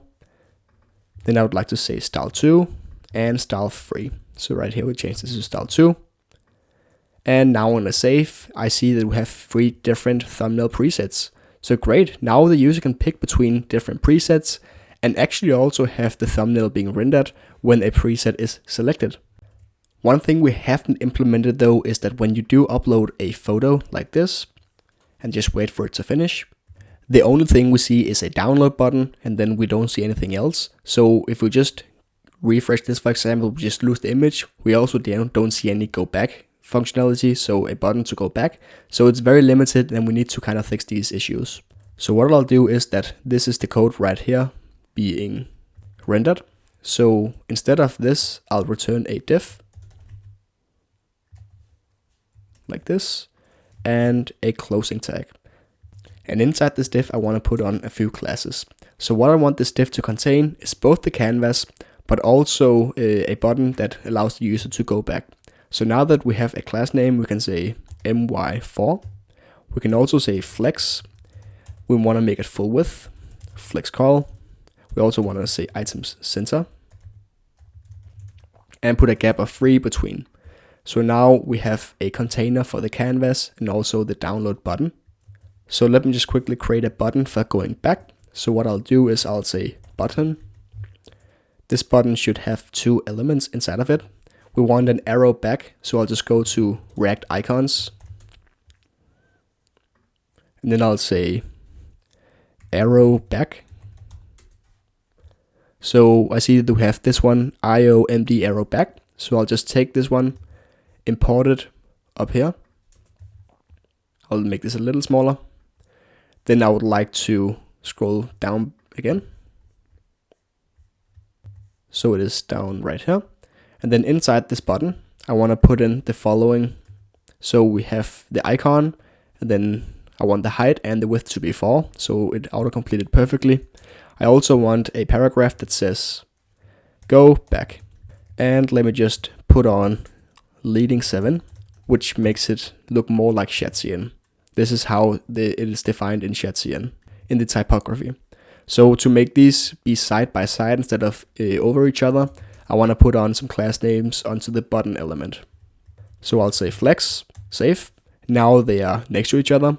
Then I also want to put a gap of 3 between them, like this. I then want to say items center to make them centered vertically, like this. Now it's already looking way better. I'll just make this gap 2 instead. Then I just save, and I can then refresh the page, try and upload a file. So I'll just upload this one, for example, right here, press open, and just wait for it to finish. And the only apparent issue we have right now is that the go back button is centered right in the middle. I do want it to be right here in the left part though. The problem we have is that we have item center on the parent component of the button. So this means that all the elements inside of this div will be centered, and that is fine for the canvas, but I do want to center this button, to align this button at the start instead. So how we can override this item center is whether we can say self start and press save, and now it will be aligned in the left part instead of item center right here. And then I want to put in another cool feature. So now that we have a back button, we kind of do need it to work. So we'll just put in on click.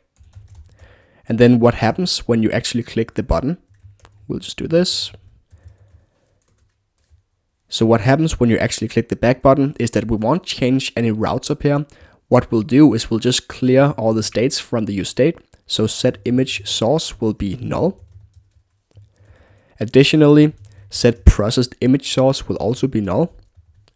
And set canvas ready. Oh, small typo. And set canvas ready will also be set to false. So now if we save this and click the go back button, we see that all of the states are restored back to normal, and we can upload another photo and keep going. So cool, now we have a working go back button. Next, if I just pick one template and then I upload a photo like so, so test 1, open, then what I want to do is I want to create a way for the user to edit it. So first of all, I'll go to shadcn, and then I'll say card, and then under card I can see the following. So I want kind of a card in this style where I can go in and I can change the font, for example, but also other things that the user should be able to change to create a cool thumbnail.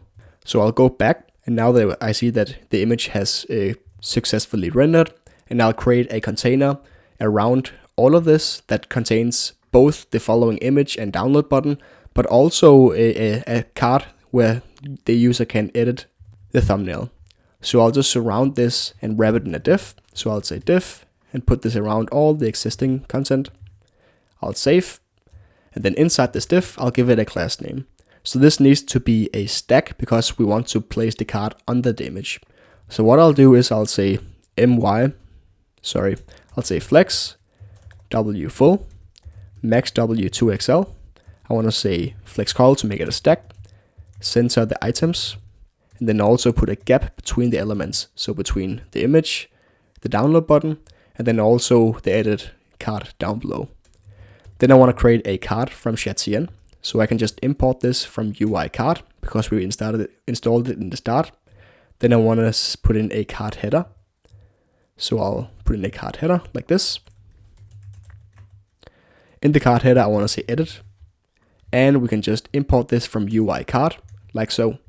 So if I just start out by refreshing over here, uploading a new photo, we can just check out how that looks. So I'll just upload this photo and we can then see what it looks like.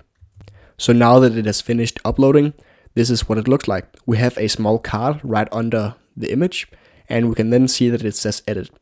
It is not in the typical shadcn way though. It says edit just as straight HTML and not inside any tags. So we want to style how that looks. So in here we have something called a card title. So if we scroll down, we see that we can surround this in the card title. So what I'll do is I'll say card title. I'll put in the edit and also import the card title. And let me just see how that looks. So now it is already way nicer. What we then also have is something called card content. So this is where we can put all the content of the card. So under header, I'll say card content. And then I can put the content that I want inside of this.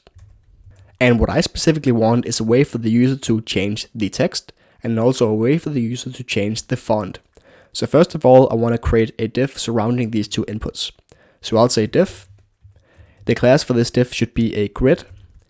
I want to give it a width of full. Then also I want to center it. Item center to center them. And I want to put a small gap between the grid elements. Now I want to put in another div. So I'll say div. The class name should be flex. I want to make it a stack. And I'll just go over here so we can follow along as I save. And then I want to put some space in between the elements. So I'll say space y 1.5. And then we have a shadcn element called a label. So I'll put in the label. I would like to import that from UI/label. And then we can say HTML4. And then we want to put in the input name. Input ID. So we say input ID, and then we fill this out later. And then we just want to put in text because this is what we want to edit. And then we want to put in an input from shadcn2. So I'll just import this. And the input, I'll just close like this because it doesn't need any children. And then the value will be the text. And on change, we will set the text. So we get an event. We then say set text. And this is e.target. So event.target and then .value. And then where text and set text comes from are up here in the use states. So if I just press F12 and go up there, we see that the default text was POV, but we want to be able to change it to something completely different if we want to. So this is how we use text and set text. Great. So now we should be able to see this input if I just press save. And we see it right here, and we have some text, and we can change the text if we want to. So great, this is what we need for the user to be able to change the thumbnail. And I just noticed that we don't really need space Y, we can just use gap because we're using flex, so there's no reason to make it even more complicated than it needs to be. So what I'll do is I'll copy this, and right down below I'll just do the same, but instead of having a text editor, I want to have a font editor. One thing I need to do though, as I can just see, is I want to change the ID to be text, and this corresponds to the HTML4. And then I also want a placeholder, so I'll say placeholder, and then text in thumbnail. And if I then save, we can see that we have a placeholder if I delete this. And then we also have a label up here that corresponds to the following one. It was there already, but now the label does say text, now the label is connected to the text input, which it should be. Cool, so if I just copy this instead, because this is more complete, we can then change this to font. And then instead of HTML4 text, I'll say HTML4 font, and I'll call this input font instead. But because this is not just an input, it is a select where we can select between a few predefined fonts. What we can do is we can actually go in here and we can search for select. So if I scroll down, we see that there is a select component. And remember how we installed the select component in the start of the project? So this allows us to select between different items, and this will be the different fonts. So what we can do is we can import the select, and we can then define some select items which can be different fonts. So how I'll do this is I'll change this to a select, import it from UI/select. I would like to remove the ID and the placeholder since they aren't really needed, and we can then change a couple of things too. So this won't be an event, this will be a value, and this will also not be on change like a normal input, it will be on value change. So down here we should be able to see on value change perhaps. So under code, let me just see. Nope, it doesn't really create any controlled inputs. Anyhow, it will be on value change like so. So when you do change the select, the value will be passed into the following function. So now we have the value that it was changed to in the select, and we should be able to set that value as the font, so set font. Although we don't have a font declared up here, so what I'll do is I'll say copy this, and instead of text I'll say font, and then instead of set text I'll say set font, and the use state default value should be Arial, because this is what we use right here. And then all the places we are using Arial, I'll just search for Arial in the document, we'll just put in font instead. So right here it says Arial, and I'll just put in font, and that should do it perfectly. So now we can say set font, and we'll put in the value as what we set the font to. Great, so now we have a select. We need to do a couple of things for it to work first though. So I'll remove this, and then I would like to create a select closing tag so we can put in some children. And then inside the select, if we go to shadcn, we want to see how the select is structured. So we have a trigger and we have some content. So first we put in a trigger. So I'll just say select trigger from UI select. In here I want to put in a value, and the value, an ID. The value ID will be font. This corresponds to the label up here under HTML4. Then we can say select value from UI select, and in here we just put in, let me just go do this, we just put in placeholder, and then we say select. So under the trigger we can then say select content and import this too. We want to be the position, we want the position to be popper. So there are a couple of different ways to do it, and we'll just choose popper for now. We can test the other one in just a bit. And then we want to put in some select items like it says right here. So I can just copy one of these, put in the select item under the select content, and this could be Arial, and the value could be Arial in uppercase like this. I'll just import this too. I'll copy this line twice and say enter as my second font, and then I'll say domain as the third font. So now we have a couple of different fonts to choose between. We do need to import all of these fonts into the project before we can use these fonts. Although this is just the select, we will need to select the fonts. So if I go back and I press save here, and then I pick one of these, I can then upload a photo, and we can just check how it looks first of all. So we have this right here, which is just the text. Then we also have a font picker saying Arial, enter, and domain. And then if we scroll up, instead of saying Arial up here in uppercase, we'll just put it in lowercase, and then re-upload a photo again. Because since this was uppercase, since this was uppercase here, and this is lowercase, it means that they aren't the same because the casing kind of ruins it. Wait, another problem is also this right here. So this is set to text, but it should obviously be font like so. So when I save this, we can see that we can switch between the different fonts, and that actually works exactly like it should. Cool. So now we can put in, let me just see what else the card content has. The card component has. So what we have is that we have the following, and then we also have a card footer. And inside the card footer, we would probably like to put in a couple of things. So what I'll do is under card content, I'll just put in a card, footer. And this card footer should have a couple of classes. I want to say flex, and then flex wrap. Then I also want to say justify between.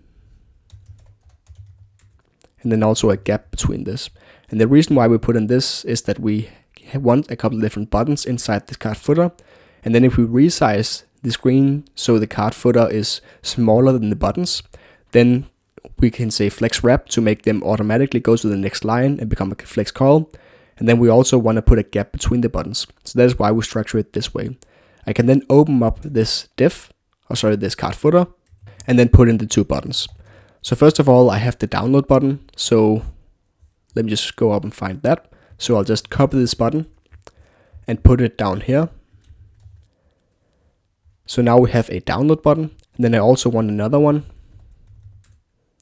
where I say update. Because when the user changes some of these, the user should be able to download the thumbnail if it looks like the user wants to, but the user should also be able to manually update the thumbnail so the fonts or the text can be changed when this button is clicked. So I'll say on click, like so. And then what I'll do is I'll say draw composite image and just run this entire method again, because now we know that it has already been rendered and the canvas is ready, because otherwise the thumbnail wouldn't have been rendered in the first place, and you won't be able to see this update button unless the canvas is ready in the first place. So what we'll do is that we'll say update, and then we'll go back, and now we have a download and an update button. It does look a little bit weird though, because it only takes up this amount of space in the width, but the photo takes up way more space. So I would like them to be aligned, so this card width should be the same as the image width. And to do this, I'll go up to the card start element, and I'll put on a class saying wfull, and now it looks way nicer. Let me just see how it looks on mobile. So I'll open F12, and I'll resize it to become a little bit smaller, and it looks perfect. And as you see right here with flex wrap, if the width of the screen becomes smaller than the width of the two buttons, it'll then wrap these buttons to the next line, like so. So right now the width is about to become smaller, and then it wraps them around. So that is the power of using flex wrap. It is good sometimes, but in some cases it can also work not as expected. So be careful if you use it, and think about whether you should use flex call manually instead. So it looks pretty nice, and we also have a max width. This we have defined up here, right here. So we have a max width 2XL that makes the image not become larger than it is right now, even on larger screens. So if we do decide to make this even bigger, we see that the image fits perfectly and looks very nice as it does right here, but it doesn't become even larger than this. And then if I resize it to mobile again, it looks very nice. Cool. So now we have a responsive design. And we should then try and see how it reacts when we try and update the different text. So if I just put in text test and I say update, it does update instantly, which is very nice. So up here in draw composite image, it just redoes the entire canvas when you press the update button, because this is what draw composite image does. So now the next thing we probably want to do is create the font picker.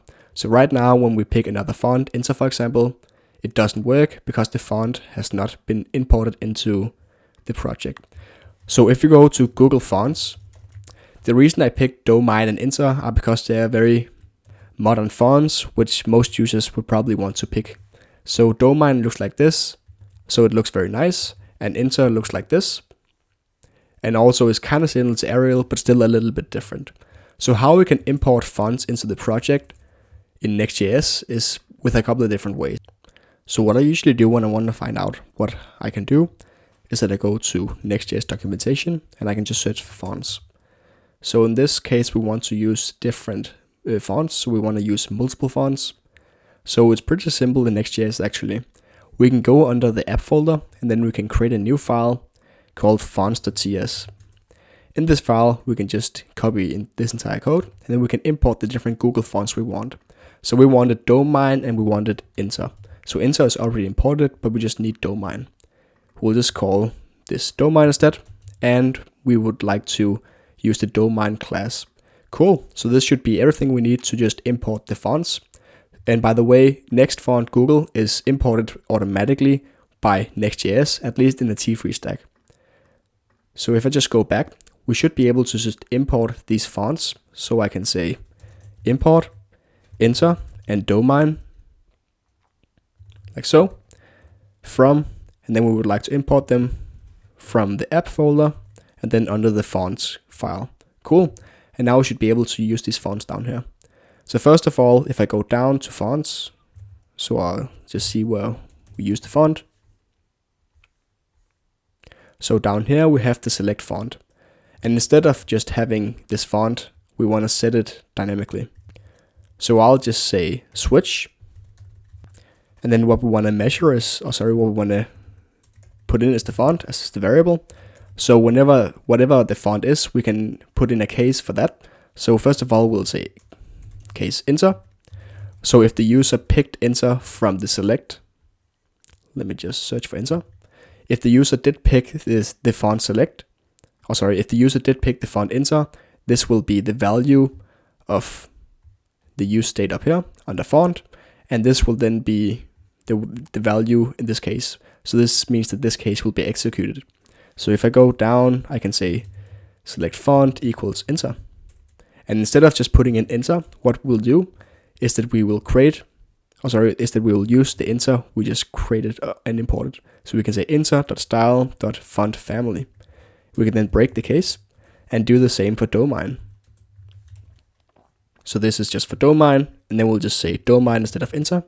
And then in case that it is Arial, we'll just set this to Arial because it will be the default. So in case that it is Arial, none of these cases will be ran, and the selected font will just be Arial. In case that it is enter, this will just then be overridden with enter instead. So if I press save and then go back to the T3 Create T3 app or our app, I can then refresh. Let me just close this as well, and then upload my file, and we can just test out the font picker. So I'll just pick this file right here.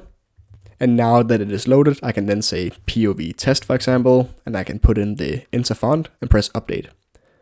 So if I just press Arial instead, we can see that the font changes slightly. So Arial and enter are very much alike. If I do put in domain, we can easily see the difference. And the reason that it is not updating is because it says enter here. So I'll just put in domain and save. And then we can press update and see that domain is being used. If I just return to POV, press update, and then press download, we see that it downloads. So what I'll do is I'll just open up the file in Google Chrome like this. So now you should be able to see the file. So this is the complete photo that it was just downloaded to my download folder, and it says POV and it has the domain font. So now we're able to dynamically update the thumbnail with different texts and different fonts, and then update the thumbnail when we want to, but also download the thumbnail when we want to. So this is the value of the SaaS app. We can create a thumbnail, we can download it, and we can use it in our YouTube videos. So this is what we want to guard with a paywall, for example, and also a login. So now we have the basis of our SaaS down, to be honest. And the rest of the sections will then just be about setting up Stripe and also creating extra features, such as saving the images whenever you press download, such that we can see all the saved images in a recent banner down here that shows all of your recent thumbnails. So let's go back and start working on that. Next up, I'm going to build the list of recent thumbnails down here, which will be a row, kind of like the row up here, just showing the recent thumbnails that you have recently created. So what I'm going to do is that every time a user downloads a thumbnail, I am at the same time going to upload the thumbnail to an S3 bucket. That is a service offered by AWS. And from that bucket, I can then pull the recent thumbnails whenever the user loads the page. So first of all, I would like to build a demo row down here, showing some images just to visualize how it is going to look. And after that, I'll hook this band of images up to an actual S3 bucket and also upload the images whenever a user creates a thumbnail. So to get started, I'll go to the app and then on the dashboard and then on the page. In here, I would like to add another component. So you see how it says MT8 here and then show recent thumbnails. So instead of having this demo text, I would like to put in an actual component. So what I'll do is I'll go under components, then I'll create a new one and I'll call this recent. thumbnail.tsx. And I want this to be visible both when the user doesn't have any more credits. So when the user needs to buy credits, the user should still be able to see his old thumbnails, but also when the user still have credits and wants to create a new thumbnail, for example. So I want to show this component both here and also inside the thumbnail creator. So how I can reuse this component is that I can just use it straight here, but I can then also pass the component down as a children prop to this thumbnail creator. First of all though, I'm going to just create the component. So I'll say const recent. And in here I would like to return.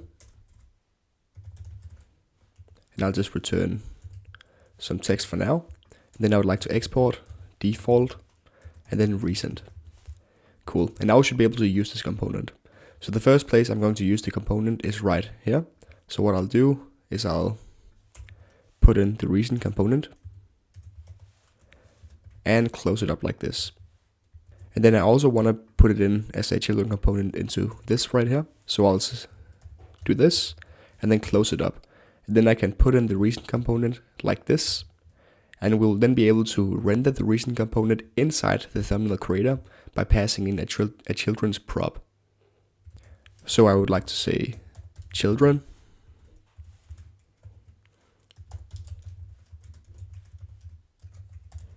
And we'll pass in a React nodes, which is basically just any component in React. We can then render this children down here. So right under the drop zone, I would like to render it. So all the way down at the bottom of the page, I would just like to put in another div and with a class name of empty8. And then I would like to put in the children. Cool. So now we can pass down a component through the thumbnail creator and then also show it inside thumbnail creator. This means we can reuse this component multiple times. So this is a pretty cool way to pass down components in React. And the reason we do this and it just doesn't embed it directly inside the thumbnail creator is because this is a client component and this recent component will most likely be a server component. And the reason it will be a server component is because we need to make a call to AWS and find out what the URLs of the images in the bucket are. So this will be done on the server, so in a server component. But it's not very good to put a server component inside a client component. So instead I'll just render the server component and then pass the result of the server component into the client component and then render it like this down here. So this is a pattern you can do in Next.js. And the reason I say it's not very good to use server components inside client components is we can find out by going to the Next.js composition patterns like this. And then we can scroll all the way down and see an example. So interleaving server and client components. It then say unsupported pattern importing server components into client components. So right here we have a client component where we import in a server component and use it straight away. This is what we would do if we would just take this recent component and just place it straight like this. But this is not possible because recent will be a server component and thumbnail creator is a client component. Exactly like this example where this would be recent and this would be the thumbnail creator. Instead, what we can do is we can scroll down and see the supported pattern. So what we can do is we can pass the server component down as a children's prop and then we can use it like this, exactly like we just did it with the recent component. So right here, this will be rendered as the recent component and we can then pass it down as I showed you right here. So that is why we're doing it in this way specifically. It is also very nice to know that this is how you are supposed to do it in case you need to use server components inside client components anywhere else in the future. So now we can start building out the recent component. So first of all, I'll just make this a server component. So I'll say use server like this. And then I would like to put in a couple of things. So first I would like to create a div. So I'll say div and I'll put in some classes. The first one will be flex. And the next one will be flex call. So I'll make a stack for stacking up a couple of different elements. Now I'll put in an h3 tag, so just a heading tag. And this will say recent thumbnails. The class for this will be scroll m20, and then text XL, font semi-bold, and then tracking tight. And these just comes from the typography examples from shadcn. I'll save this, and we should be able to see recent thumbnails right here. Next up, I want to put in a paragraph that explains it a little bit more in depth. So I'll say download your most recent thumbnails with a dot. And the class for this will be text sm, text muted, and it should be foreground like this. So now it looks a little bit nicer. I then want to separate the actual images from this text a little bit. So instead of having the images right under the text, I would like to put in a separator. This is also a good way to showcase the separator component from shadcn. So we imported this or installed this in the start of the project. So it should be under UI/separator. So I'll put it in like this and then put in a class. Let me just save it first. So now it's very close to the text, which doesn't look very nice. So I'll put in a class that says my2. So it'll create some spacing on each side above and below it, so it looks a little bit nicer. And now we should be able to just put in the images straight away. So what I'll do is I'll create a div. This div should contain the images. So I'll just put in some classes. And the first one should be flex, because it should be a row of images. It should also have hfit to fit the images height. I'll put in max w full, gap 2 between the images. Then I would like to put an overflow x scroll such that if the images overflow the entire screen width, we can then scroll among the images. That will look very nice. Inside this, I would like to create a div for storing a specific image. This div should have a class. The class should be flex, min with fit, flex col, and then gap 1. This means that we create a stack for showing a specific image with some text under the image. So I'll put an image. First of all, I'll just use this image. And then I would like to put in a source. For now, I'm just going to use a default image, so we can just pick style1, for example. So I'll just say style1.png. And then I'm going to put in an alt tag. And then a couple of classes. So I'll say h56. I would like to say a width of auto. I would like to round the image a little bit. And I would like to say object contain. This means that the image will stay with the same, it means that the image will keep its aspect ratio when resized basically. Then I'll just close the image tag like this and save it. And then we can just see what happens. So now we have an image right here. If I just copy this a couple of times like so, oh wait, let me just put in some text actually below the image. So what I want is a date under the image. So I'll just put in a paragraph and say class name, text small. Inside this paragraph, I would like to say from. And then I'll just put in an empty space like this. And then I would like to render a date. So I just like to say new dates. And then from this date, I would like to say to local string.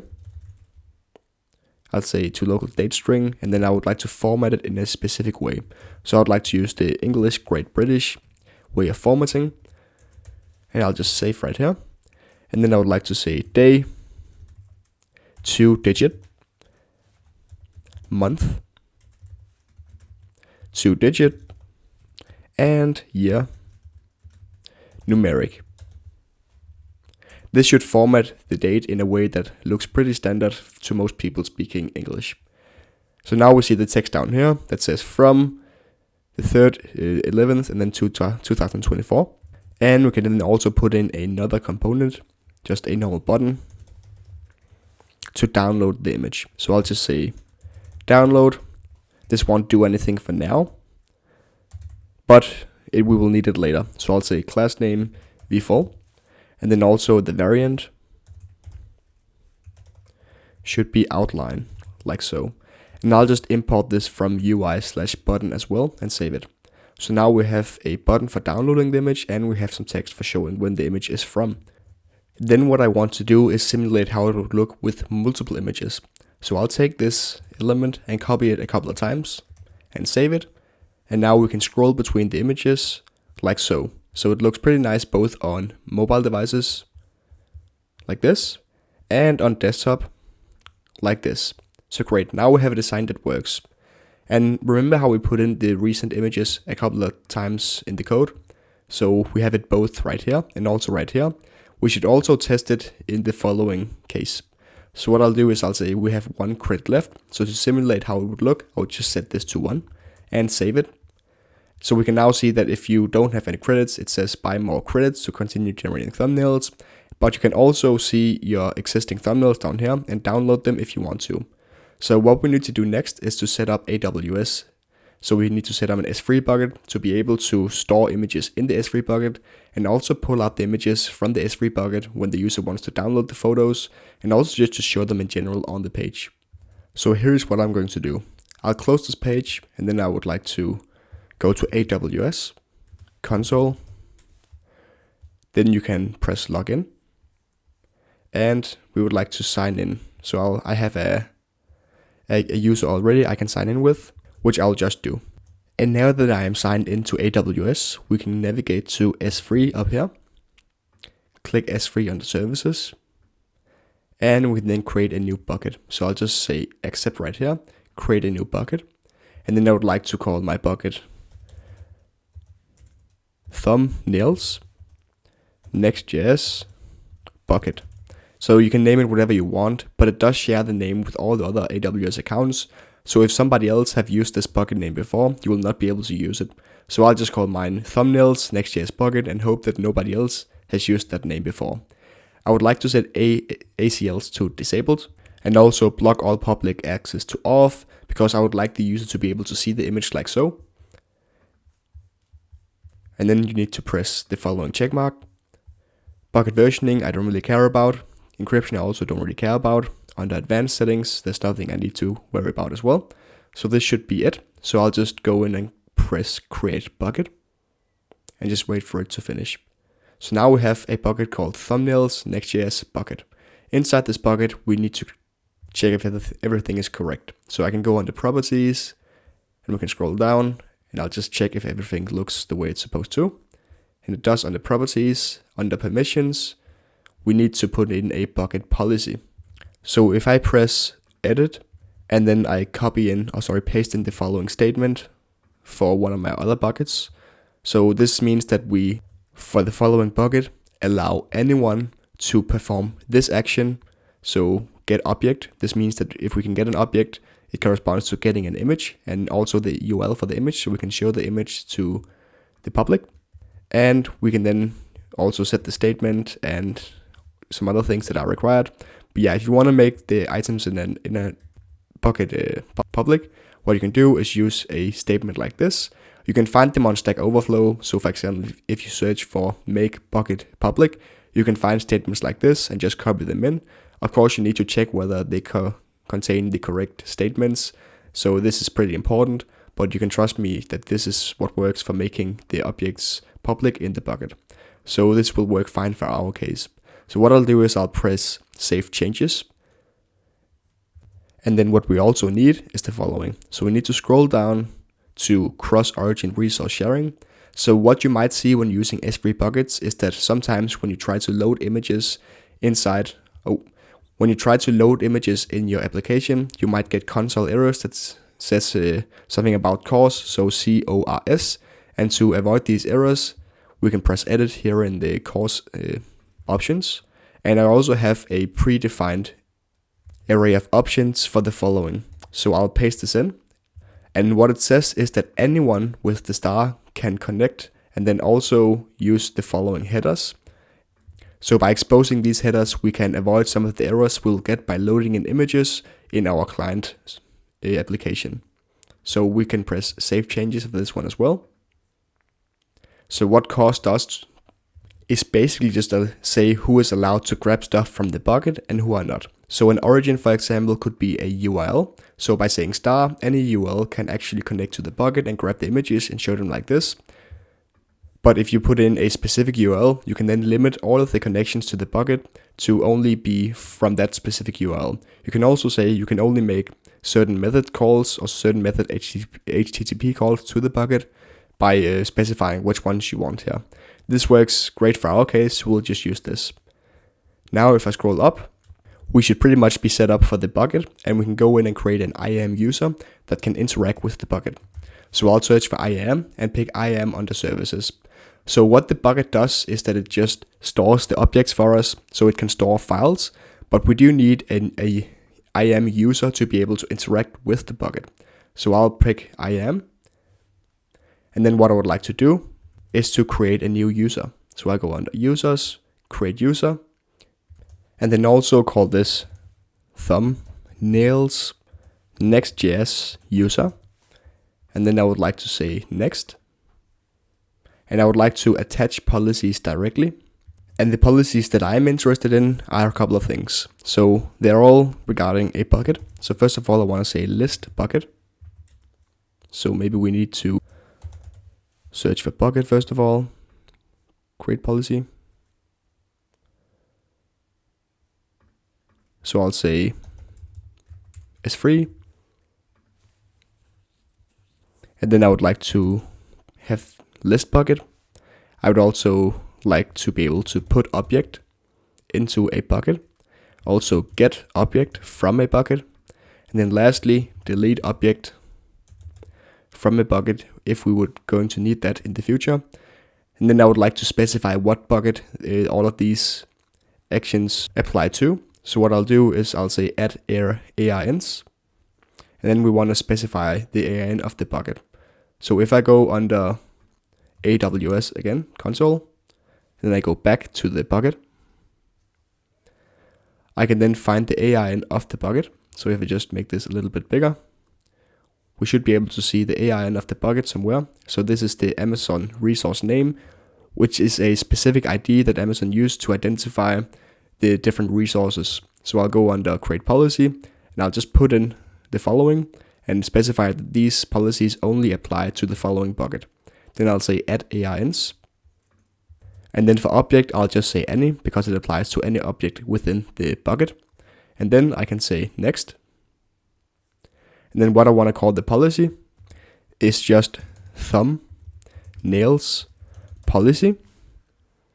And I don't think we need to do anything else here. We have list read writes. And that should be good. So I'll just say create policy. And this policy should then be attached to the user we just created, which is thumbnails user.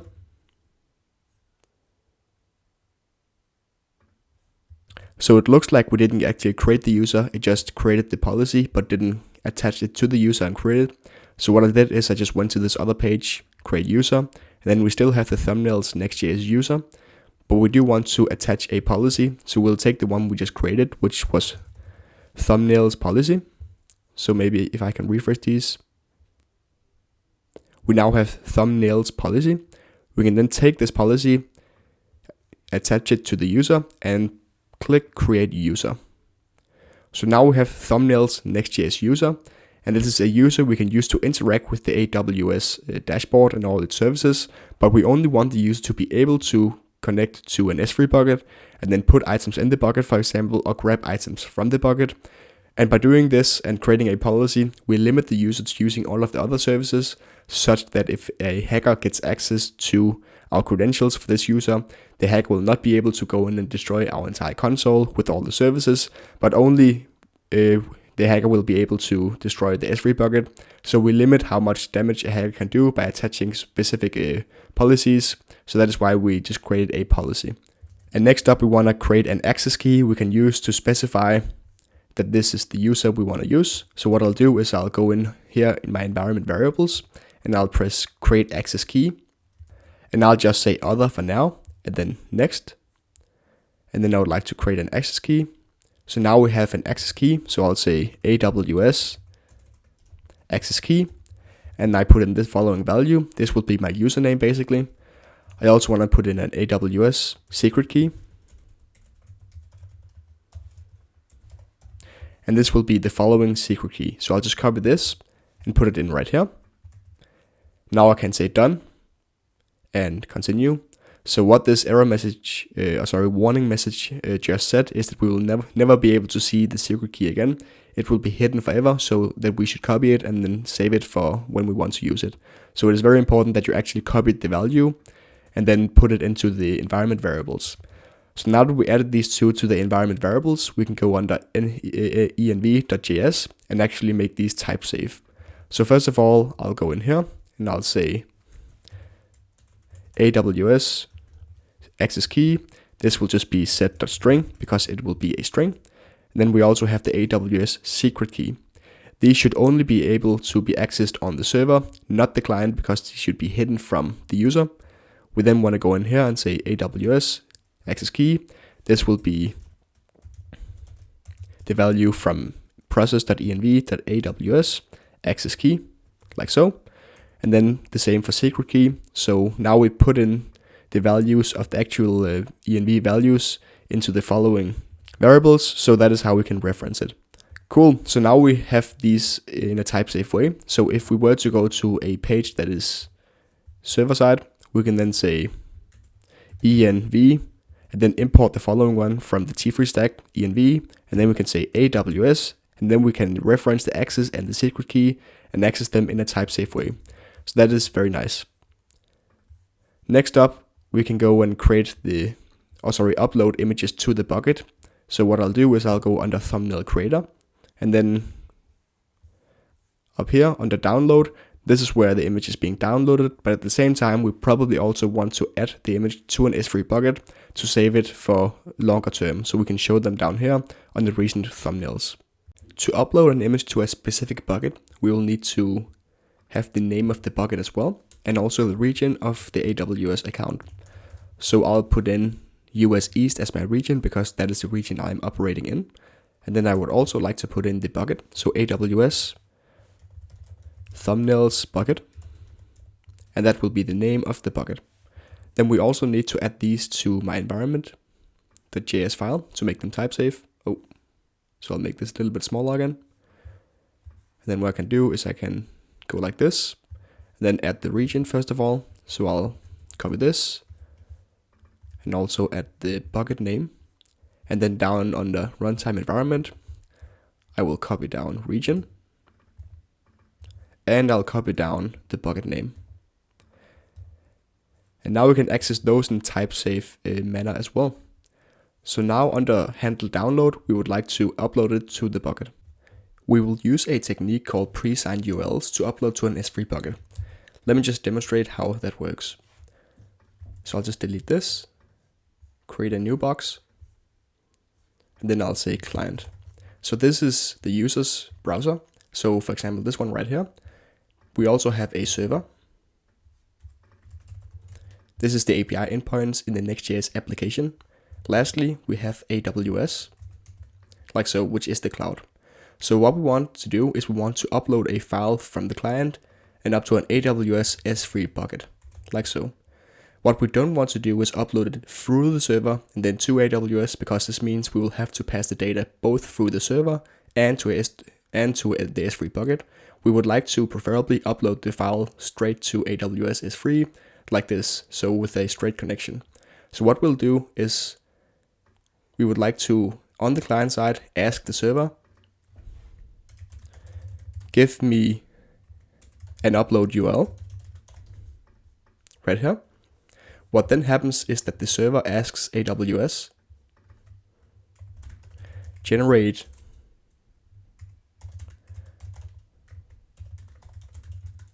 a signed URL for me, like so. Then we have step number 3. S3 will then generate a URL for you.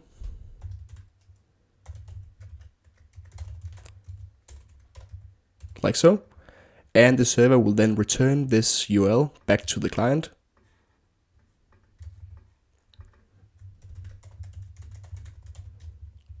Like this. Great. So that is how you get the URL you want to upload to. And what you can then just do is you could use a fetch call to just upload that file straight to the URL which we just had returned from the server. So now that we have the URL, we'll just upload the file straight to S3. So we'll say fetch to S3. Cool.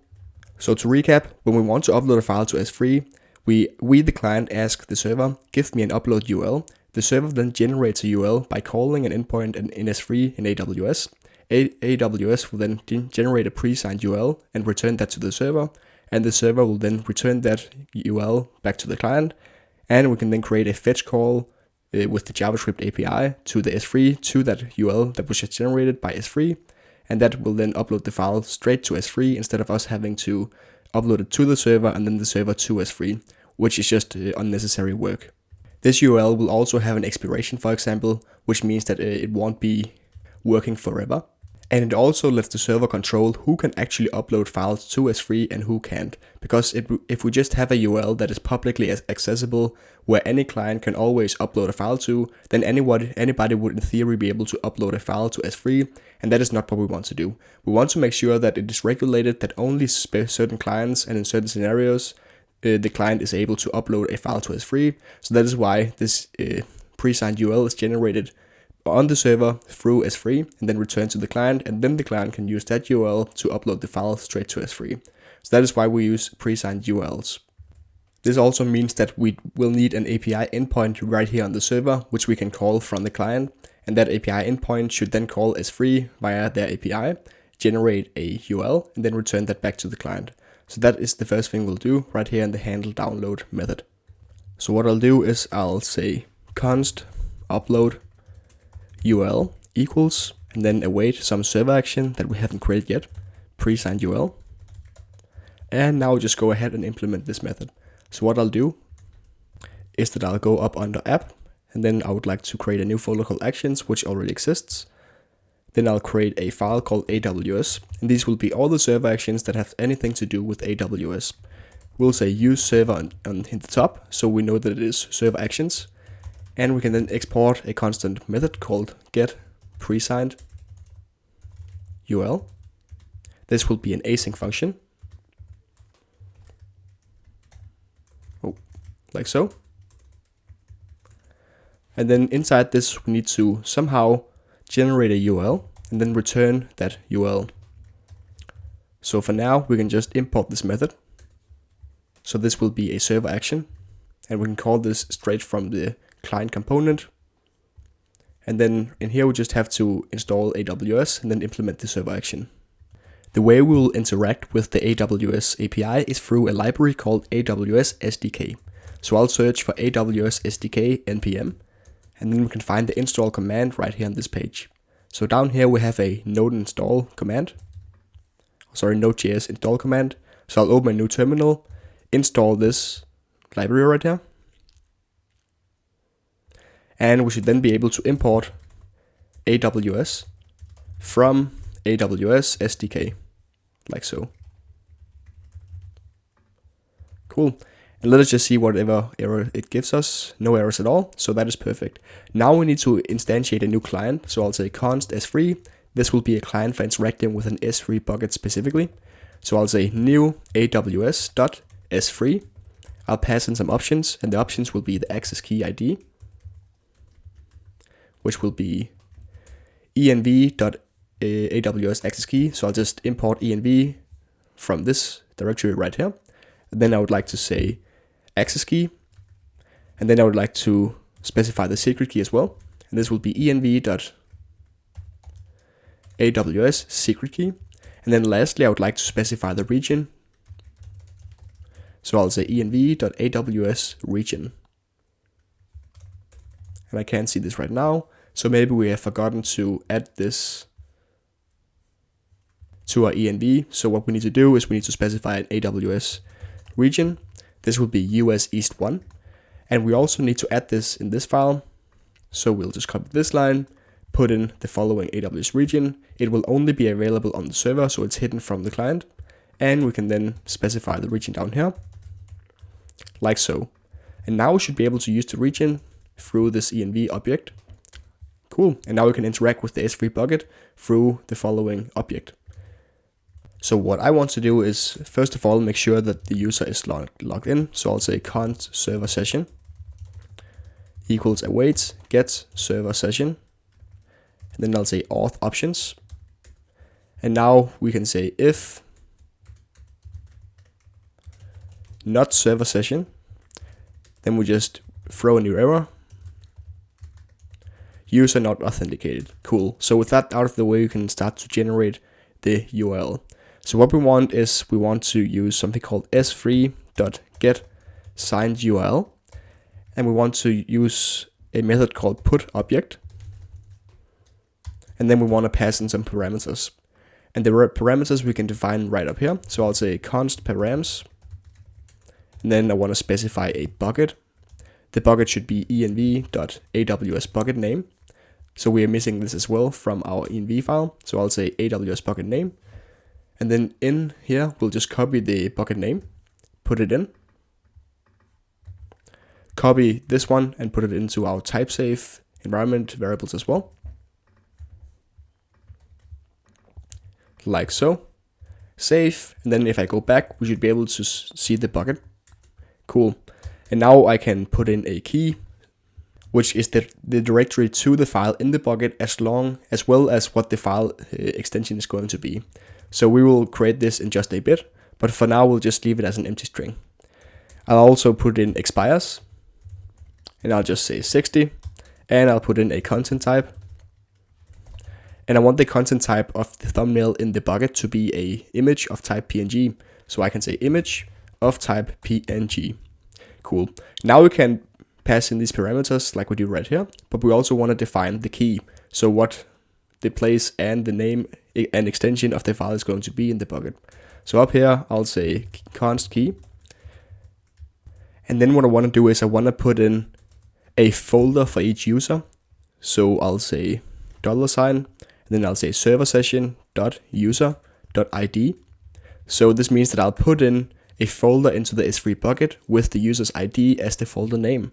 And then under the user's folder, I'll put in a key that is specific to the date, for example. So what I'll do is I just say const timestamp equals format. Then what I want to do is new dates. Then I can say s y month dd ss. This lets us format this specific date in a way that lets us sort the objects in the S3 bucket by their date. So when we want to get out all the recent thumbnails down here, we want to sort them by their date. And that is pretty hard to do unless you have some kind of key to sort them on. So what I'll do is I'll just name the files after the date they were uploaded in the following format. And then I can sort by this date in the name whenever I want to sort them when we show the thumbnails. This means we can show the recent thumbnails in a chronological way like we want to. We do need this method right here called format though. So what we want is a library called format from date functions. We don't have this library right now, so let's go ahead and install it. So date functions npm.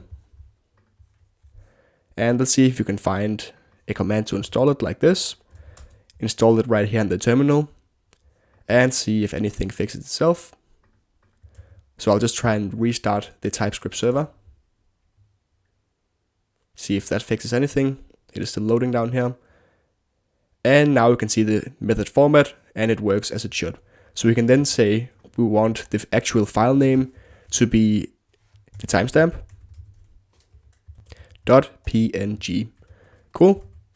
So putting it all together, I'll take the key, use it instead of this empty string, and we should be able to get out a pre-signed URL, which we can return. So this will return an upload URL. So I'll just say upload URL, and I'll return this upload URL like so. And we should then be able out here to get the upload URL and create a fetch request to it, and thereby upload the file to the S3 bucket. So doing that, this is how we're going to do it. So we have the upload URL now, and then want to convert the content of the canvas to a blob. So I'll say canvas ref dot current dot to blob, and then get a blob out of that. So in here we have a blob that contains the content or all the data of the canvas, so we can create an image from this. So first of all, if I hover blob, we can see that it can be a blob or it can be null. So we want to only upload a file to the S3 bucket if it is not null. So I'll say if blob, and then I open up this if statement. Then in here I can get the pre-signed URL, because there's no reason to get the pre-signed URL unless the blob is actually not null. Then we can say fetch, and then upload URL, and then we can pass in the parameters or the options for the fetch call. What we want to do is we want to put in the method, which is put. The body should be blob, so the data we send along with the fetch request. We also have headers. In the headers, we will say that the content type will be image and then /png, so of the type image png. We can then say console.log file uploaded successfully.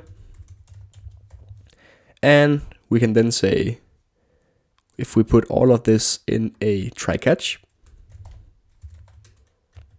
we can then make sure that we know if it is not uploaded correctly.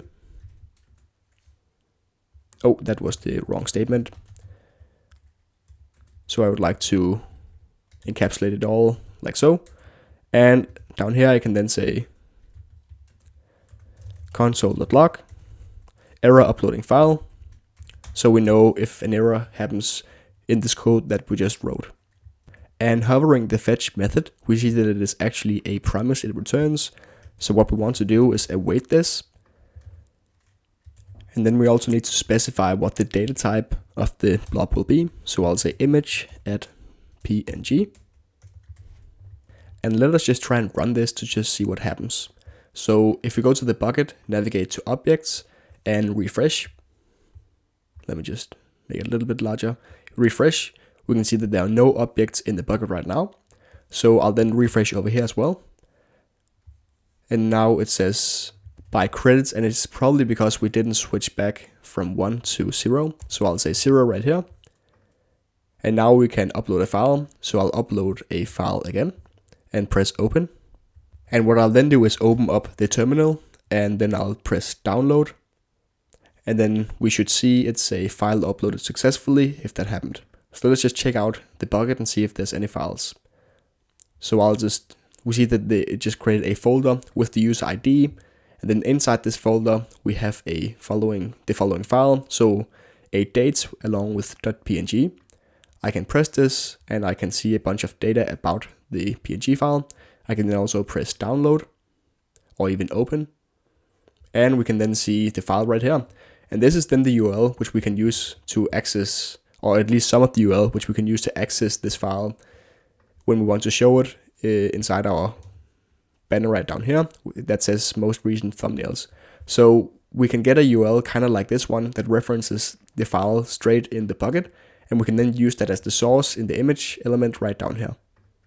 But now we're at least able to upload these POV files or thumbnail files to our bucket, which is very nice and a pretty big step in the right direction of our software app. Going back to our recent component, we would like it to show the actual thumbnails that was uploaded to this bucket.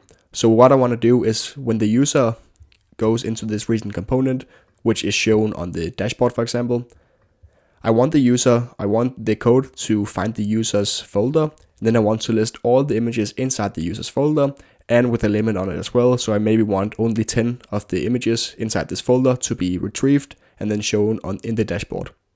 So to start out, because this is a server component, we can just get the user ID from the server session.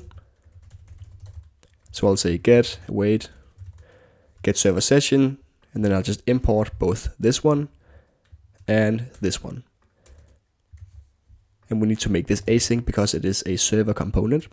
We can then again instantiate the following client right here along with the environment variables. So I'll just import AWS and env from this one squiggly line and env. Great. Now we can say const prefix. And the prefix for the object we want to fetch is going to be the user's ID. So a prefix is basically just a filter which we apply on our query to the S3 bucket. So this means that we can select only specific folders which we want to query objects from. So this will obviously just be server session.user.id and then along with a slash. Cool. Then we can say const params again. Define the options, which will be the bucket. The bucket will be env.aws bucket. We also want to put in a prefix. This will be the prefix we just defined. And then also max keys. And max keys will just be how many objects we want to retrieve. So we want to retrieve the 10 latest. Now we can say const data, and this will then be a call to the S3 bucket. So s3.list objects with v2. And then we want to pass in the parameters, and we want to say .promise, which means we can await it because it returns a promise. If I then go down, we want to sort the objects we just returned from the query. So I'll say const recent thumbnails, and this equals data.contents, and I'll say .sort, and then I want to put in A and B. So I'll just put in a super simple sorting algorithm. So when sorting in a list, it will compare all the elements. So when comparing a given element A with a given element B, this is how we're going to sort between those two. And then from that rule, we can sort the entire list. So we'll say const date A equals new date. And I'll say a.last modified or 0.getTime. And then I'll do the same just for date B. So I'll just copy this line, say b.last modified, and then .getTime. And what I want to return is a difference between these two. And what I can then do is I can say map to create a new array, and then I'll say item. And how I want to structure this item right here is that I want this array to contain all the information about the thumbnails that we will need for us to show them down here in the recent thumbnails.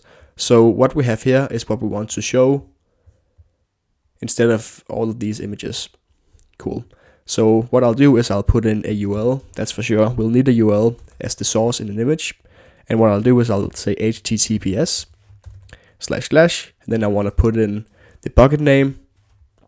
And then also, so we have the AWS bucket name, we have .s3, then we have the region, and then we have the item.key, and the item.key references where in the bucket it is. And then we can say created at. And then we can say item.last modified or just new date. So this is what we'll show right under the image right here. So we say from and then a date, and then we put in the image above it with the URL. We do need to encapsulate this though to return the following. So what we do is that first we take all the items returned from the query, then we sort them by their dates. Next up, we take all of those items and create a new array of objects, which we create from those items. So each of these objects corresponds to one image or one object in the bucket, and each of these will have a URL referencing where it is in the bucket. So this is something we should be able to see. I'll just fix this error. This is what we should be able to use as the source string in the source parameter down here in the image, like so. And then we also have the created at. And we can then loop through these and then generate the images down below.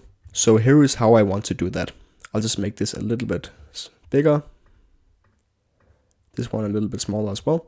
And then what I want to do is instead of having 3 hard-coded copies, I would like to loop through all of the images and then create them dynamically. So I'll say recent thumbnails.map, and then I can say thumbnail. And then what I want to do is in here, I'll actually just do this. In here, I just want to return the following HTML. So a div.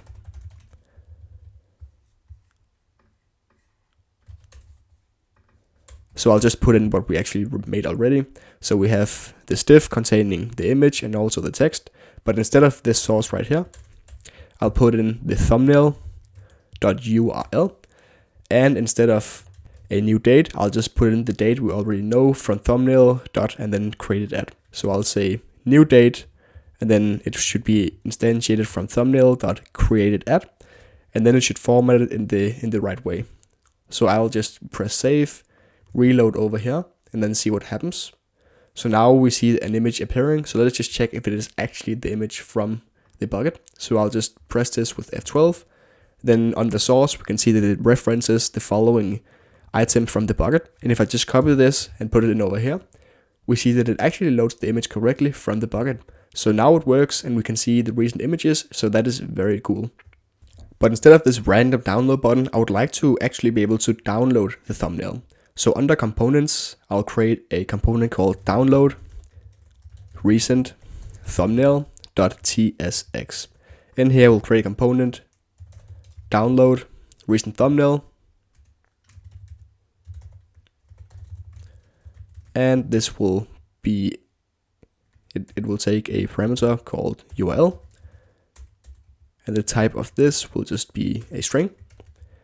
And we'll just export this as default, like so.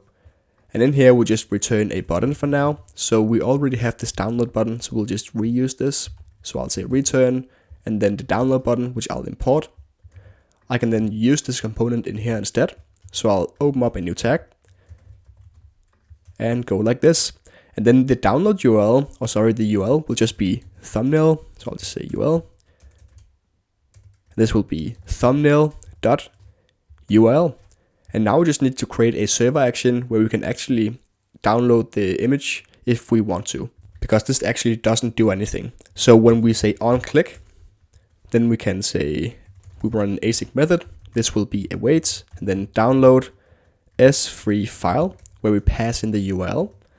And then we obviously haven't implemented this at all, but this is what we want to be able to do with a server action. And then because you can't use the on click property in a server component, we will need to convert this to a client component. So I'll say use client up here. And that is actually also the reason why we are creating a new component instead of just having a download button right in here instead. So we'll create, this is a server component, and then we would like to create a client component which contains the button with the on-click property, and that will then call a server action which will generate a URL that we can redirect the user to, and when redirected to that URL, it will automatically download the file. So going back to AWS, I'll just copy this right here. Going back to AWS, we will create another method that has something to do with AWS. So I'll say export const and then paste this in, download s3 file. This will be an async method taking a URL, which is a string. We'll then open up a new method. Again, we'll check whether the user is logged in or not. If the user is logged in, we'll say const key. This will be object URL. So just URL actually. Dot replace. And then we'll take the entire first part of the image source. So if I just open up F12, you can see that the image source contains a bunch of text referring to what bucket it is, and also is free, and also that it is the US East 1 region, along with AmazonAWS.com.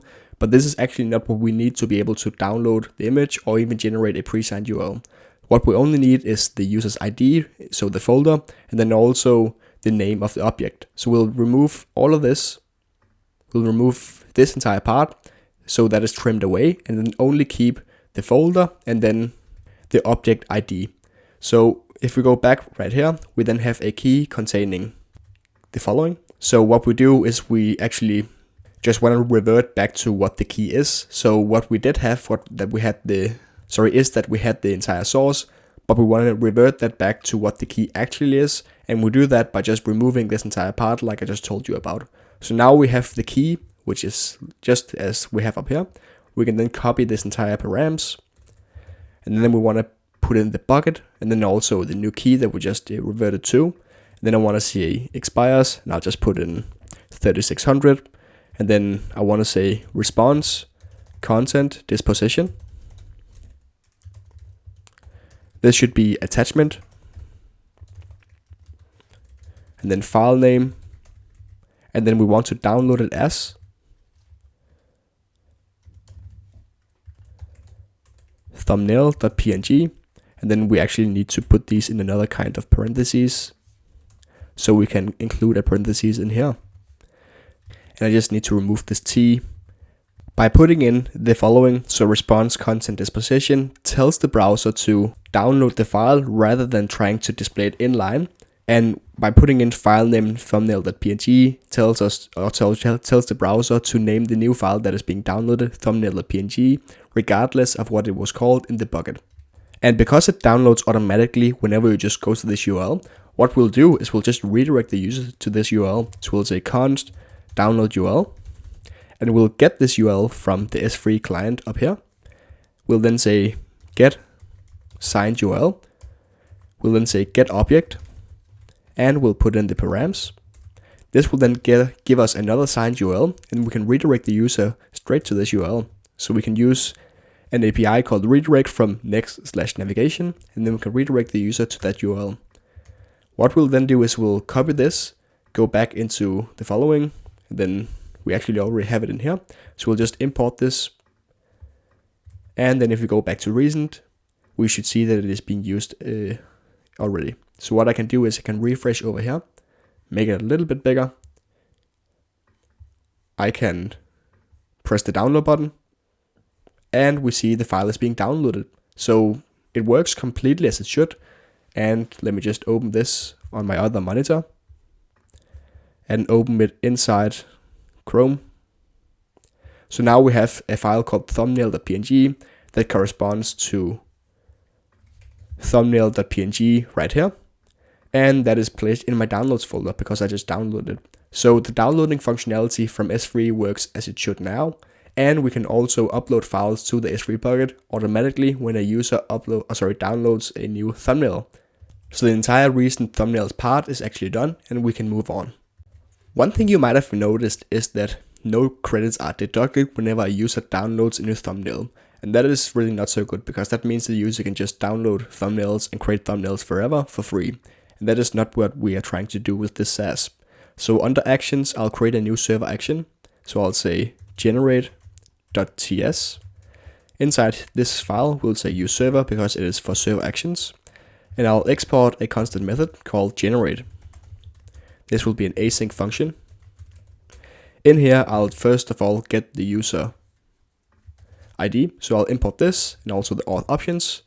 And we can now do a database call. So I'll say await db.user.update. And then what we want to pass in is we want to change a row where the user ID corresponds to the user.id. And now the data that we want to update in the row is the credits. So I'll just autocomplete this. So what basically happens right here is we get the user ID. We then do a database query, mutation, where the user ID corresponds to this user in the database. And then what we want to update is that we want to decrement the credits by 1. So this is a pretty cool thing you can do with number fields in Prisma or in the Prisma ORM. So that is something we'll take advantage of here. And then I see we have a couple of errors, so I'll just save and see what the errors are. Cannot find the modules. I'll just try and delete these actually and see if I can import them again and see if that makes any difference.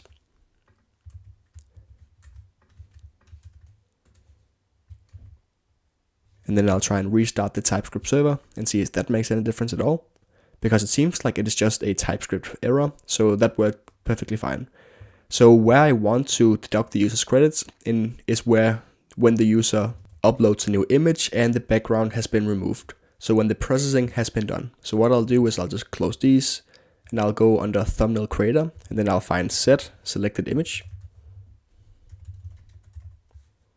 right here. So right here, this is what happens when a file has been chosen. So what we already do is that we read the file and then we remove the background, create a blob containing the foreground of the image. And then after all of this has happened, we then to make all of this happen, we then say read as data URL. So right after that, we'll say await, and then we'll just use the server action we just created. So when selecting an image, we will then see the credits deduct. So I'll just add this import and I'll save. And then we can go over here and refresh and we can try and upload an image and see what happens. So I'll say open. But as you see, no credits was deducted. So this is obviously not so good. So I'll just click go back and then I'll try and refresh the page. And now the credits are deducted. So what happens is that if we go up here to the dashboard and then the layout, we can then see the credits component. So this database call is cached automatically under the dashboard route. So this will only update whenever the page is refreshed or when the cache is manually invalidated. So that is what we're going to do right now. So I'll go under generate.ts and it will just create another method called invalidate or refresh. So I'll just say export const and then refresh. This will be an async method. And in here I'll just say revalidate path. And what I want to revalidate is the dashboard, like so. So what happens is that all the database calls created in server components, for example, will be invalidated and all the data fetched again whenever this is being called. So when a credit is deducted, at some point we would like to refresh this and then show the new count of credits such that the user can't just use the functionality while having 0 credits like we were just able to. So what I'll do is I'll first give the user more credits. So I'll just say Prisma Studio. And then we should be able to find my user right here. And under credits, I'll just double click this field, fill it out with 10, press enter, and then press save one change up here. Going back to my app, I can refresh and I should see 10 more credits. So what I want to do is when I upload a photo, press open, I would like to deduct the credit, invalidate the cache and then show the new credit amount when the user goes back. So what I want to do is I'll go back under the thumbnail creator.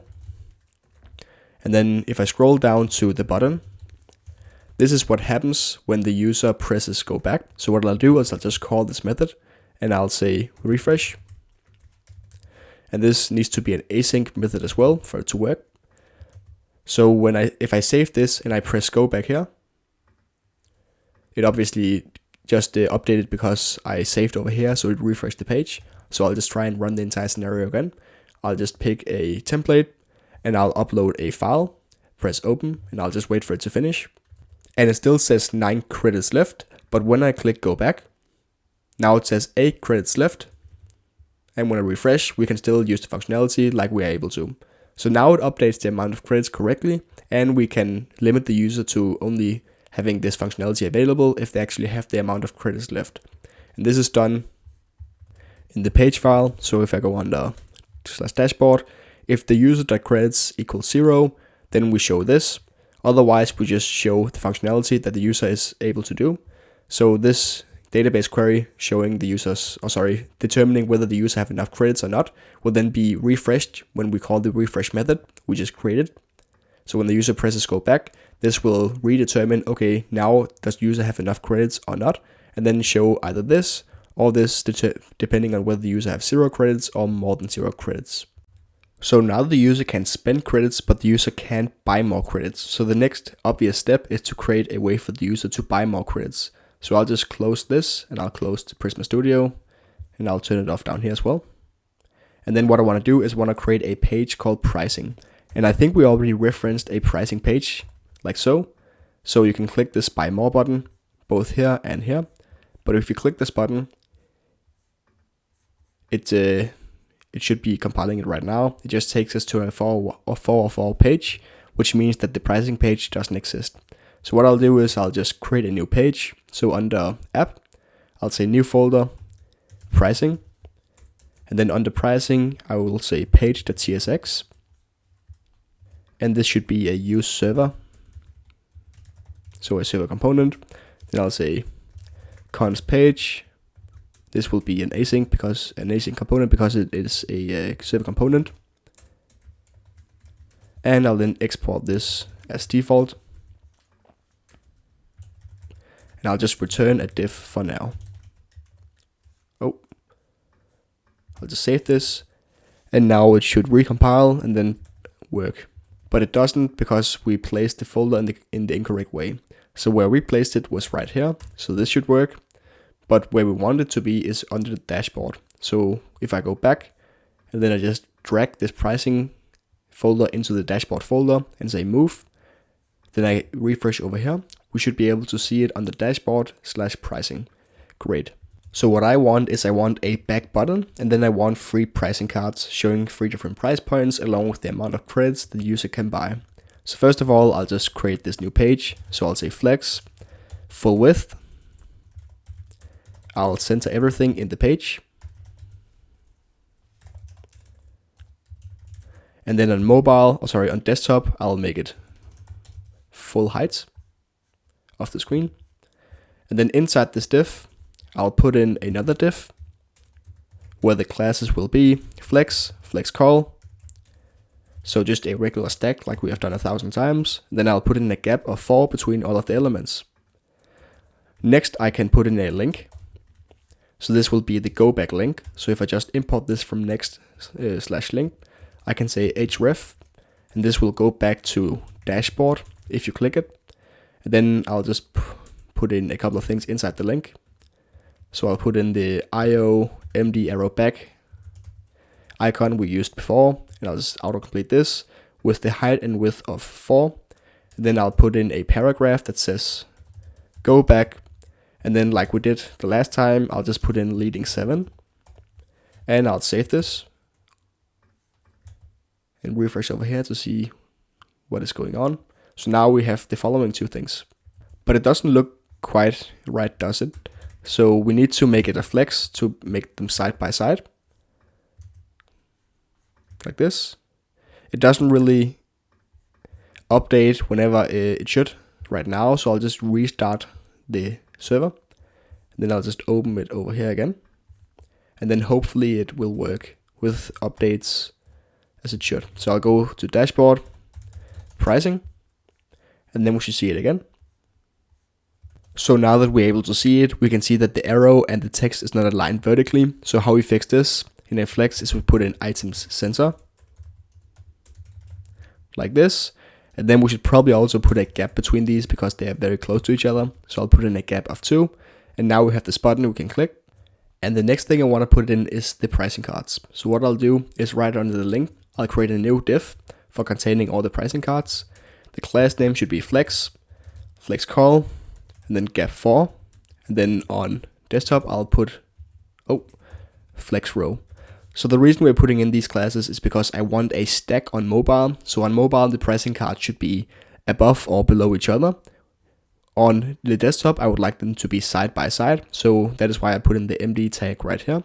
And then in either case, I would like the gap between the cards to be of 4, which is 16 pixels. Inside this, I'll create a pricing card. And this will consist of a card from shadcn. This card will have a class, so hfit, and then a width of 60. Then I would like to put in a card header like we did before. Then under card header, I want to put in a card title.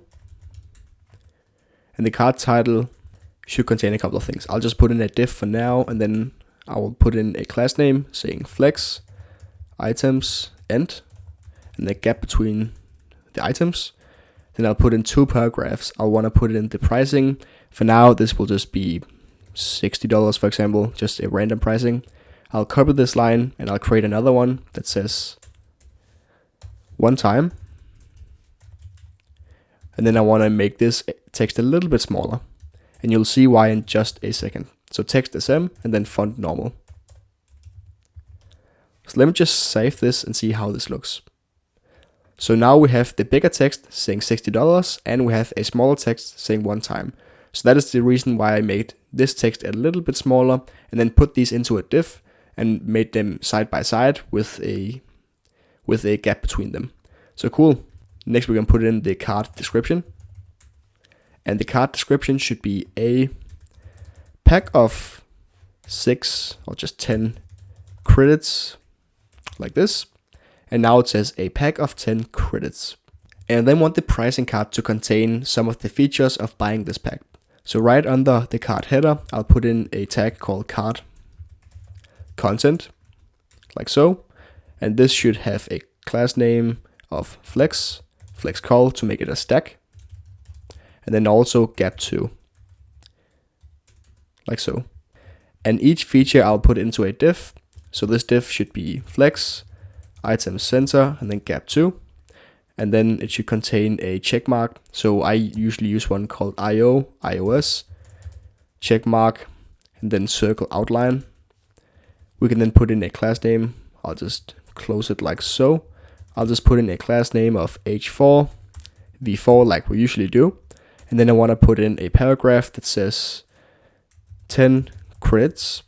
I'll save this. And now we see a feature with the checkmark saying 10 credits. Right under this, I'll put in another feature. So I want to say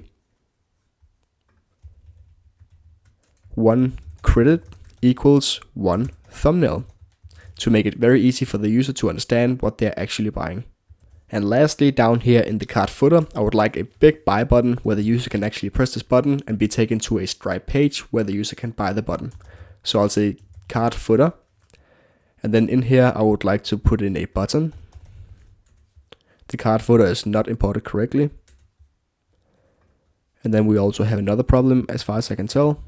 So I'll just revert this. So right under cart content, I'll say cart footer. And then I'll say button. The button should not be styled, or maybe it should be styled. I'll just put in an empty 6 to just give some space between the features and then the button. And I also want the button to be the full width of the content of the cart. So I'll also say W full. And then I'll import this button component and I'll say buy now. And then what we want to do sometime in the future is on click, we'll run some method that will redirect the user to whatever buy link that we have for the following package. So if I save this, we see the following. On click cannot be used in a server component. So this is because this is a server component. So I'll just make this a client component because we aren't doing any database calls anyways. So I'll save this now. And then over here, if I refresh, we should be able to see the button and the features, and then along with the description and the cart header. And then what I want is I want 3 of these cards and I want to render them dynamically. So right now we just have a card hard-coded, and this is probably not the best way to do it. So what I want to do is I want to create a component for this. So under components, I'll say new file, pricing card.tsx, and then I'll say const pricing card. And then I want to pass in a couple of things. This should then be a method, like so. And this should be the default method, so export default pricing card. So what I want to pass in for sure is the pricing, so the number, and then also amount of credits.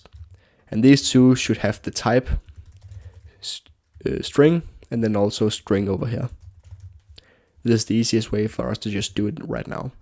And then I'll go back to this pricing component. I'll just make this a little bit smaller, and I'll copy this entire card, paste it into pricing card over here. So I'll say return, and then I'll return this entire thing. And then what I want to do is I'll probably want to copy all of these imports from over here. I'll just import this as well, and then paste these imports into the pricing card component. Save again, and now we should be able to use the pricing card instead of the hard-coded pricing card we used a second ago. We do need to define the props though, so under credits we'll just say 10, and under pricing we will say $10 as well. And then we need to actually use these things in here as well. So right now the pricing is just hard-coded, but we want to use the pricing, so we'll say pricing, and then under credits, instead of 10 hard-coded, we'll say credits. And we'll do the same down here where credits is also used. So now we should be able to create 3 of these by just copying this. So I'll say 10 credits, 25 credits. And then I'll also like to say 100 credits. So this will cost $20, for example, and this will cost $50. And if I save this, we now have 3 different price cards, along with 3 different prices and amounts of credits.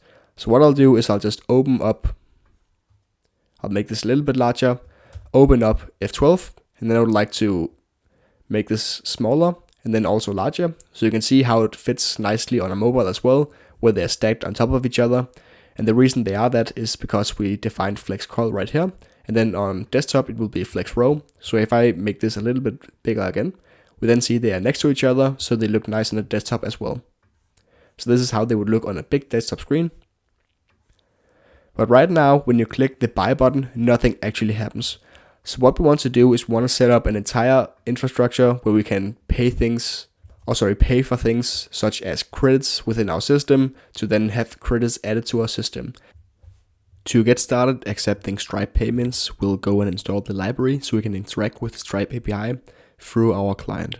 So I'll search for npm and then Stripe. And then I want to find the command I can use to install Stripe. So what I'll do is I'll use the following command right here.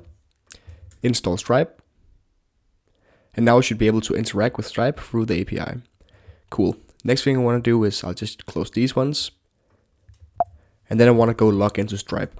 So if you go to Stripe like this, and then go to sign in, you should be able to log in with Stripe. I'll just log in with my own account and return afterwards. After logging into Stripe, you should be able to see the following, which is your dashboard. You should have an account like the one I have right here, but for today's purpose, I'll just create a sandbox.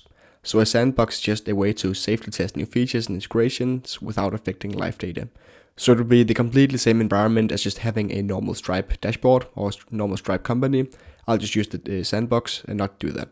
So I'll go under create, and then my sandbox I'll call thumbnails, and I'll just leave it blank so we can start from a fresh start. So I'll say create sandbox.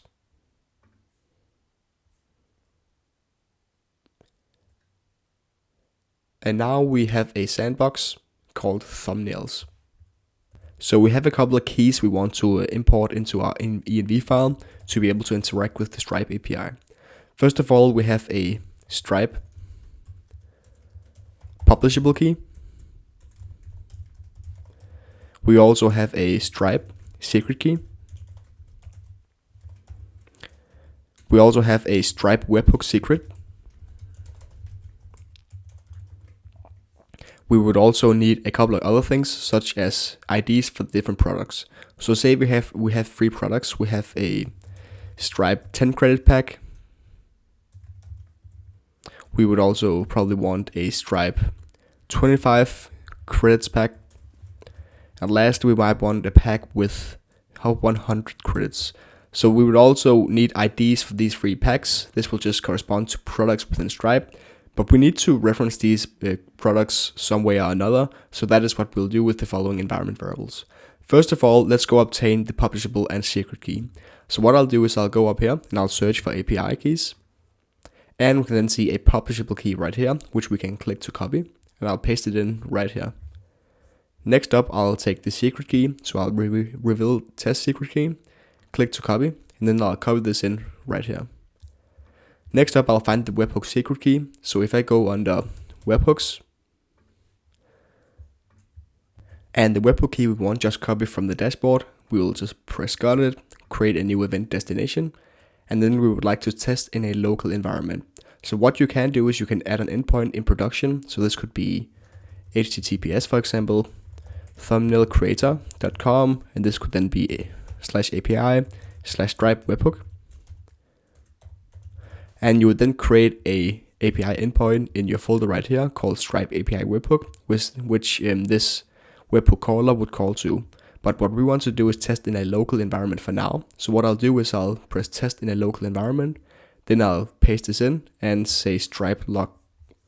Oh, let me just open that back up. And say Stripe login.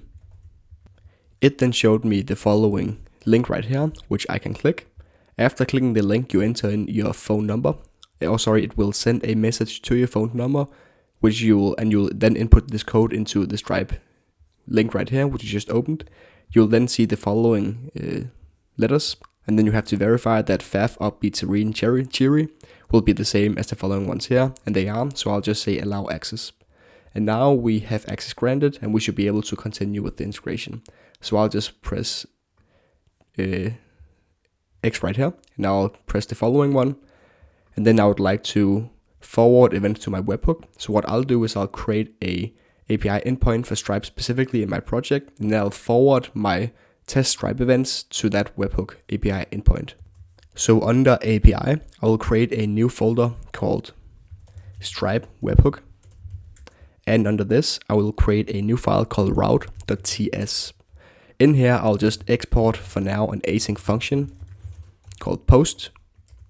It will take a request as a parameter, and here's what great. and I'll just say return new response.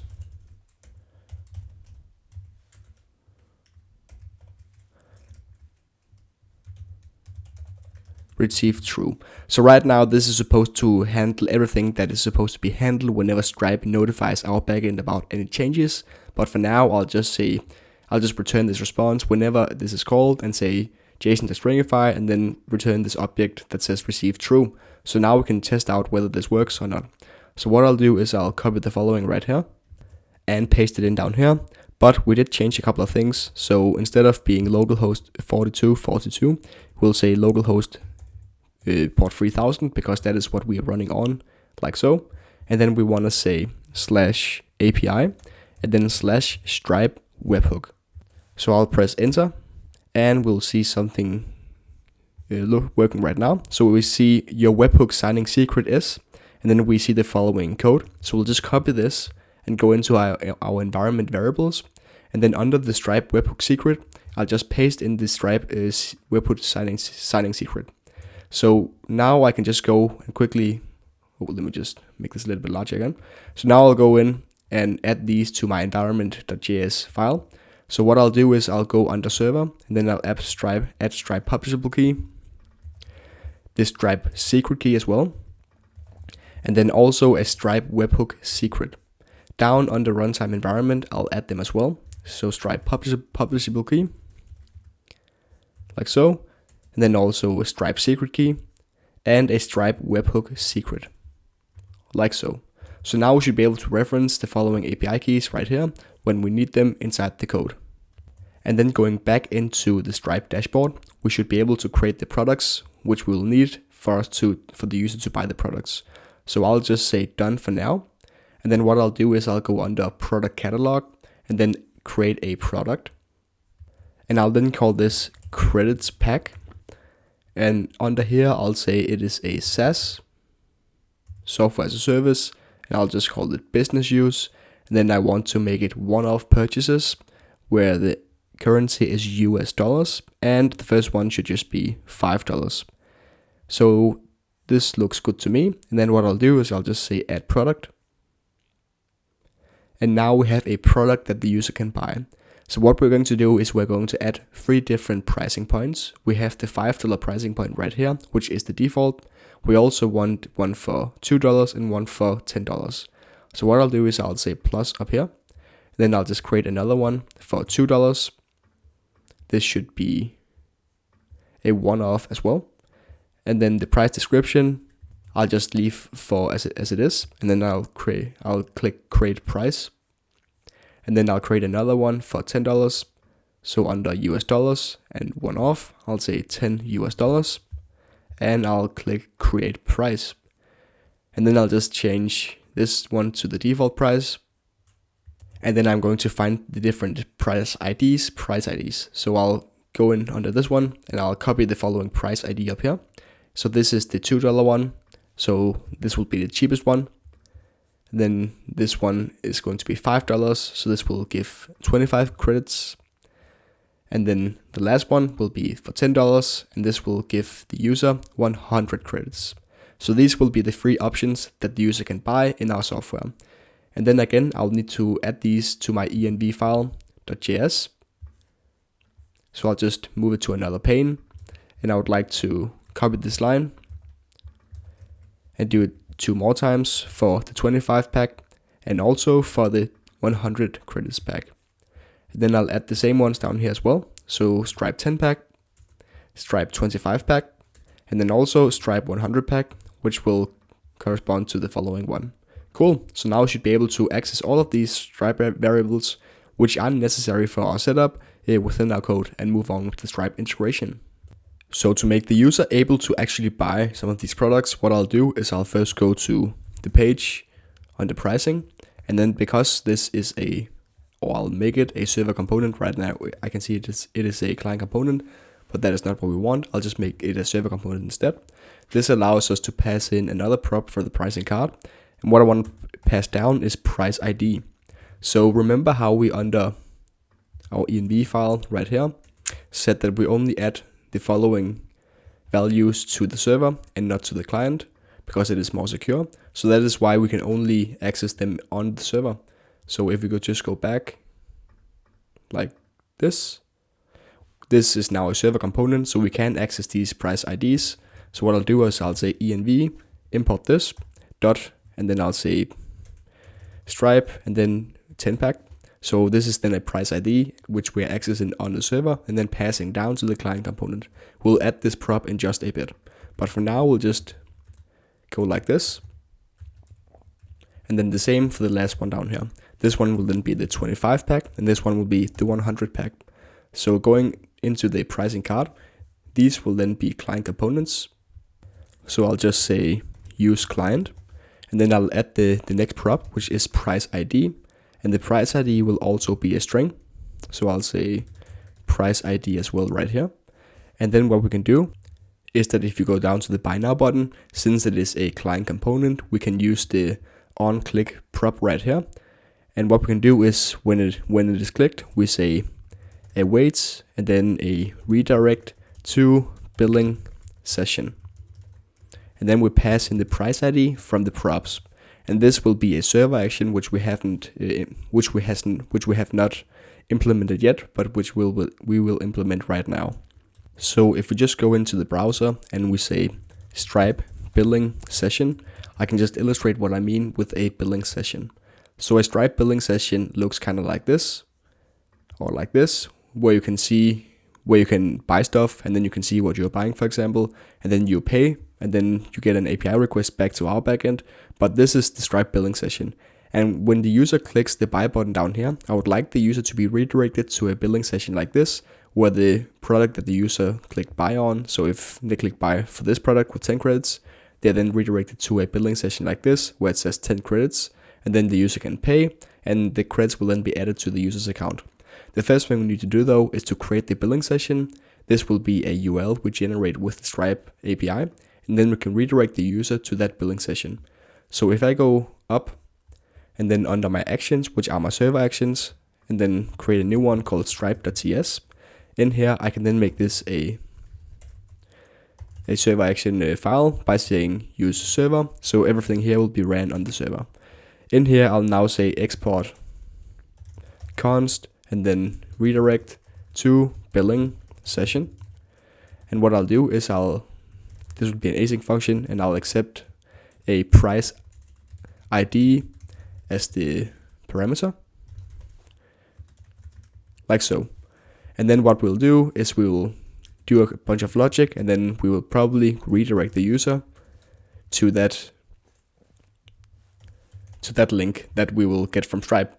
So right now we have the redirecting to billing session method right here, and then we just need to import it back in the following component, and we will need to say async here because we are waiting. So now when the user clicks the buy now button, we will have the price ID passed down to the billing session, and then we can create a billing session showing that product with that price ID, and then we can redirect the user to that billing session, and then whenever the user pays, we'll redirect them back to the dashboard and then update the amount of credits they have left in their account.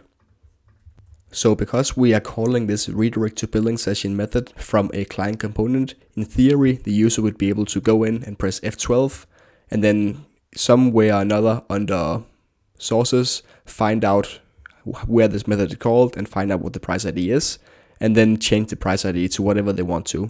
We do not want that. We would just like it to work as we see fit. So that is why we want to actually check on the server side that the price ID is one of the price IDs that is actually valid. So what I'll do is I'll say if, and then I'll just create an array of all the price IDs.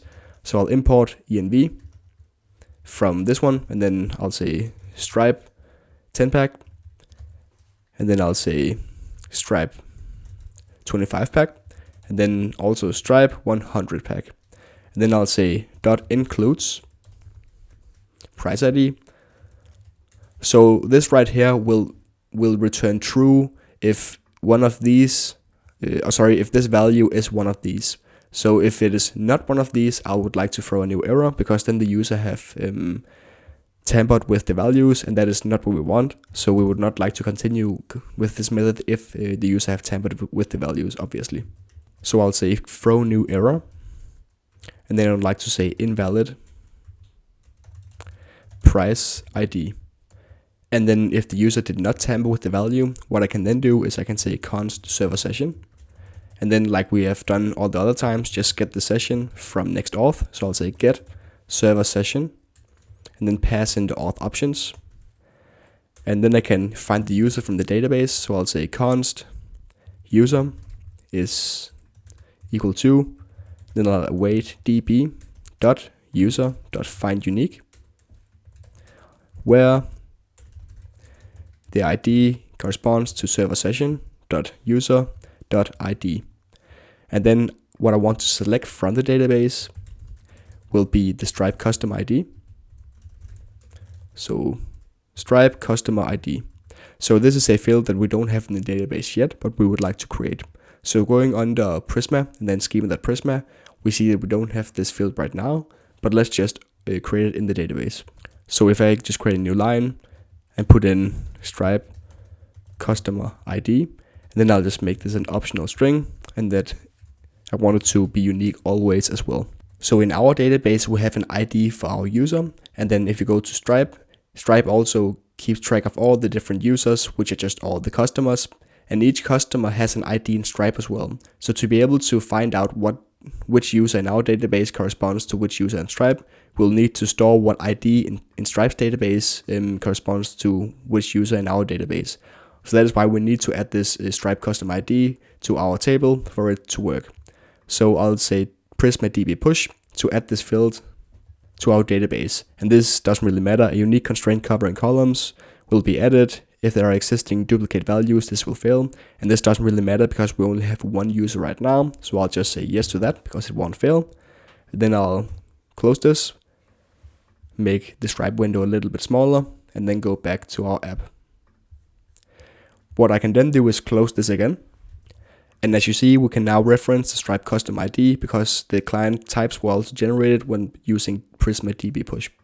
So now I can say if user.stripe custom ID, because I made it optional, if the user.stripe custom ID does not exist, then I'll say throw new error. And then user has no Stripe customer ID, semicolon. So if the customer ID column is null in the database, we'll just throw this error and not move on. And if it does exist, we can then create a billing session with the Stripe API. So I'll say const session equals awaits, and then I'll use Stripe. And let me just define that up here. So Stripe equals new Stripe. And then we can pass in the env dot Stripe secret key, like so. And we can then say semicolon and see if we can import Stripe right here. So we can't import Stripe. So let me just try and install Stripe again. So I'll say npm Stripe. And then I think I have a solution for solving this. So save. And then I'll just try and restart the TypeScript server. So restart like this. And then we can see if we can import Stripe. Okay, next step is to try and do it manually. So I'll say import Stripe from Stripe. And we do see the library right here. So we should be able to import it like so. And that works perfectly. Great. So now that we have a Stripe instance connected to the Stripe API, we can then do calls with it. So I can say await stripe.checkout.sessions.create. Then I want to pass in some options. So what I want to pass in is line items. So if I just go to Stripe building session and then just look at this on Google, if I just find this image right here of an example and I zoom in, what I can see is that we have a bunch of items over here. So these are line items. So this is line item number 0 and this is line item number 1, for example. So what I want to do is I want to pass in the product with the line item corresponding to 10 credits if you buy this product. And if you buy the following product, I want to create a line item that says 25 credits instead and costs $20. So that is why we put in the line item and also why we pass down the price ID. So going back right here, I can say I want to put in a product, and then this product should have a price. The price should be the price ID, and also a quantity. So you can obviously only buy one pack of these at a time for now. So I'll just say quantity 1. And then the customer that buys it, I'll say is customer user.stripe custom ID. So this is how I connect the customer in Stripe to the user that actually buys or clicks the buy button. Next up, what I'll do is I'll say mode and then payment. So we're not initiating a new subscription, for example. So I'm pretty sure you can say mode subscription if you want to create a subscription. But what I want to do is just create a one-off purchase. So I'll just put in payment. Then I want to say success URL, and this will be the following. So I'll say the success URL should be env and then .next.auth URL. So this is just the base URL of our application, which will be the following right here. And then what I also want to put in is API and then session callback. And the reason I do this is because I want another API endpoint. So I'll just go under API and then create a new folder called session callback. In here, I'll just create a new file called route.ts again. And then I'll export an async function, which will just be a get, taking a request. In here, when we are being redirected back from the billing portal, I would like to update how many credits the user have left. And to do that, we'll need to revalidate the path. So invalidate all the queries that has already fetched how many credits the users have left. So we'll need to do this manually by saying revalidate path. And then we'll just revalidate dashboard, because this is where you can see the amount of credits left. And then after revalidating this path, I'll say redirect to dashboard. And I'll just import this from Next Navigation. So the flow will be the user clicks the buy now button, comes to a billing portal, the user pays, and is then redirected back to the session callback. The session callback will then revalidate the path and then update how many credits the user have left. And then we will then be redirected to the dashboard so the user can actually see the following page. Great. So if I go back again, like so, and then I check out the session, what we get returned is a Stripe the response and then Stripe checkout session. What I'll then do is I'll say redirect to session.url, and session.url can be string or null. So obviously we can't redirect to anything that is null. So what we'll just do is we'll say if session.url does not exist, we'll then throw a new error and say no session URL. And this means that the type for session URL will always be a string down here. So what we can now do is try and save this. We can just restart the entire thing. So we'll just open a new terminal. We'll just press next def first of all.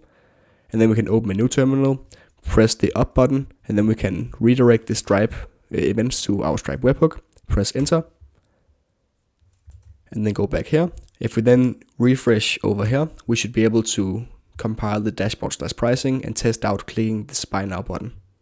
So now that it loaded, let me just refresh again. I can click the buy now button, and then we can just check out what happened. So what it says is that user has no Stripe custom ID. And that is because when we created the user, the Stripe custom ID was actually not set. So when we create a user, what I want to do is I want to set the Stripe custom ID automatically by creating a customer in Stripe, and then the customer that is returned back to our backend will then contain the Stripe custom ID, and we can then set that in our database. And the right time to do this is obviously when a new user is created. So if I go under auth.ts, and then it should be actions, and then I go under sign up. Down here we create a user in our database. I want to create another user in the Stripe database, and then under here we can then say Stripe custom ID, and then we can pass in the Stripe customized ID from the Stripe customer that we created in the Stripe database. So what I'll do is right under create Stripe user, I'll say const Stripe equals new Stripe. I'll then pass in the env dot, I should import the right one, the following one, env and then dot Stripe secret key. I can now use, just have to import this from Stripe. I can now say const Stripe customer equals awaits Stripe customers.create. And I want to create a Stripe customer where the email is valid.data.email.to_lowercase. Like so. So now we create a customer in the Stripe database with the email of the user that was just created in our own database. And then this Stripe customer should then contain a couple of things. For example, the Stripe customer should contain the Stripe customer ID. So we'll say .id. So to sum up, let me just go through this entire flow with you. So if I just go back to Excalibur, I can just draw the entire flow. So I'll just delete this, and then I'll create a couple of boxes. First, I'll create a client. This is where the user sees the login form. So the following page right here, for example, just the login form instead. Then we also have our server. This is where we have our Next.js actions or our API endpoints. Then we have Stripe's server. So what happens when the user registers a user is that we first make a call from the client to the server, and this is when the user submits a form with the user and with an email and a password, and the user wants to register a new user. So what we do is that we then say, okay, backend, we want to register a new user. What the backend then does is that it says, hey Stripe, we want to create a new customer in Stripe because we are registering a new user. So in this registering user form, we have an email. We then send the following to Stripe. Hey, let's create a new Stripe user. This is called a Stripe customer. Stripe will then create a new customer like so in the Stripe database. What will then happen is Stripe will send some information about this customer back to our server. So we'll just call this customer info. And this will contain a customer ID. This is what we see right here, where we have a Stripe customer, and then this contains a customer ID. What then happens on our server is that now that we have an email for the user we want to register, and we know that a customer exists in the Stripe database, we can then create another user in our own database, and these two users will be the same user.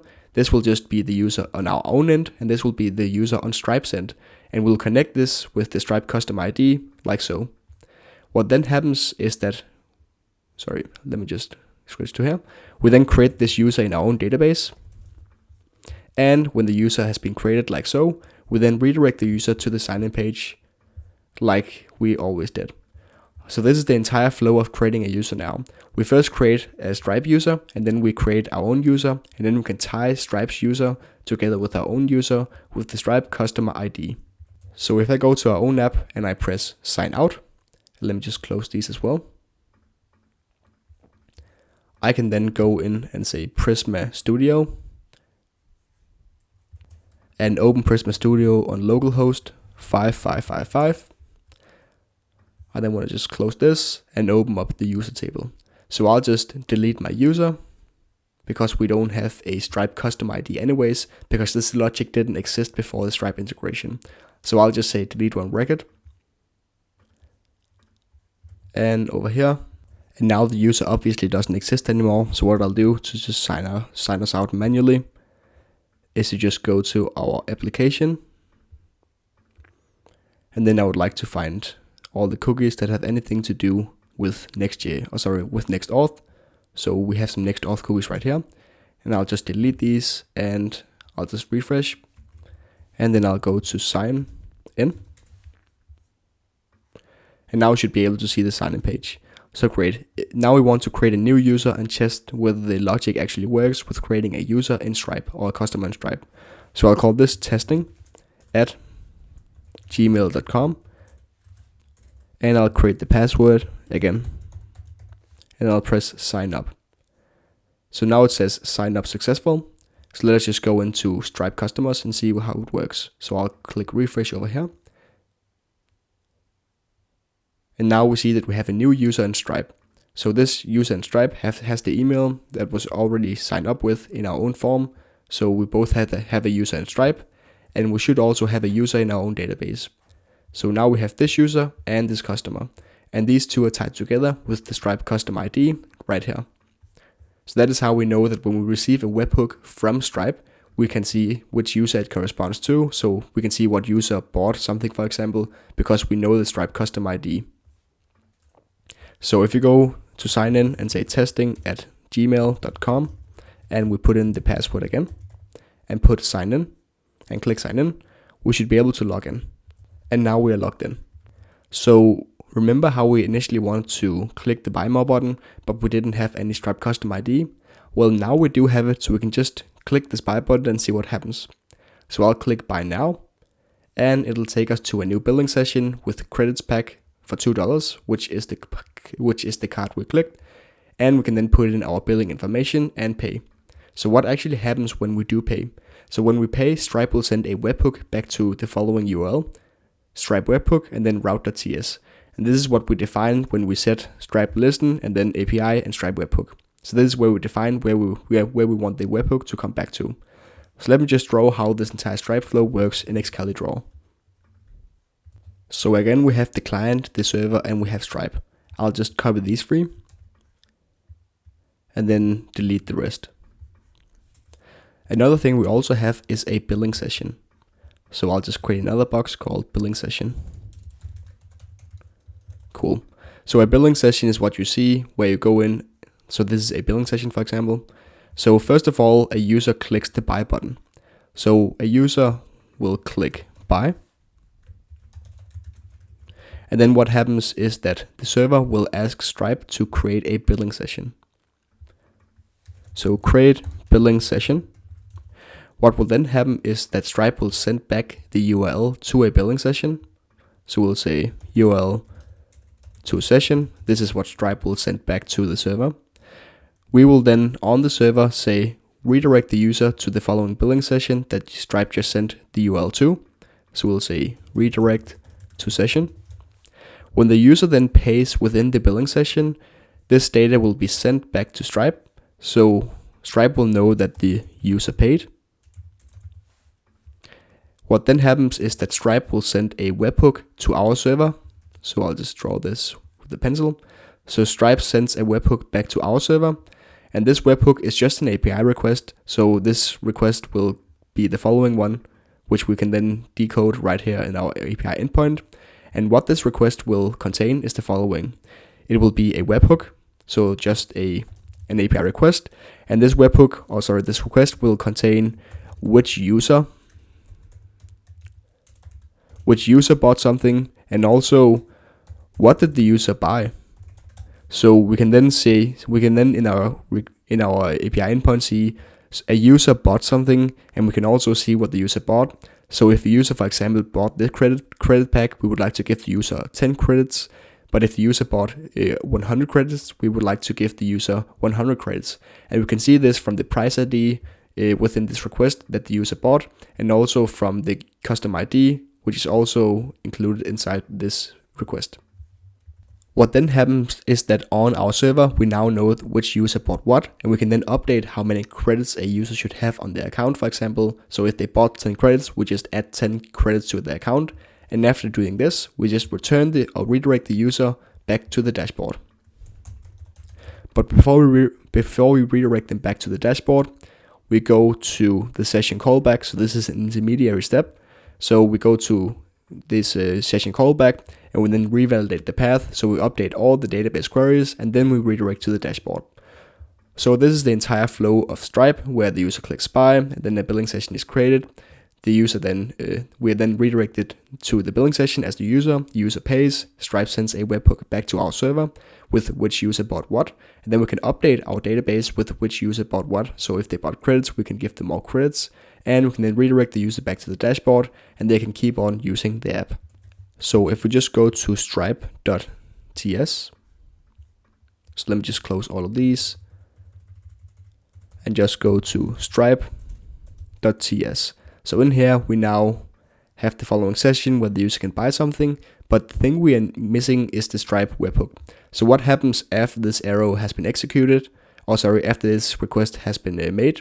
Like, how do we determine what user bought something and also what they bought, and then update our database accordingly? So what happens right now is that we just don't do anything. Instead, inside this file, we should define what happens when Stripe calls our backend. So first of all, I'll get the request as text. So I'll say const body, and then I'll say await, and then request.text. So this will be the body of the request. Then I would like to get the header of the request. So I'll say seg equals headers dot get. Then I want to get something called the Stripe signature, like so, and then just import headers like this. So this signature is used by Stripe to ensure that the webhook is actually sent by Stripe and not a malicious source. And next up, we can then define our own webhook secret. So I'll just say webhook secret equals, and then I'll say env, import from this path, dot, and then Stripe webhook secret. I'll then declare this variable called event that will store the validated event data from Stripe in case that our webhook secret actually matches the secret from the request. So I'll say let event, and then put on the type, which will be stripe.event. And I'll then import Stripe like this. Next up, I'll create a try catch statement.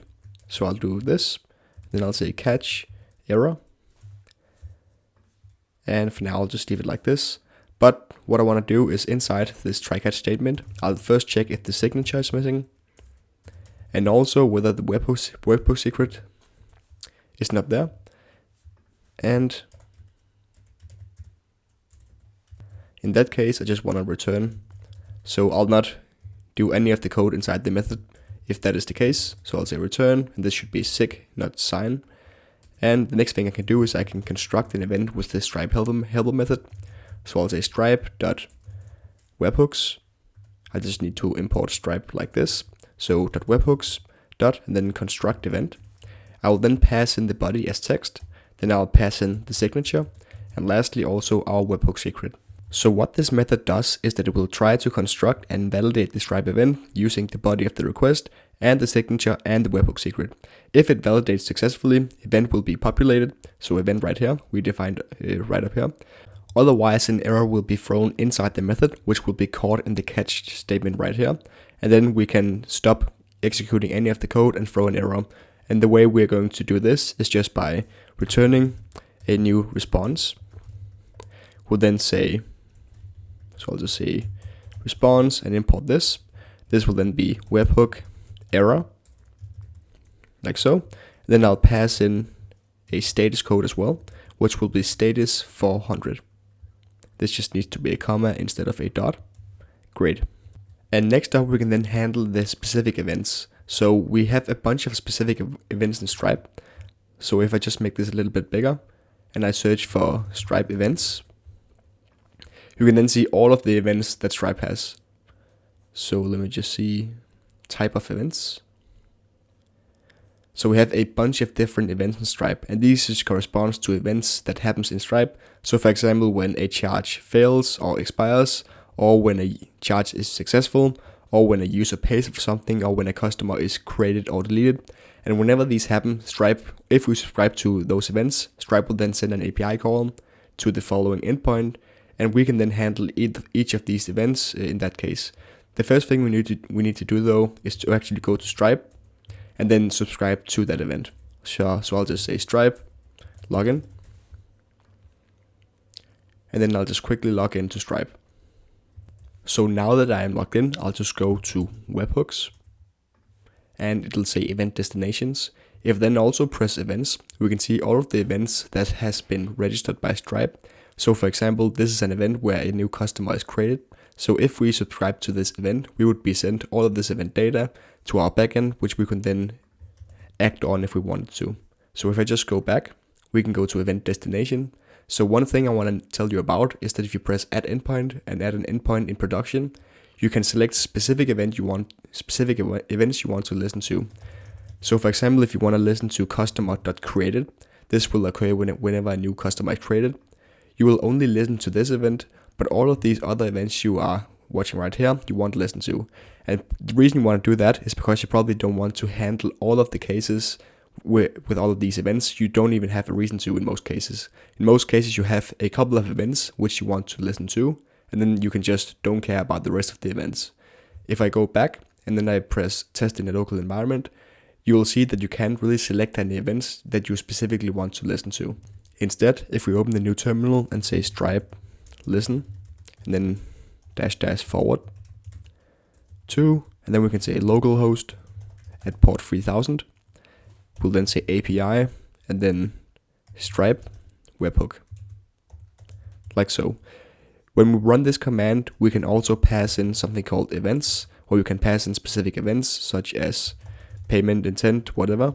But if we omit the following flag, we will then just listen to all events, and we can then just only respond to the events that we really care about inside of this method, and just leave all of the other events alone.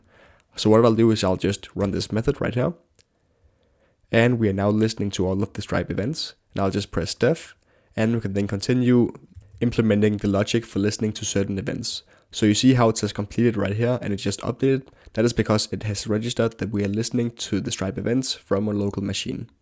So over here, if I press Node.js, we can see how Stripe implements this. So Stripe has the same logic that we do with checking the signature and also the secret, the webhook secret, but what they have below is a switch, and we pass in something called event.type on the switch. And the event.type can be all of these events that we saw right over here. So all of these different events are types of events. So we want to handle specific cases for these events.types. So one of these are payment intent.succeeded, for example. And then if this is the event that we received, we can then say event.data.object, and we'll then know that all the data about this event will be about the following event, so payment intent.succeeded, and we can then handle this accordingly. And then if you receive an event that is not payment intent.succeeded, we'll then not handle this and just print out unhandled event type, because that is not supported in our software.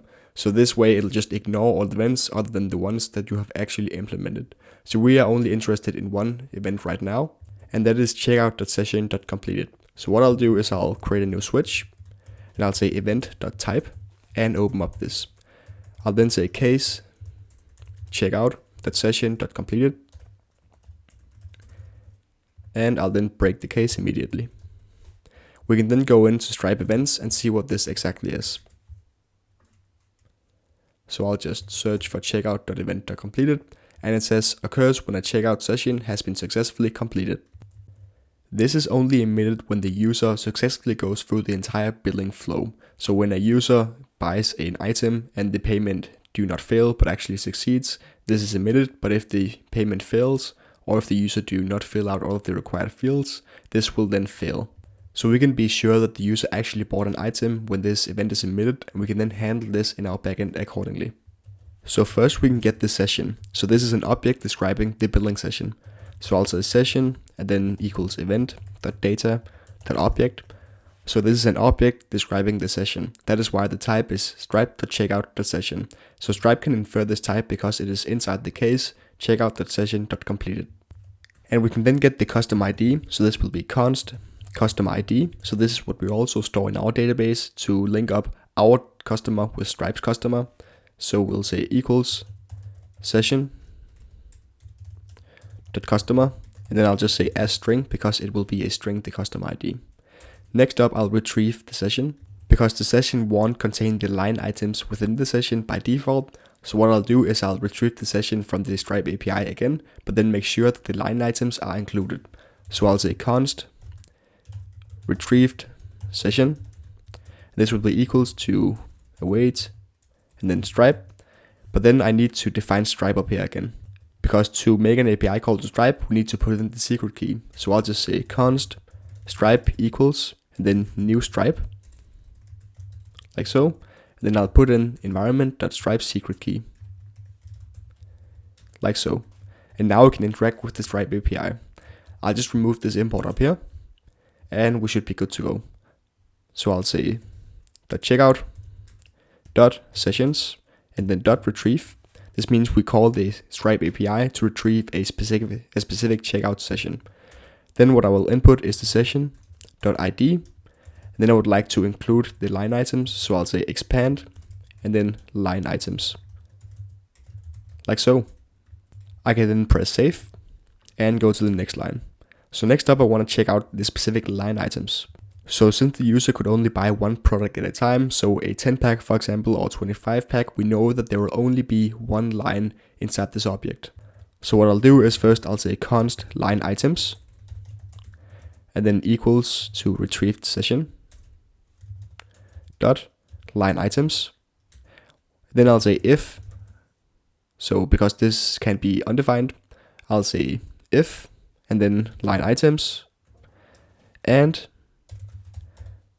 line items dot data dot length is more than 0. So if there are actually lines inside the line items, so if in some case there are no line items, we obviously want to ignore this and just don't execute this code. But this should never happen because we'll always put in some lines, so some items that the user can buy when they go through the billing session. So I'll just open this up. So this is purely just for the types basically. Then I'll say const price ID equals, and then line items dot data, and I'll take the first one, and I'll say dot price dot ID or undefined. So if I hover this, we now have a string that might be undefined. So this is the price ID of the item that the user just bought. And if I go to the env file, we can see that we have different price IDs for the different items.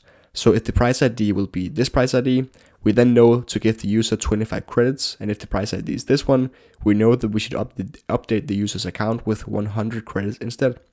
So I'll go back here and then on the route, and I'll just create a new line and say update user credits based on the price ID. Great. So now I can say if price ID, because this might be undefined. And the reason it might be undefined is that we have this array index. So this might be null. This might also be null. And then we just say if any of this is null, we just call it undefined. So since it might be undefined, I'll say if price ID. And then on the price ID, I'll say let credits to add be 0. So this will be a variable storing how many credits we want to add to the user's account. And then I'll say if credits to add is more than 0. And then up here we will determine credits to add. And then under here we'll say await database, and I'll just import the database.user.update. And then I'll say where Stripe custom ID equals the custom ID, and the data that I want to update is the following. So the credits, and then I would like to increment the credits with the amount credits to add. So right now we add the amount of credits to the user's account that is in this variable, and now we just need to determine how many credits to actually add. So to do this, we'll make a switch statement. We'll pass in the price ID, and we'll then make a case for each of these price IDs. So I'll say case, and then env dot, and then I'll say Stripe 10 pack. I can then say credits to add is 10, and then if we have a 25 pack, credits to add will then be 25, and if we have the 100 pack, we'll then add 100 credits to the user's account. So we'll then store this in this variable up here, and we can then use that variable to add this amount of credits to the user's account if that is the case. And in the switch statement right here, or in this, I'll just create another case called default. So if we do receive an event that is not supported by our system, I'll just say console.warn, then I'll say it should be warn, not warm, then I'll say unhandled event type, and then I'll put in the event type as well, like so. So this way in production we'll know that if we subscribe to an event that is not necessary because we can't handle it anyways because we didn't create a case for it, we should probably unsubscribe to that event, and by printing it out with console.warn we'll at least know about it. And let us now test out the entire flow of buying a product and seeing that the amount of credits updates on the user's account. So what I'll do is I'll go in here and I'll press buy more, and then I want to buy a pack of credits. Before we do this though, we need to make sure that the forwarding is actually happening. So we can just check Stripe listen forward to, and then localhost port, and this says 300, but it is actually 3000. So we just need to fix this. So I'll just copy the command, close the terminal, open up a new terminal, and just say port 3000 instead of port 300. I'll just run the following command again. And now we hopefully have a port forwarding terminal that works. What I'll then do is I'll press buy now, And then I'll fill out the fake credit card information 4242 and just continue doing that. Then I'll put in a random date in the future and then put in a random CVC. So this is a test mode Stripe terminal, Stripe billing portal, which means we can just put in these fake information. Then I'll put in testing and testing as the name, and I'll press pay. And we can then just see what happens in the Stripe terminal down here. So we see a couple of different events being sent to our endpoint, and they all return 200. So that should be down here. They return 200 because they return a new response. And we can then check out the amount of credits on the user's account, and that is still 1. So if I just refresh, we see that we have 26 credits left. So it is just because it had a hard time refreshing the amount of credits. So we should just fix that. But now at least we know that the logic works with receiving the following event, getting the user, and then finding out what line item the user bought, and then also updating the user's account with how many credits we need to add, and then along with the Stripe custom ID. So that is how we can use the Stripe webhooks to update the user's database user when he buys credits. The only thing that kind of annoyed me is that we couldn't see the user's credits straight away. We need to refresh the page. So if we go under and search for session callback, like so, we see that the success URL after the Stripe to check out the session is an API endpoint called session callback. So this is a URL that we will redirect the user to after he buys. So if we just go to the following API endpoint, so session callback, we see that we do revalidate the path, but also redirect to dashboard afterwards. So it should update the database queries. So what I'm thinking is that maybe the terminals are storing some old data or haven't updated it correctly. So what I'll just do is I'll close down this terminal. I'll just refresh over here to make sure that it is closed. Then what I'll do is I'll press Next.js and just restart it all. And then I'll try to buy another pack of credits to make sure that the user actually sees the updated credits whenever he buys a pack of credits. So now that it is all started up and compiled, we can try again. So I'll say buy more. And right now we have 26 credits. And then I'll say buy more for this 10 pack. Then what I'll do is I'll say 42, and just keep on going. And I'll put in a random date again. And I'll say testing. And then what I'll do is I'll click pay. And we can just check out what happens. So it looks like it works normally. And now it does say 36 credits left. So something obviously wasn't updated correctly. So maybe the terminal wasn't updated correctly.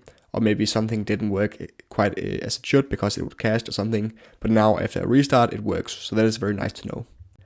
Another cool thing is that if I go under the Stripe dashboard and I press done, then I go to my home page, we can see that some money were transacted.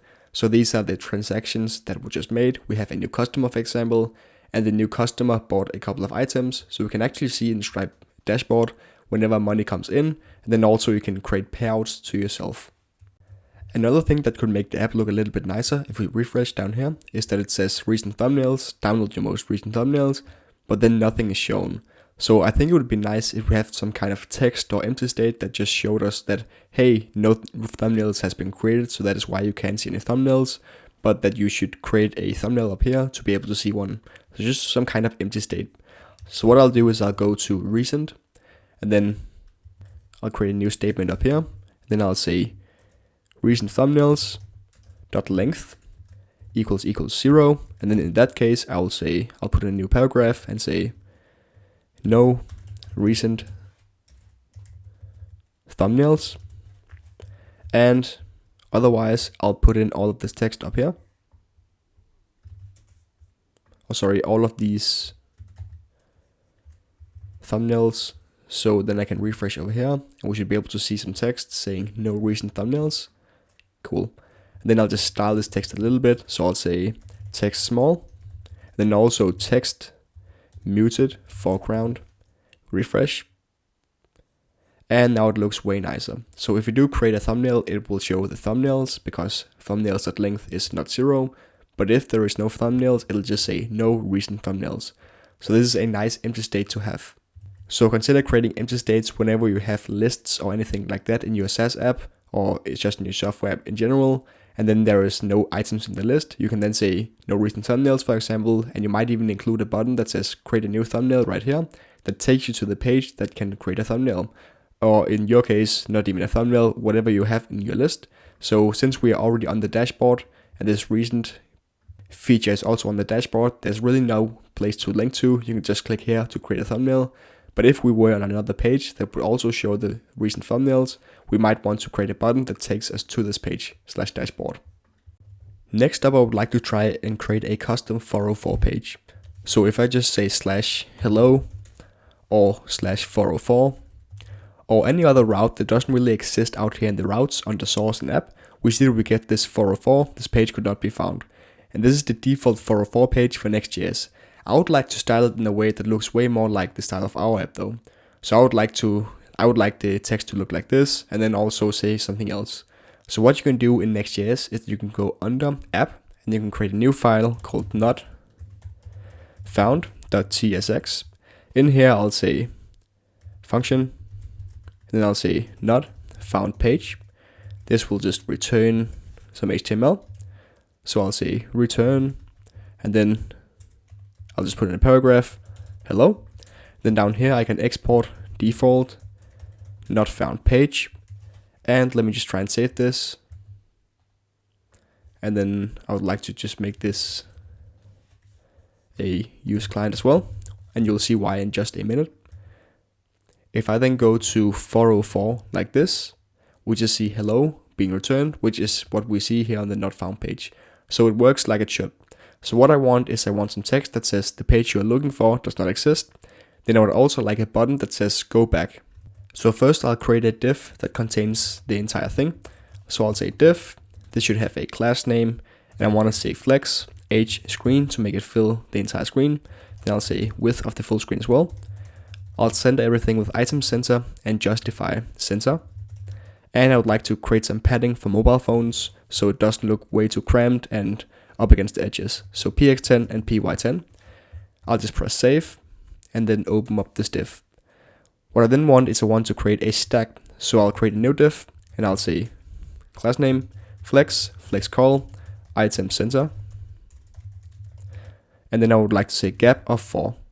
Cool, now we have a stack where we can put in the text and the button. So the first thing is the text. So I put in an A1 and I'll say the page you are looking for doesn't exist. Like so. Then I'll press save and we can just see what happens over here. So now it says the page you're looking for doesn't exist and it is centered in the middle of the screen. But since we made the stack, we can put in the button right under it. So I'll just first put in a link because this should be a link taking us back to the dashboard. I'll then import this from next link and the href should be /dashboard /pricing, or maybe just like this. Then what I want to do is I want to put in a button, and then the button should say go back. I'll just import this from shadcn and try and save it. Oh, I get a small error here, so I'll just try and import it again. We get a TypeScript error, so I'll just restart the TypeScript server and see what is going on. And now I can click this button, go back, and it'll take us to the dashboard page. A cooler thing we can do, so if I say 404, is not just always take us to the dashboard, because this does say go back. So if we came from the pricing page, and then I say 404 from here, then if we go back to the dashboard and not back to the dashboard /pricing. So that is not exactly what we want. So we wanted to take us back to where we came from. So since this is a client component, we can use something called const router. And we have a hook in Next.js that has the name of a use router. So I'll import this, and then in this button I can say on click, and I can say router dot back, like so. And then if I try and save this, and then I just go to the dashboard, click pricing, and then I go to a 404 page. I'll then try and click go back, and this will take us to dashboard /pricing. So now we actually go back like we promised the user. So cool, now we have a custom 404 page for the app as well. Another important thing we need to remember is to change the favicon up here along with the text. So if I go under layout, we can see the favicon and also the text. So what I'll do is I'll say thumbnail generator. I'll also put it in the description. And then I want to put in a favicon. So right now the favicon is in the root of the public folder. So this will be the favicon. So how I'll create a new favicon is I'll go to Google and search for favicon generator, and I'll just pick the first one.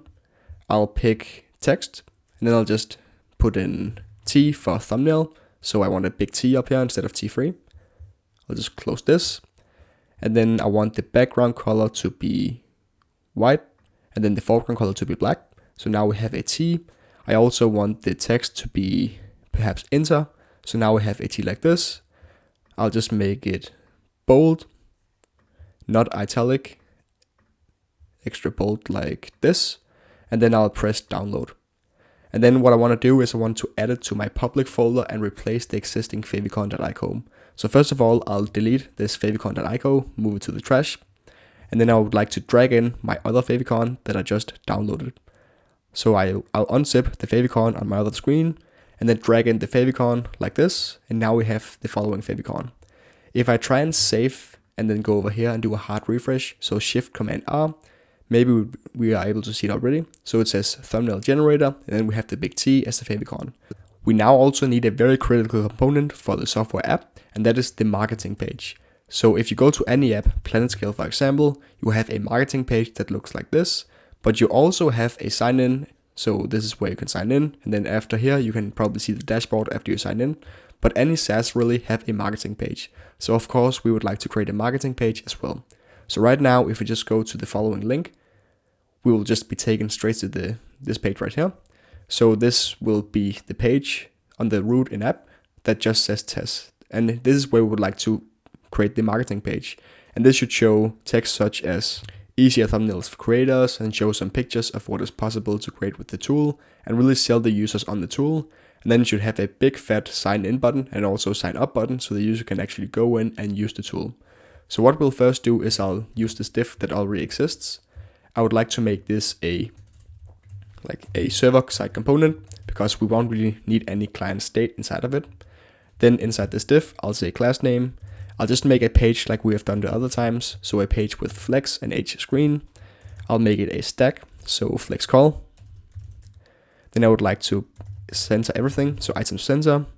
And then I would like to say overflow y scroll. And then put in some padding for mobile phones. So px6 and py6 as well. Then I'll open up this div. And inside of it, I'll put in a nav tag. The nav tag will contain a link to sign in and also a link to going to the dashboard. And it'll also contain a big fat text saying thumbnails. So this will be kind of the logo of our text in the nav bar. In the nav bar, I would like to put in some classes. The first one is flex and be full. Then I would like to center things, so items, center, and then justify between. And then lastly, I would like to put in some padding for the bottom. This should be PB6. And then on mobile phones, on desktop, I would like to put in some padding of 8. Now, if I go into the nav bar, I would like to put in a link. So this should be the link you see up here on the left in just a second. I'll just import this, I'll just add the attribute, which will be href. And it'll just take us to the default page. The class name should be text.lg. It should be font semi-bold, and then leading 7, and these just come from the typography as well from shadcn. Then I'll say thumbnails, and try and set this, and just try and refresh it over here again, and we'll still get an error. And what the problem is that we have a use server, so a server component, but we have a synchronous function, but we'll just make this async and then save it again. And now we should be able to see the link up here that says thumbnails. We can hover this and see that the triangle turns into a pointer, and we can click this as well, and it should take us to the dashboard page. Cool. Now in the nav bar, we would also like another thing. So I'll put in a div, and I'll say class name, flex, items center, to center things vertically. And I'll put in a gap of 4 between the items inside this div. Now I would like to put in a button. Inside this button, I would like to put in a link.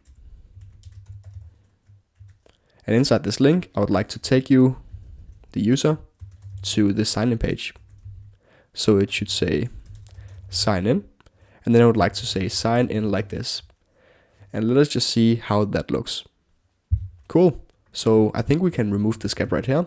If I just do like this, awesome. And then because we are on a server component, we can actually do another cool thing. So right now it says sign in, but if the user is already signed in, I would like to show go to dashboard instead of sign in. So what I'll do is I'll say const user equals and then awaits, and then get server session, and I'll pass in the auth options as always. I'll just import this too, and then under this div I can say user dot user, and if the user exists, then we'll go like this, otherwise we'll go like this. I'll just save it, and then we'll say go to dashboard, and then I'll put in dashboard as the link. So if the user is already logged in, it says go to dashboard, and we are logged in right now, so this will take us to the dashboard as we see down in the corner. If we are not signed in, it will just show sign in instead. And if I just make this a mobile view as well, we see that it looks pretty nice with thumbnails and also the button right here with some padding on each side, both on the sides and on the top. That makes it look very cool. So great, now we can actually start putting in the content on the page. So what I'll do is under the navbar, I would like to create a new element. So I'll put in a div, and this div should be the container for everything inside the content of the page. So I'll say empty2 to space it a little bit from the navbar. I would like to say flex call to make it a stack. I'd like to put a gap of 20 in between of the items, so a pretty large gap because it is a landing page. And then on mobile, I would like to say empty14, or sorry, on desktop, I would like to say empty14 instead of just empty2. So now inside this div, I can create another div. This div right here will contain all of the text to the left, and then a big image on the right that shows a demo of the tool. So I'll say class name, then I would like to say flex call on mobile, because on a mobile, the text should be on top and the image below, but on a desktop, the text should be to the left and the image to the right. So I'll say flex call for mobile. I'll just put a gap of 1 in, and then I'll say on desktop, I would like to put in flex row, and then I would also like to say items center, and I would like to say gap 10. Cool. Then I'll open up this div, and I'll say h1, and I'll say easier thumbnails. I'll just make this like so, and then for creators, and then I would just like to style this text too. So I'll say scroll M20, and then I would like to say text for Excel, and then font extra bold, tracking tight, and lastly LG, so on big screens, text 5XL, so on big screens we make the text even bigger to just really pop out in the eyes. Cool. So now we see the following text: easier thumbnails for creators. And then we should probably also break the text, because this should be on the left over here and then the big image on the right, but this is too much width for the text, so I'll just break it right here in the middle. So I'll say BR like so, and now it should break like so. And then I'll just create a paragraph under this text where the class name is text muted foreground mt4, and then also text LG. This text should say thumbnails with text behind them. Oh, sorry, behind the foreground instead. Are popular, but takes time to make manually. Generate them automatically with this tool. So now we have kind of like a description under the headline, which will look pretty nice. So I'll just save this and see how it looks. So right now they are side by side, and this is not what we want. So I'll just create a div containing these two. So I'll say div, wrap these two elements in the div, and then make it a stack instead. So I'll say flex, and then max width of 2XL. Then I'll say flex call, a gap of 1 between the two elements. And then on big screens, so not on mobile, I'll say width of 1/2. Width of 1/2 like so. Then I'll just try and save this and see how that looks. So now it looks way better. We have a stack with the big thumbnail, with the big text, and then also a description under that. So if I just go under this div right here, I would like to put in some buttons as well. So I'll just take the same buttons from up here, and I'll put these in. So right under the div, or maybe inside the div actually, so it's inside the stack. I would like to say go to dashboard if you're already logged in. And if you're not logged in, I would like to put in a link to the sign up page. So sign up, and then I would like to say get a free thumbnail. So if a user haven't logged in or haven't been to the page before, they will be kind of lured into the tool by the text get a free thumbnail. And I can then see how this looks. So now it says go to dashboard because we are logged in. I do need to put a class in this though to make it look a little nicer. It's very close to the text and that doesn't look very cool. So I'll just say MT6 first of all. Then I'll say W full and then MD vfit. And I'll just put this on both buttons and see how that looks. Cool. So on bigger screens, the width of the button will be fitted to the width of the text. So right now, the button width is the same as the text basically, but on mobile phones, it will be the full width. So I can just try and put it in a mobile view. So right now it is full width. So you see how it looks way nicer on mobile when it is full width. But if it was full width on a desktop, it wouldn't look quite as nice. So that is why I make it full width on mobile and then vfit when you are not on a mobile phone. Now let's continue with putting in a big image right over here. So what I'll do is that I'll write under this div right here, I'll put in a new image tag from Next.js. This image tag is an image component that has been optimized by Next.js to load images super fast. So that's why I'll use this one and not the regular image tag. So first of all, I'll put in a source. For the source right now, I am just going to say style1 probably, just for a test. So style1.png. Then I would like to close the image tag like this instead. Then I would like to put in a width that is required. So width, and that should be, it looks like it is not imported correctly. So I think I might want to import it. So what I'll do is I'll say import image from next image. And then let's see if it imports correctly. It did. Great. So now I can put in a width. I'll just say 800 and height. I'll just say 800 as well. That seems pretty fitting for an image heights that is supposed to be on a desktop. Great. Next up, I'll put in a loading. So I'll just say eager, which will load the image immediately. So I'll say loading eager. Next up, I would like to put in another thing. So an alt tag, as far as I know, is required for the next image right here, and it was.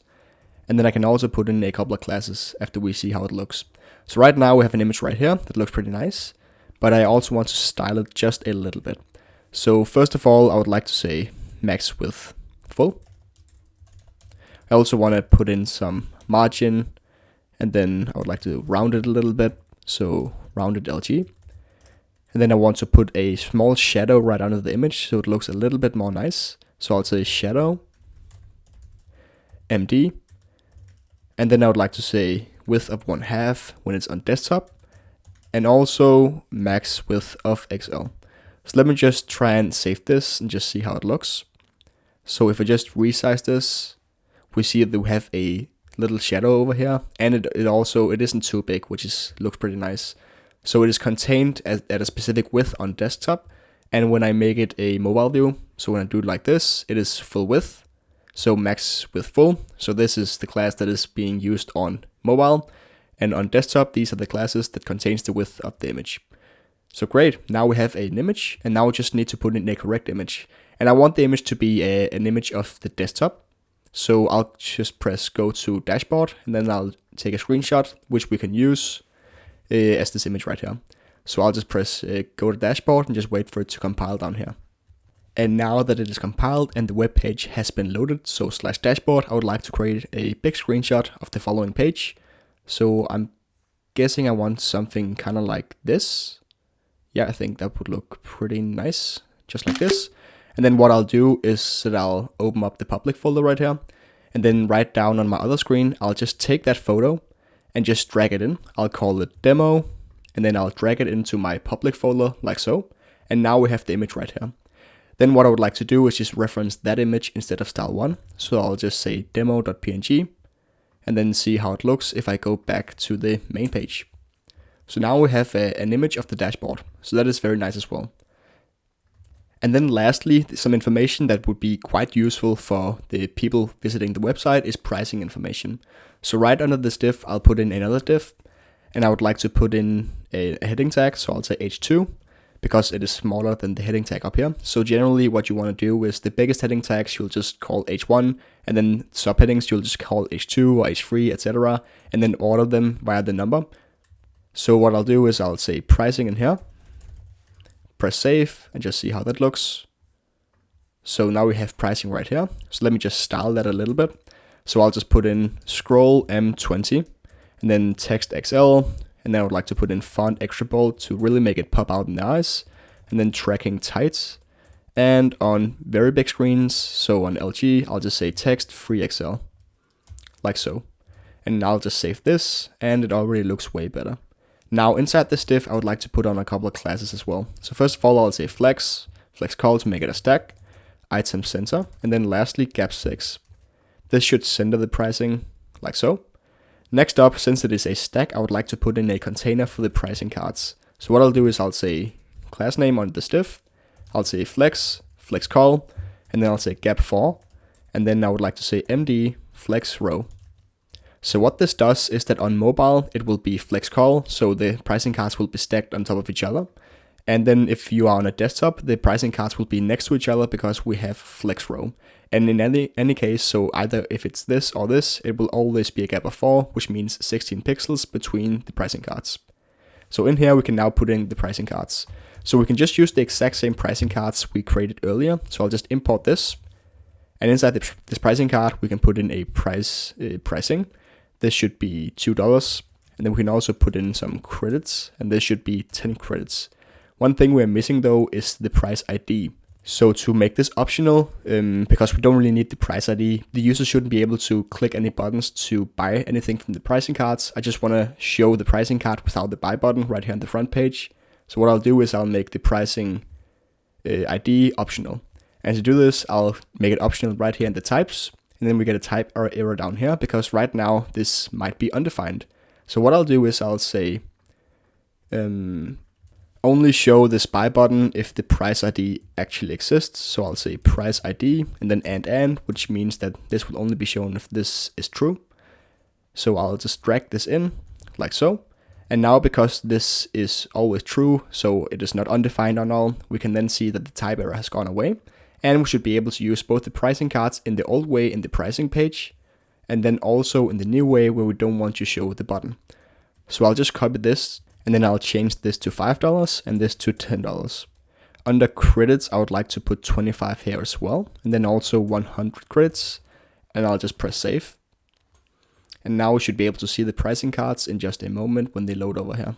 So we see the pricing cards, it says pricing, and then we have the pricing cards just like we had on the other page. And let me just go to the dashboard and check if the pricing cards work as we expect over here. So right now we can say buy more, and then we have the buy buttons right here. So if I just press buy, we see that we are being sent to the Stripe billing session. So the buy button actually works as it should with removing the price ID. So that is very nice to know. So now we actually have a working dashboard, working front page as well. So we have a lot of the things we need for a SaaS now. We have a landing page, and this is obviously a very simple landing page. You can always put more content onto your landing page, but we do have a very simple landing page with a demo of how the tool dashboard works and what you can expect from it. So the thumbnail is right here. And then we also have a headline, a description. You can go to the dashboard, and then you can also see the pricing cards. And then when you're logged in, you can press go to dashboard, and then this will take you to the dashboard page. From here, you can buy more credits in this page. You can also see how many credits you have left. If you use up all your credits, you won't be able to see this page, so you won't be able to upload any more files, but you can still see your recent thumbnails. Now we're ready for deployment of the app. We will use Vercel to deploy our app, which will support Next.js very well because they built Next.js. One thing we need to do before deploying our app is check that all the lint errors are gone. So when you press build, so next build, this will be done on the server when we deploy to Next.js. This will first run a linter and then also compile your app, so like create an optimized production build, which it can publish to Next.js. But all the lint errors will need to be gone before it will publish your app. Otherwise, it'll throw an error and the build will just be stopped. So right as we see in a moment, it will lint and check the validity of the types. and then it just stopped the script right here. So if we scroll up, we should see a bunch of lint errors, and we just need to run through these and just fix these. Luckily, they aren't too hard. So this is an error, for example. The warnings we can just ignore for now. Those are good practices, but they aren't really needed to. But we don't really need to fix those. So here, for example, it says that this apostrophe sign can be escaped with the following instead.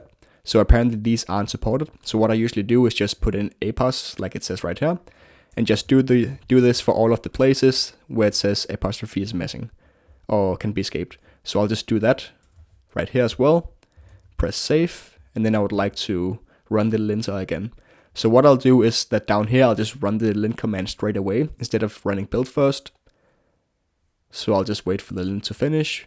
This looks a little bit weird, so I'll just refresh, see what's going on over here. Okay, so the next thing we need to do is put in a missing key prop for element iterator. So I'll just click this.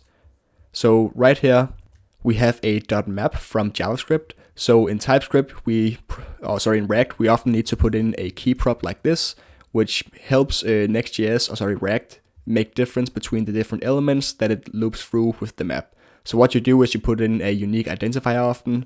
So maybe this could be thumbnail dot and then UL, for example. And then when we save this and press the lint command again, we should see the lint error has gone away. This still looks a little bit weird, so I'll just close the running server and just refresh over here to make it go away. And then last, we can check out the last of the errors. So if I go to this one, we see that we have an error right here. It says promise returned in function argument where a void return was expected. And I'm not gonna lie, this kind of sucks to fix. I have seen this error before, and what I did was that I removed the async up here. So it's kind of like this async method doesn't detect that we await right here. So how I fixed it earlier was that I just took this entire thing, and then what I did was that I said void, and then async, and then I run a new method inside that, and then I just paste in all of this code. So that defines a new async method, which we can then run down here like this, and then press save, and then I'll just try to run the linter again. So yeah, this kind of doesn't make sense that it doesn't detect. I just need to remove this async up here again.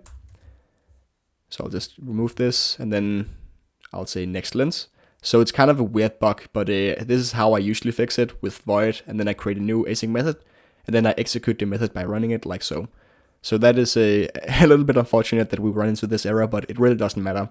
As long as the code runs fine, which we'll just test in a bit, we should be able to do this with no problems. So the next thing is the following error right here. So it says an interface declaring no members is equivalent to its supertype. So since we extend the following interface, but we don't declare any new members, what we can just do is we could just instead put a equal signs and then remove this right here. Put in a semicolon and just turn this into a type instead. And that should fix that problem for us. Then what I'll do is I'll run the linter again. And now hopefully what we should see is that it is all warnings and no errors. Great. And then I promise you to just test out if this would work. So what this code do, if you remember back, is that it uploads the file if you download a new image. So we can just try and run the terminal again. And then what I'll do is I'll just press refresh over here in the dashboard page and wait for it to compile. And now that it is compiled and ready to go, we can just try and click here and just create a new thumbnail. So I'll just pick this one, press open, and just wait for it to finish. And in the meanwhile, I can just press F12, go to console, and this is where we should see the printout file uploaded successfully. And this should show us whether this code works or not. So now that the thumbnail has been rendered, I can press download, and we'll just wait for a second to see if it uploads the file successfully or not. So it says file uploaded successfully. So what I'll do is I'll just close down this terminal and then press go back. And then under recent thumbnails, we see the recent thumbnail. So now with this little bit of a weird fix, we then fixed the error or the TypeScript error in the linter, and then we can move on with our code. And the next part I want to do is actually deploying that. Before deploying the project to Vercel, I would like to do a couple of things to clean up the project just a little bit before we actually deploy it. First of all, I would like to go to this credits component right here. And as we see, we are only using it one place. So this is a server component, and where we're using it is also a server component. So there's really no reason for us to have it a component for itself. So what I'll do is I'll just take the following and copy it into this layout component instead. along with getting the server session. And then I'll just import the database, get server session, and I would like to import auth options. I'll also remove the following console.log since it is only noise. Then I'll just take this following paragraph and put it in instead of credits down here. Now we can save the layout and we can delete the following credits component. I'll also just delete this up here and organize my imports like so. Another thing I just noticed was that if you sign out and then you go to, like right now we're at sign in, but if I press don't have an account, we should be taken to the sign out page. So right now it's compiling the sign up page, and so now we're at the sign up page. But if I press this, it'll take us to sign up, which we are already at. So it doesn't really point to the correct URL. So I'll just go to the sign up component, and then down here under already have an account, I'll just link this to the sign in instead of sign up, so it actually matches the right URL. If I then just click here again, it can now take us to the correct page. So that was another thing we needed to fix as well. And before we deploy to Vercel, we also need to take care of some AWS environment variables. So in Vercel, we have something called reserved environment variables. And that is some environment variables that are reserved by Vercel. So we shouldn't call our own environment variables with the following names. And since we have some environment variables that contains AWS, I would just like to rename those so they actually match what they're supposed to. So right now we have AWS secret key right here, for example, and that matches AWS secret key. And I would like to obviously not have any problems when I deploy to Vercel. So what I'll do is I'll just rename all my AWS environment variables to my AWS. This makes sure that they won't conflict with the reserved Vercel environment variables. And how I'll do this is I'll do a solution-wide search for AWS, and I'll then replace that with the following instead. So my AWS. So right here, I'll just remove this again. And what I'll then do is I'll do a solution-wide search and replace, like so. And we should now be able to save, and the app should still work as it is supposed to. So if I just refresh over here, we see that it is compiling and it has reloaded the environment files. So this should make sure that we don't conflict with any of the reserved environment variables by Vercel. Great, so with that out of the way, let's just go into the following file as well. So stripe.ts. Down here right now we're using the env.next.auth but if we go into the env.js file, we can see the following. We see, I'll just make this a little bit bigger. This makes Vercel deployments not fail if you don't set next.auth since next.auth.js automatically uses the Vercel URL if present. It also says Vercel URL doesn't include HTTPS, so it can't be validated as the URL. So the next.auth URL when deployed will automatically be set to Vercel URL, which doesn't contain the HTTPS. In here though, the success URL must contain a HTTP or an HTTPS prefix before the URL right here. And since it doesn't do that, it'll probably give an error whenever we try to call this API endpoint with Stripe. So to fix this, we'll just create another one called base URL instead of next.auth URL that won't depend on the Vercel URL. So what I'll do is I'll create a new environment variable called base URL like so. This will just be verified as a string and a URL. Down here, I would like to just add it as well. So base URL is the same as process.env.baseURL. I'll obviously have to add this in here as well. So I'll just say HTTP and then put in my URL like so. And then now we can use the base URL in here instead of the next.auth URL. And again, the reason we did this is because the next.auth URL can be overridden by the Vercel URL when we deploy to Vercel, and Vercel URL does not contain HTTPS, which is needed in the following API call to Stripe. So right here as the prefix to the URL, we'll need an HTTP or an HTTPS, and if that is not contained, we'll get an error back from Stripe. So that is very important. So that is why we create our own base URL instead of just using next.auth URL. This means that it is completely detached from the next.auth URL and we can define it exactly like we want to. And if we go to its usage, which is within Stripe, we can then find the method. So redirect to billing session. And we can also make this just a synchronous method instead of asynchronous because we're just calling the server action. So it doesn't really matter if it's being awaited or not. And the next thing I then want to take a look at is the database. So right now we are just using a SQLite database, and we just point to the following file, so db.sqlite. But when we deploy it to Vercel, if we search for Vercel SQLite, we can see that SQLite is not supported by Vercel. So while it can be used with the Vercel, we do offer storage solutions like Vercel Postgres, and this is free. So we just want to replace the following database file with a dedicated database instance. So you can go to vercel.com and then just log in. So I've logged in and this is my dashboard. You can then go under storage and then pick Postgres and create a new database. I would like to call this database thumbnails DB and create it. And now we can copy in all the secrets first of all. So I'll just make this a little bit bigger, press show secret. I can just copy this secret right here and then put it in instead of the database URL. I would like to also go in here and just delete the database URL, both there and there, because we won't be using a SQLite database anymore. And then we also need to go to Prisma right here and then copy that snippet and just replace the data source DB with the following code right here, like so. And that should allow us to connect to the following database we just created. So if I go and just close this, and then I say Prisma DB push, we should be able to see to push the schema to the database we just created. So right now it is pushing to aws.nian.tech, so that is definitely not an SQLite database. And I can then press Prisma Studio and just open up this. So this will open up the data in the database table, and we don't have any users because we just pushed the schema and created a database. So this looks right for now. So now that we have the database, we can actually create a new GitHub repository. So I'll just say initialize repository, call this one initial, and I'll then say commit and publish the branch, and I'll publish it to a public repository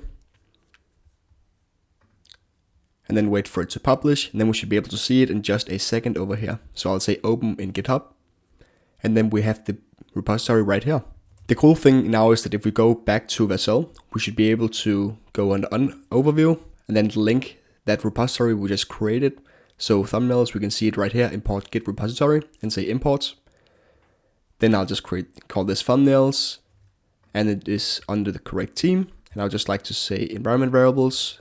And then we might want to add all of these environment variables from right here into the following. So what I'll do is I'll just go through all of these and then just paste them in. I know that you are able to do this.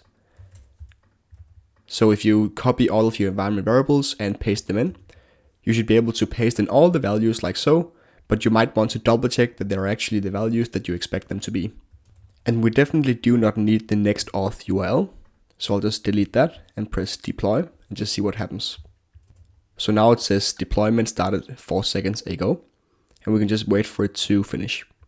And it now deployed successfully. So I'll just say continue to dashboard. And then we have a domain that is called thumbnails8.vercel.app. So what I'll do is I'll just set this as my base URL in my environment variables. So I'll just copy this, go to settings, and then under environment variables, I'll just go down and find the base URL like so. So that is localhost right now, and that is not what we want. We want to use the following. And I'll just put HTTPS in front of that like so and say save. Until now, we have also used a local Stripe secret key. So we run a terminal down here that forwards all the Stripe events locally to our API endpoint. But what we want to do in production is we want to go to Stripe, find event destinations, create an event destination. And then what I want to do is paste in the same one that we just set as the base URL. So HTTPS. And then we want to say API. And then over here, we can see the API endpoint we defined for Stripe. So app, and then we have API, and then Stripe webhook. So I'll just copy that and put it in right here. Then we want to listen to a specific event, and that is checkout.session.completed, which we have defined right here. So I'll just search for that event, mark it, and say add events. First of all, let's say add endpoint, and then we can press reveal signing secret, copy the signing secret, and set that as our actual Stripe webhook secret like so.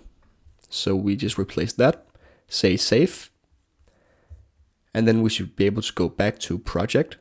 And then I'm just going to do a quick redeployment just to make sure that the new environment variables have been registered. So I'll just say redeploy without using the existing build cache. So redeploy right here. And then right now inside the Stripe dashboard, it says waiting for events. But then if we go and buy something, for example, so buy a 10 pack of credits, we should be able to see the following event that also says checkout.session completed inside this Stripe dashboard. So after redeploying, we'll just be able to test that out. Now that we have redeployed and the status is ready, we should be able to click the following domain and see our app. So right now we see get a free thumbnail and we see the entire dashboard, or sorry, not dashboard, the landing page. We can then press get a free thumbnail. And then because we don't have anything in the database yet, so if I just go open up the Prisma Studio again, we see that because we created a new database, we have no users in the database. So right now we just get an error. Maybe we didn't build the Prisma client or something. So I'll just close this.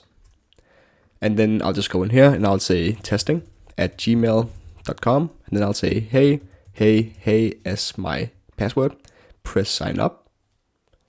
This should then create a new user and take us to the sign in page. So it says sign up successful. I'll then put in testing in my email again under sign in. And hey, as my password and press sign in. This should sign us in and take us to the dashboard. So now we're at the dashboard and we have 1 credit left. And this is all running in production. Now we can just pick a thumbnail. So I'll just try out this one, upload a file. I'll upload the following file and just wait for it to finish.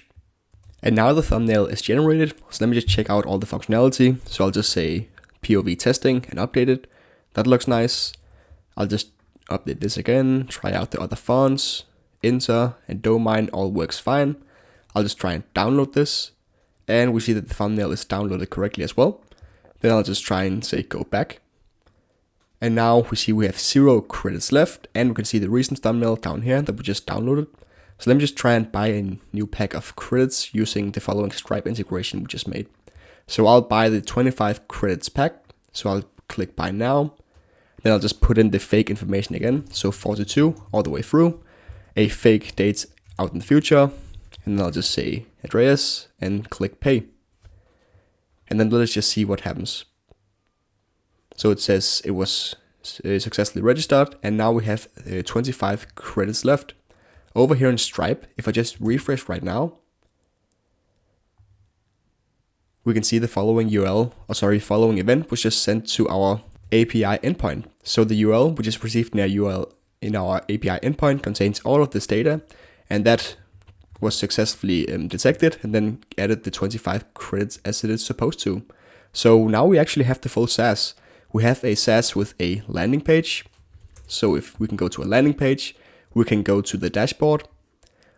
We can also sign out and then create a new user, and we can sign in with that new user. We can use all of our credits, we can buy new credits, and we can create thumbnails. So I sincerely hope you got something out of creating this SaaS together with me. So any questions you might have, you can ask down in the comments. Otherwise, feel free to use the SaaS either in production where you host it yourself or even in your portfolio if you want to. And I'll then see you in the next video.